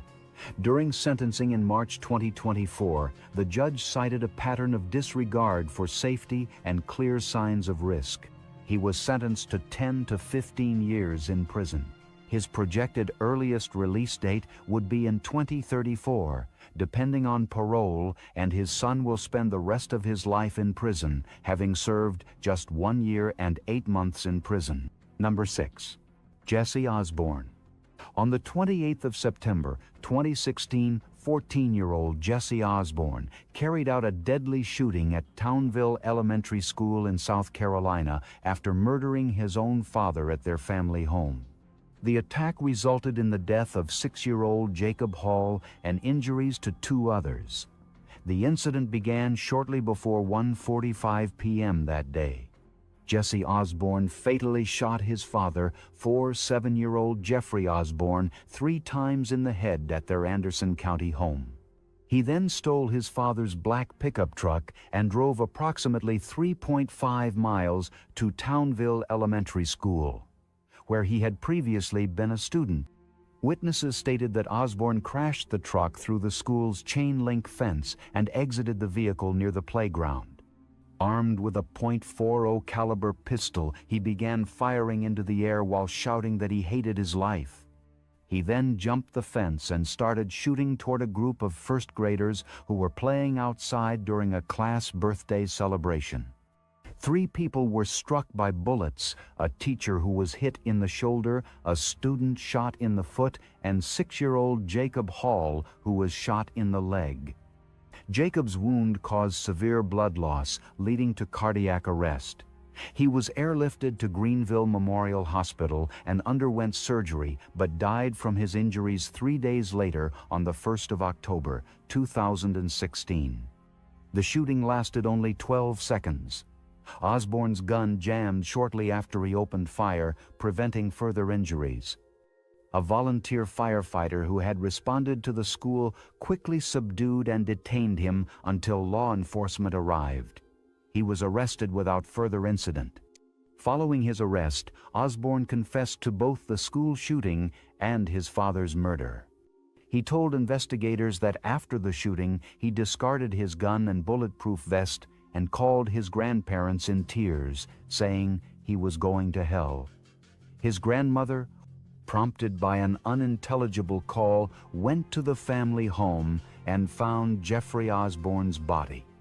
Jesse later admitted to being influenced by violent online communities and had expressed a desire to become one of the most notorious school shooters in the United States. Investigators uncovered social media messages and search history showing that Osborne had planned the attack for months. He had been expelled from West Oak Middle School earlier in the year for bringing a machete and a hatchet to school. Osborne told a deputy at the time, "I'm going to do Columbine better." In one Instagram group chat, Osborne wrote, "I think I'll most likely murder around 50 or 60. And in another message said, "I have to bet Adam Lanza," referring to the Sandy Hook shooter. During court proceedings, prosecutors highlighted the extent of premeditation and his ongoing obsession with mass violence. FBI Special Agent Shandell Ewing testified about thousands of messages Osborne had sent discussing the best locations and timing for his attack and his desire to avoid police presence by targeting an elementary school instead of a middle school. Jesse Osborne initially pleaded not guilty in September 2018, but later changed his plea. On the 12th of December 2018, he pleaded guilty to 2 counts of murder and 3 counts of attempted murder, waiving his right to a jury trial. Sentencing was postponed to allow the court to consider the details and potential for rehabilitation. During the sentencing hearing in November 2019, the court heard emotional statements from survivors, family members of Jacob Hall, Osborne's relatives, and psychiatric experts. Osborne's grandfather testified that Jesse had been abused at home by his father and bullied at school. He claimed Jesse became isolated after being expelled and spent over 12 hours a day alone in a basement bedroom. Despite this testimony, the prosecution presented evidence that Jesse showed little to no remorse, and a court-appointed psychiatrist stated that he displayed signs of conduct disorder and potential antisocial personality disorder. The psychiatrist also testified that Osborne continued to fantasize about violence, recounting disturbing behaviors such as shooting animals and describing killings as not what he expected. The psychiatrist stated that he does not feel any remorse. He doesn't feel guilt and expressed pessimism about Osborne's ability to be rehabilitated. Judge Lawton McIntosh sentenced Jesse to life in prison without parole for the murder of Jacob Hall, along with an additional 30 years for the attempted murder charges. In September 2023, his sentence was modified on appeal to 2 75-year terms in place of the life sentence, though his release remains unlikely. He was initially incarcerated at Kirkland Correctional Institution, then transferred to Turbeville Correctional Institution in January 2020. He was later moved to Lieber Correctional Institution in September 2020 and returned to Kirkland in January 2024. As of May 2025, Jesse Osborne has served 5 years and 6 months in an adult prison. He was 14 years old at the time of the crime and will be 89 years old when first eligible for release if he serves the full 75-year sentence. His current status is incarcerated at a South Carolina Department of Corrections facility. Number 7. Nikolas Jacob Cruz. On the 14th of February 2018, 19-year-old Nikolas Cruz committed one of the deadliest school shootings in U.S. history. He opened fire at Marjorie Stoneman Douglas High School in Parkland, Florida, killing 17 people, including 14 students and 3 staff members, and wounding 17 others. Cruz was dropped off at the school by an Uber driver at 2:19 p.m., 20 minutes before the school dismissal time. According to a police report, he was carrying a rifle case and a backpack, and multiple magazines were concealed. He was spotted and recognized by a campus monitor who radioed a colleague that he was walking purposefully toward Building 12. The campus monitor did not declare a code red lockdown and sent a radio message to a colleague inside Building 12, which Cruz had entered. The school's policies did not specify clearly who could order a lockdown, and staff had been trained not to order a lockdown unless they saw a firearm or heard shots being fired. Cruz entered Building 12, a three-story structure containing 30 classrooms typically occupied by about 900 students and 30 teachers at approximately 2:21 p.m. Upon entering the building, he rapidly assembled his weapon at the base of a stairwell adjacent to the first-floor classrooms. As he did so, he was interrupted by a student named Christopher McKenna and warned him, telling him to better get out of the environment, stating that something bad was about to happen. McKenna fled the building and notified staff members of the unfolding threat. He then entered the first-floor hallway, where he observed three students, Martin Anguiano, Gina Montalto, and Luke Hoyer, who were in the hallway outside room 1215. He shot and murdered all three in the hallway with another student within the hallway, 15-year-old Ashley Baez, wounded once in her upper leg. He then fired through the windows of 4 closed classroom doors, murdering 6 more students and wounding 13 others. 2 staff members were also killed on the first floor of the building. Due to firearm sounds within the hallways, the fire alarm within the building activated, causing confusion because there had been a fire drill earlier in the day. Students were unable to seek shelter at hard corners areas of a classroom that people could safely hide in if a gunman peered through the window of a door, because many of the classrooms in Building 12 lacked one, and furniture otherwise obstructed potential safe spaces. As the shooting unfolded, a code red was still not called due to confusion among school employees over who had the authority to do so. At about 2:21 p.m., a staff member eventually activated a lockdown, but only after discovering the body of a victim and hearing gunfire. An armed school resource officer of the Broward County Sheriff's Office was on campus when the shooting broke out, and he remained outside between Building 12 and the adjacent Building 7. After murdering 2 staff members near the first-floor stairwell, he proceeded to the second floor, where he fired into 2 empty classrooms. On the third floor, he shot and murdered 5 students and another staff member, who all had been stranded in the hallway. 3 other students and 2 teachers were injured. Next, he went into a teacher's lounge, where he attempted to shoot out the hurricane-resistant windows facing the yard in order to target students and staff fleeing below, but failed. After he stopped shooting, possibly due to a weapon malfunction, he dropped his rifle on the 3rd floor of the building and left the scene by blending in with fleeing students. He then walked to a fast food restaurant, stopping at a mall to get a soda on the way, and lingered and stalled around before leaving on foot at 3:01 p.m. Of the 17 fatalities, 14 were students while 3 were teachers. 2 of those murdered were students in Ivy Seamus's Holocaust history class. Seamus was teaching a class lesson on combating hate when Cruz fired shots into her classroom. 4 students from Seamus's class were injured. According to Seamus, Cruz was unaware he was shooting into a class on the Holocaust, even though he had scrawled swastikas onto the ammunition magazines that he left at the school. In total, Cruz fired 139 shots during the shooting, 70 on the first floor, 2-inch the stairwell, 6 on the second floor, and 61 on the third floor. At about 3:41 p.m., police stopped Cruz 2 miles from the school in the neighborhood of Coral Springs and arrested him as the suspected shooter. He was then taken to a hospital emergency room with labored breathing. After 40 minutes, he was released back into police custody and booked into the Broward County Jail. The shooting lasted for about 6 minutes in total, and all of the victims were shot within just under 4 minutes. School surveillance camera video showed Cruz as the shooter, and he was also recognized by eyewitnesses.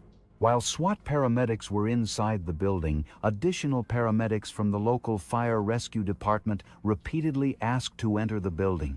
These requests were denied by the Broward Sheriff's Office even after the suspect was arrested. The shooting resulted in 17 deaths and 17 injuries. Victims included both students and faculty, such as teacher Scott Bagel, who was shot and murdered while helping students shelter, and student Peter Wang, who held a door open for others to escape. Survivors such as Anthony Borges sustained multiple gunshot wounds and later criticized authorities for their inability in the handling of the threat.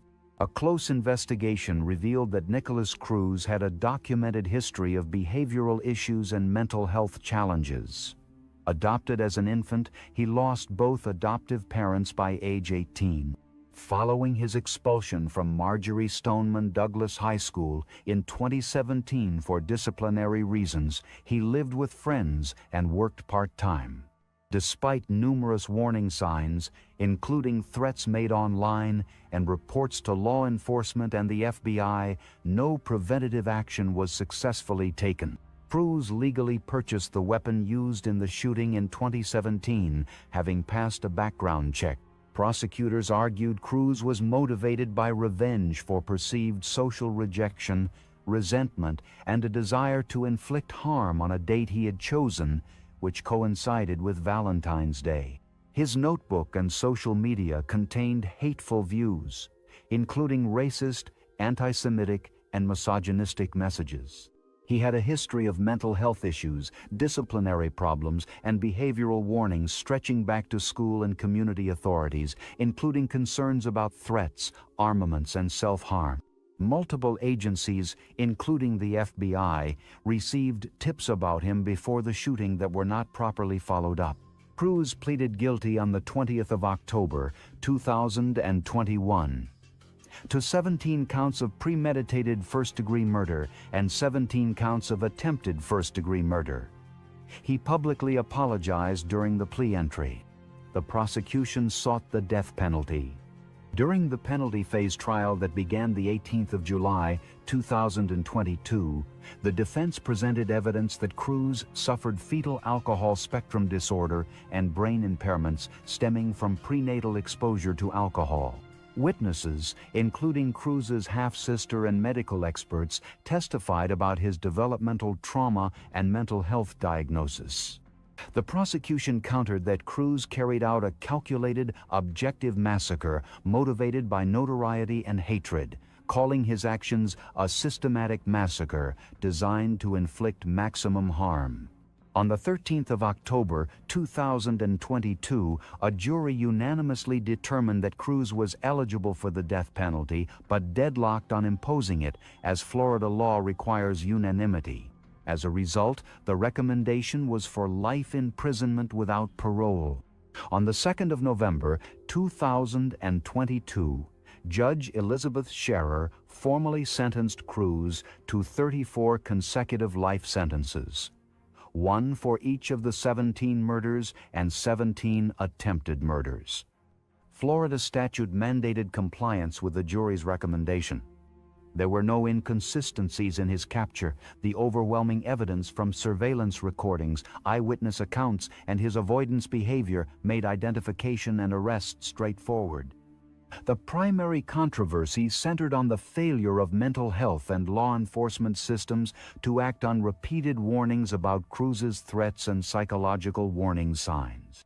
In subsequent legal actions, Cruz was sued by multiple survivors and victims' families. Civil settlements were reached in 2024, including $50 million each to families of 3 deceased students, $40 million to a survivor, and a legal agreement granting survivor Anthony Borges exclusive rights to Cruz's name and likeness. These actions aimed to prevent Cruz from profiting or gaining public attention from the attack.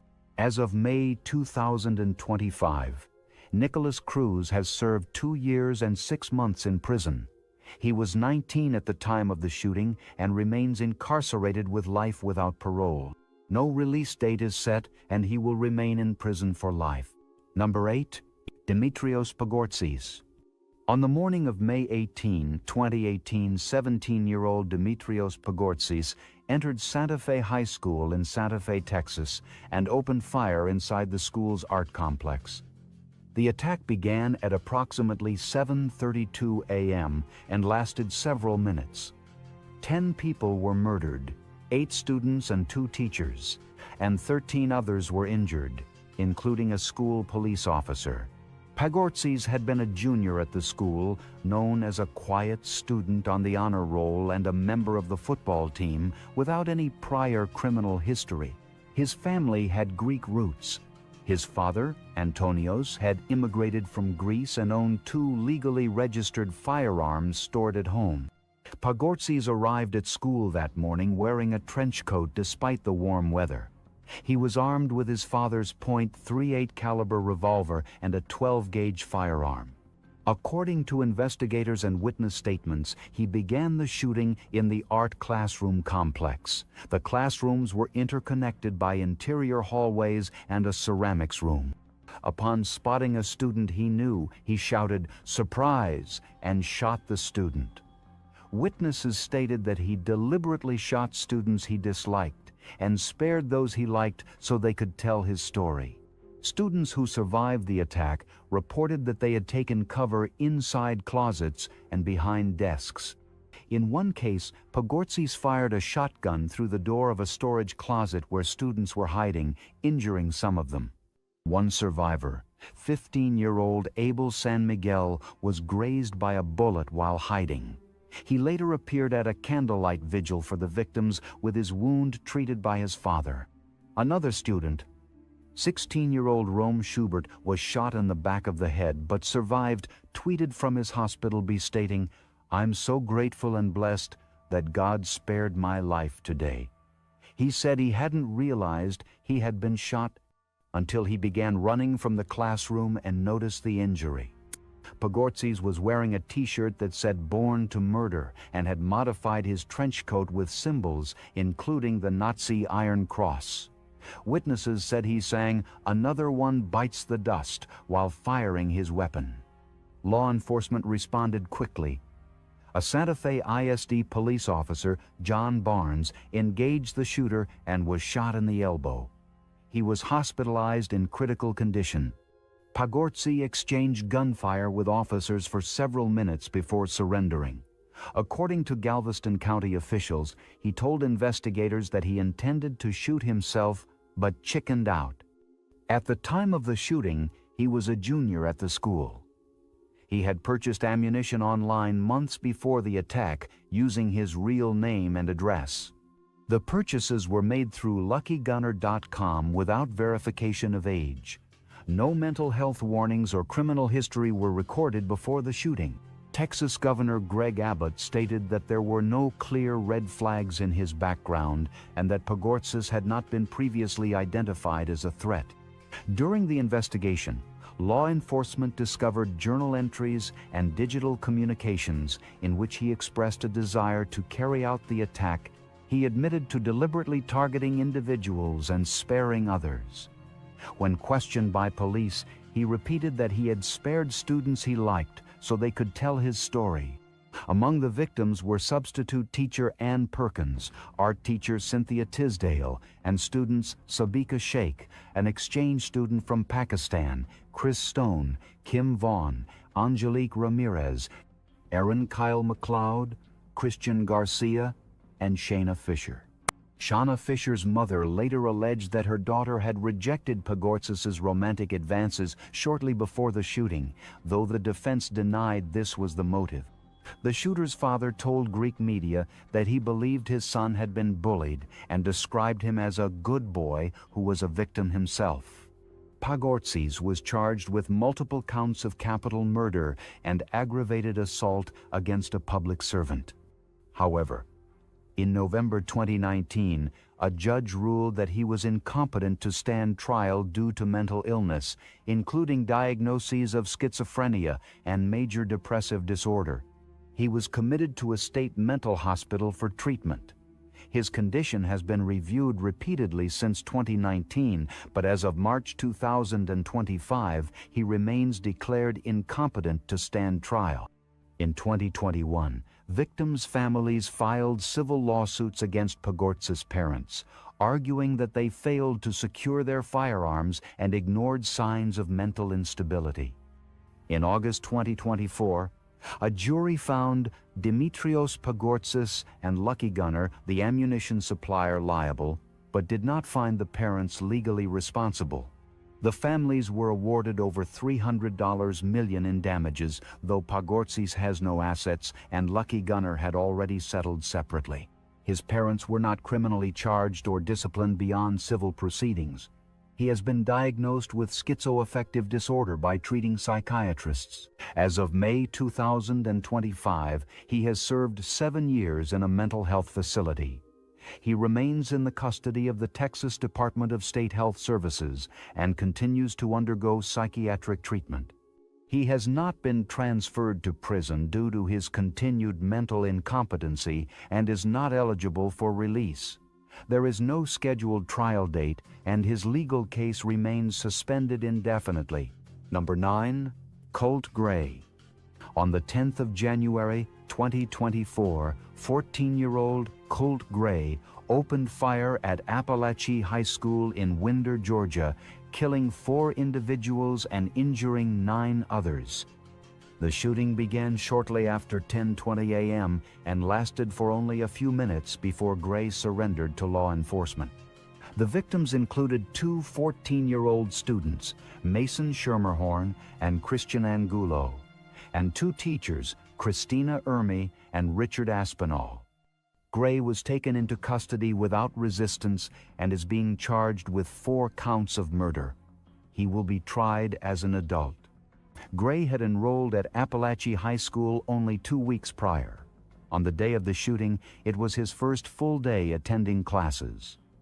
According to classmates, he displayed unusual behavior earlier that morning. In first period class, he reportedly asked how the school would respond to an active shooter. The teacher reported the comment to staff, but it did not reach the classroom where the attack began. At approximately 9:42 a.m., Gray sent a text message to his father reading, "I'm sorry, it's not her fault. You are not to blame for any of it." He then exited his algebra classroom at 9:45 a.m. without taking a hall pass. The classroom door locked behind him. Surveillance footage and witness statements later confirmed that he entered a bathroom stall, changed into yellow plastic gloves, and retrieved his weapon, concealed in a rolled-up poster board inside his backpack. At the same time, another student with a similar name was mistakenly detained by school officers during an urgent search, delaying their ability to locate Gray. Gray returned to the hallway outside his algebra classroom and knocked on the door. A student looked through the glass panel and saw that he was armed. The teacher instructed the student not to open the door. Gray then entered a neighboring classroom where the door had been left open. Witnesses say he began firing 10 to 15 rounds, immediately killing student Christian Angulo. He continued shooting while moving through the hallway, reportedly yelling for people to open doors. One teacher, Richard Aspinall, was shot in the chest after leaving his classroom to investigate the noise. His students pulled him back into the room and tried to stop the bleeding using their clothing, while others barricaded the door with desks. Another victim, teacher Christina Ermy, was also killed during the incident. Several students in nearby rooms described hearing, shouting, gunfire, and then screams. One student later stated that Gray pounded on the door and shouted, "Open up," before gunfire erupted again. The lockdown system, newly installed at the school, was triggered when multiple staff members activated panic buttons embedded in their ID badges. All digital smartboards displayed a hard lockdown message in red text, prompting students and teachers to shelter in place. Some students initially thought it was a drill until they heard live gunfire. Gray was confronted within minutes by school resource officers. According to Barrow County Sheriff Judd Smith, Gray gave up and got on the ground when confronted and was arrested without incident. He was transported to the Gainesville Regional Youth Detention Center. Following the attack, law enforcement searched Gray's home in Bethlehem, Georgia. Investigators recovered evidence suggesting he was fixated on other mass shootings, including the 2018 Parkland, Florida school shooting. They found Discord logs and online activity under a Russian username referencing Adam Lanza, the Sandy Hook shooter. Gray had been previously interviewed by the FBI in 2023 after anonymous tips were submitted about threats made online. At the time, he was 13. Both he and his father denied involvement, and authorities determined there was insufficient evidence to pursue charges. Local schools were asked to monitor him, but no further action was taken. On the morning of the shooting, Gray's mother reportedly called the school warning of an extreme emergency and urged administrators to locate her son.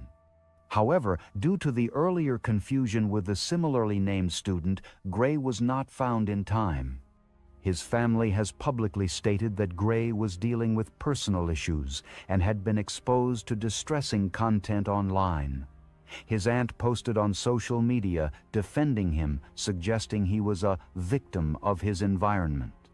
Those comments were later deleted following backlash from the community and the victims' families. Among the victims was one 4-year-old Mason Schermerhorn, an autistic student. His family had been trying to reach him during the attack and later confirmed his death. Hundreds of people attended a vigil in downtown Winder following the incident. Tributes poured in for the victims, while several parents expressed frustration at the ongoing problem of school shootings in the U.S. Gray was charged with 4 counts of murder and multiple counts of aggravated assault. Despite his age, the court ruled that he would be tried as an adult. During his preliminary hearings, the prosecution cited premeditation, evidence of intent, and previous warnings as justification for adult charges. The defense requested mental health evaluations and argued that he had been subject to bullying and trauma, but the judge found sufficient cause to proceed under adult court jurisdiction. As of March 2025, Colt Gray remains in custody at a secure juvenile facility in Georgia while awaiting trial. He has undergone multiple psychological assessments and has been declared competent to stand trial. No official trial date has been announced, but legal proceedings are expected to begin in late 2025. If convicted, Gray faces the possibility of life imprisonment. He was 14 years old at the time of the attack.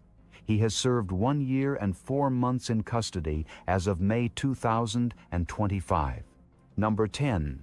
Seung-Hui Cho. Seung-Hui Cho was 23 years old when he committed one of the deadliest mass shootings in United States history. The incident took place at Virginia Polytechnic Institute and State University, commonly known as Virginia Tech, on the 16th of April, 2007. The attack occurred in 2 separate locations: West Ambler Johnston Hall, a student dormitory, and Norris Hall, an academic building on the opposite side of the campus. In total, Cho murdered 32 people, 5 faculty members and 27 students, before dying by hurting himself inside a classroom. Cho was a senior English major at Virginia Tech and a South Korean national with permanent resident status in the United States. His behavioral and psychological history was complex. Diagnosed with severe depression and selective mutism in adolescence, Cho had been ordered by a Virginia special justice in 2005 to receive outpatient mental health treatment. Despite this legal order, he was never institutionalized nor entered into the federal database that would have barred him from purchasing firearms. He obtained both a Walther P-22 and a Glock 19 firearm legally in the months prior to the shooting. At around 7:15 a.m., Cho entered West Ambler Johnston Hall. Surveillance footage later captured him near the entrance before he proceeded to the dorm room of Emily Hilscher, a 19-year-old student from Woodville, Virginia. He shot her shortly after entering. Hearing the commotion, Ryan Clark, a 22-year-old resident assistant, came to investigate and was also fatally shot. Cho then returned to his room in Harper Hall, changed out of his clothes, deleted his emails, and removed his computer's hard drive. Approximately 2 hours after the first attack, he mailed a package containing photos, writings, and video recordings to NBC News. The package was postmarked at 9:01 a.m. At 9:40 a.m., Cho entered Norris Hall. He had chained all 3 main entrances shut and placed a note on one door, falsely warning of a bomb if anyone attempted to open it. Inside a backpack, Cho carried multiple magazines, 2 handguns, chains, locks, and nearly 400 rounds of ammunition. He began shooting in room 206, where Professor G.V. Loganathan was teaching an advanced hydrology engineering class. Loganathan was the first to be shot and murdered in the building. Cho murdered 9 of the 13 students in the room and wounded 2 more. He continued into rooms 204, 207, and 211, moving methodically between classrooms. Eyewitnesses described how he would shoot into a room from the hallway, then enter and walk down aisles firing at close range. Professor Liviu Librescu, a Holocaust survivor, held the door of room 204 closed long enough for most of his students to escape through windows. He was eventually shot through the door. In room 211, French professor Jocelyn Couture-Nowak and student Henry Lee attempted to barricade the door with desks before being shot. Matthew Laporte, an Air Force ROTC cadet, tried to tackle Cho and was fatally shot 7 times. Cho returned to previously attacked classrooms multiple times, attempting to fire at survivors or anyone tending to the wounded. In some cases, students who played dead managed to survive. In room 205, a substitute professor and students successfully barricaded the door with a table. Although Cho shot through it multiple times, no one in the room was harmed. Police were notified by 9:42 a.m. and entered Norris Hall 10 minutes later by shooting through a locked entrance. As they advanced to the second floor, Cho shot himself in room 211 using his Glock 19. Officers found him dead with his weapons and multiple unused rounds beside him. In total, 174 rounds had been fired during the attack. 17 individuals were wounded by gunfire, and 6 more sustained injuries while escaping through windows. Seung-Hui Cho left behind a manifesto and 27 video clips in the package he sent to NBC News, claiming to speak on behalf of the weak and the humiliated. He likened himself to Jesus Christ and referenced the Columbine shooters as martyrs. In one clip he stated, "You forced me into a corner and gave me only one option. I had to do it." He expressed resentment toward affluent students and accused society of tormenting him. Investigators later found these materials to be emotionally unbalanced and filled with delusional grievances. There were no formal charges, no legal proceedings, and no opportunity for him to offer a defense in court. As such, there was no prison assignment, no appeals, and no discharge procedures. He was never incarcerated or convicted of any crime. Following the incident, investigators focused on Cho's mental health background and Virginia Tech's failure to identify and act on warning signs. The Virginia Tech Review Panel criticized the university and mental health system for missed intervention opportunities. It noted that Cho's previous involuntary outpatient order was not communicated in a way that would have prevented him from purchasing firearms under the then current law. As of March 2025, Seung-Hui Cho remains deceased. He served 0 years in prison and was never sentenced. His final act occurred in room 211 of Norris Hall, where he died before law enforcement made contact. Thank you guys for watching. Is it appropriate for parents to buy firearms for their children? Kindly share your opinion below.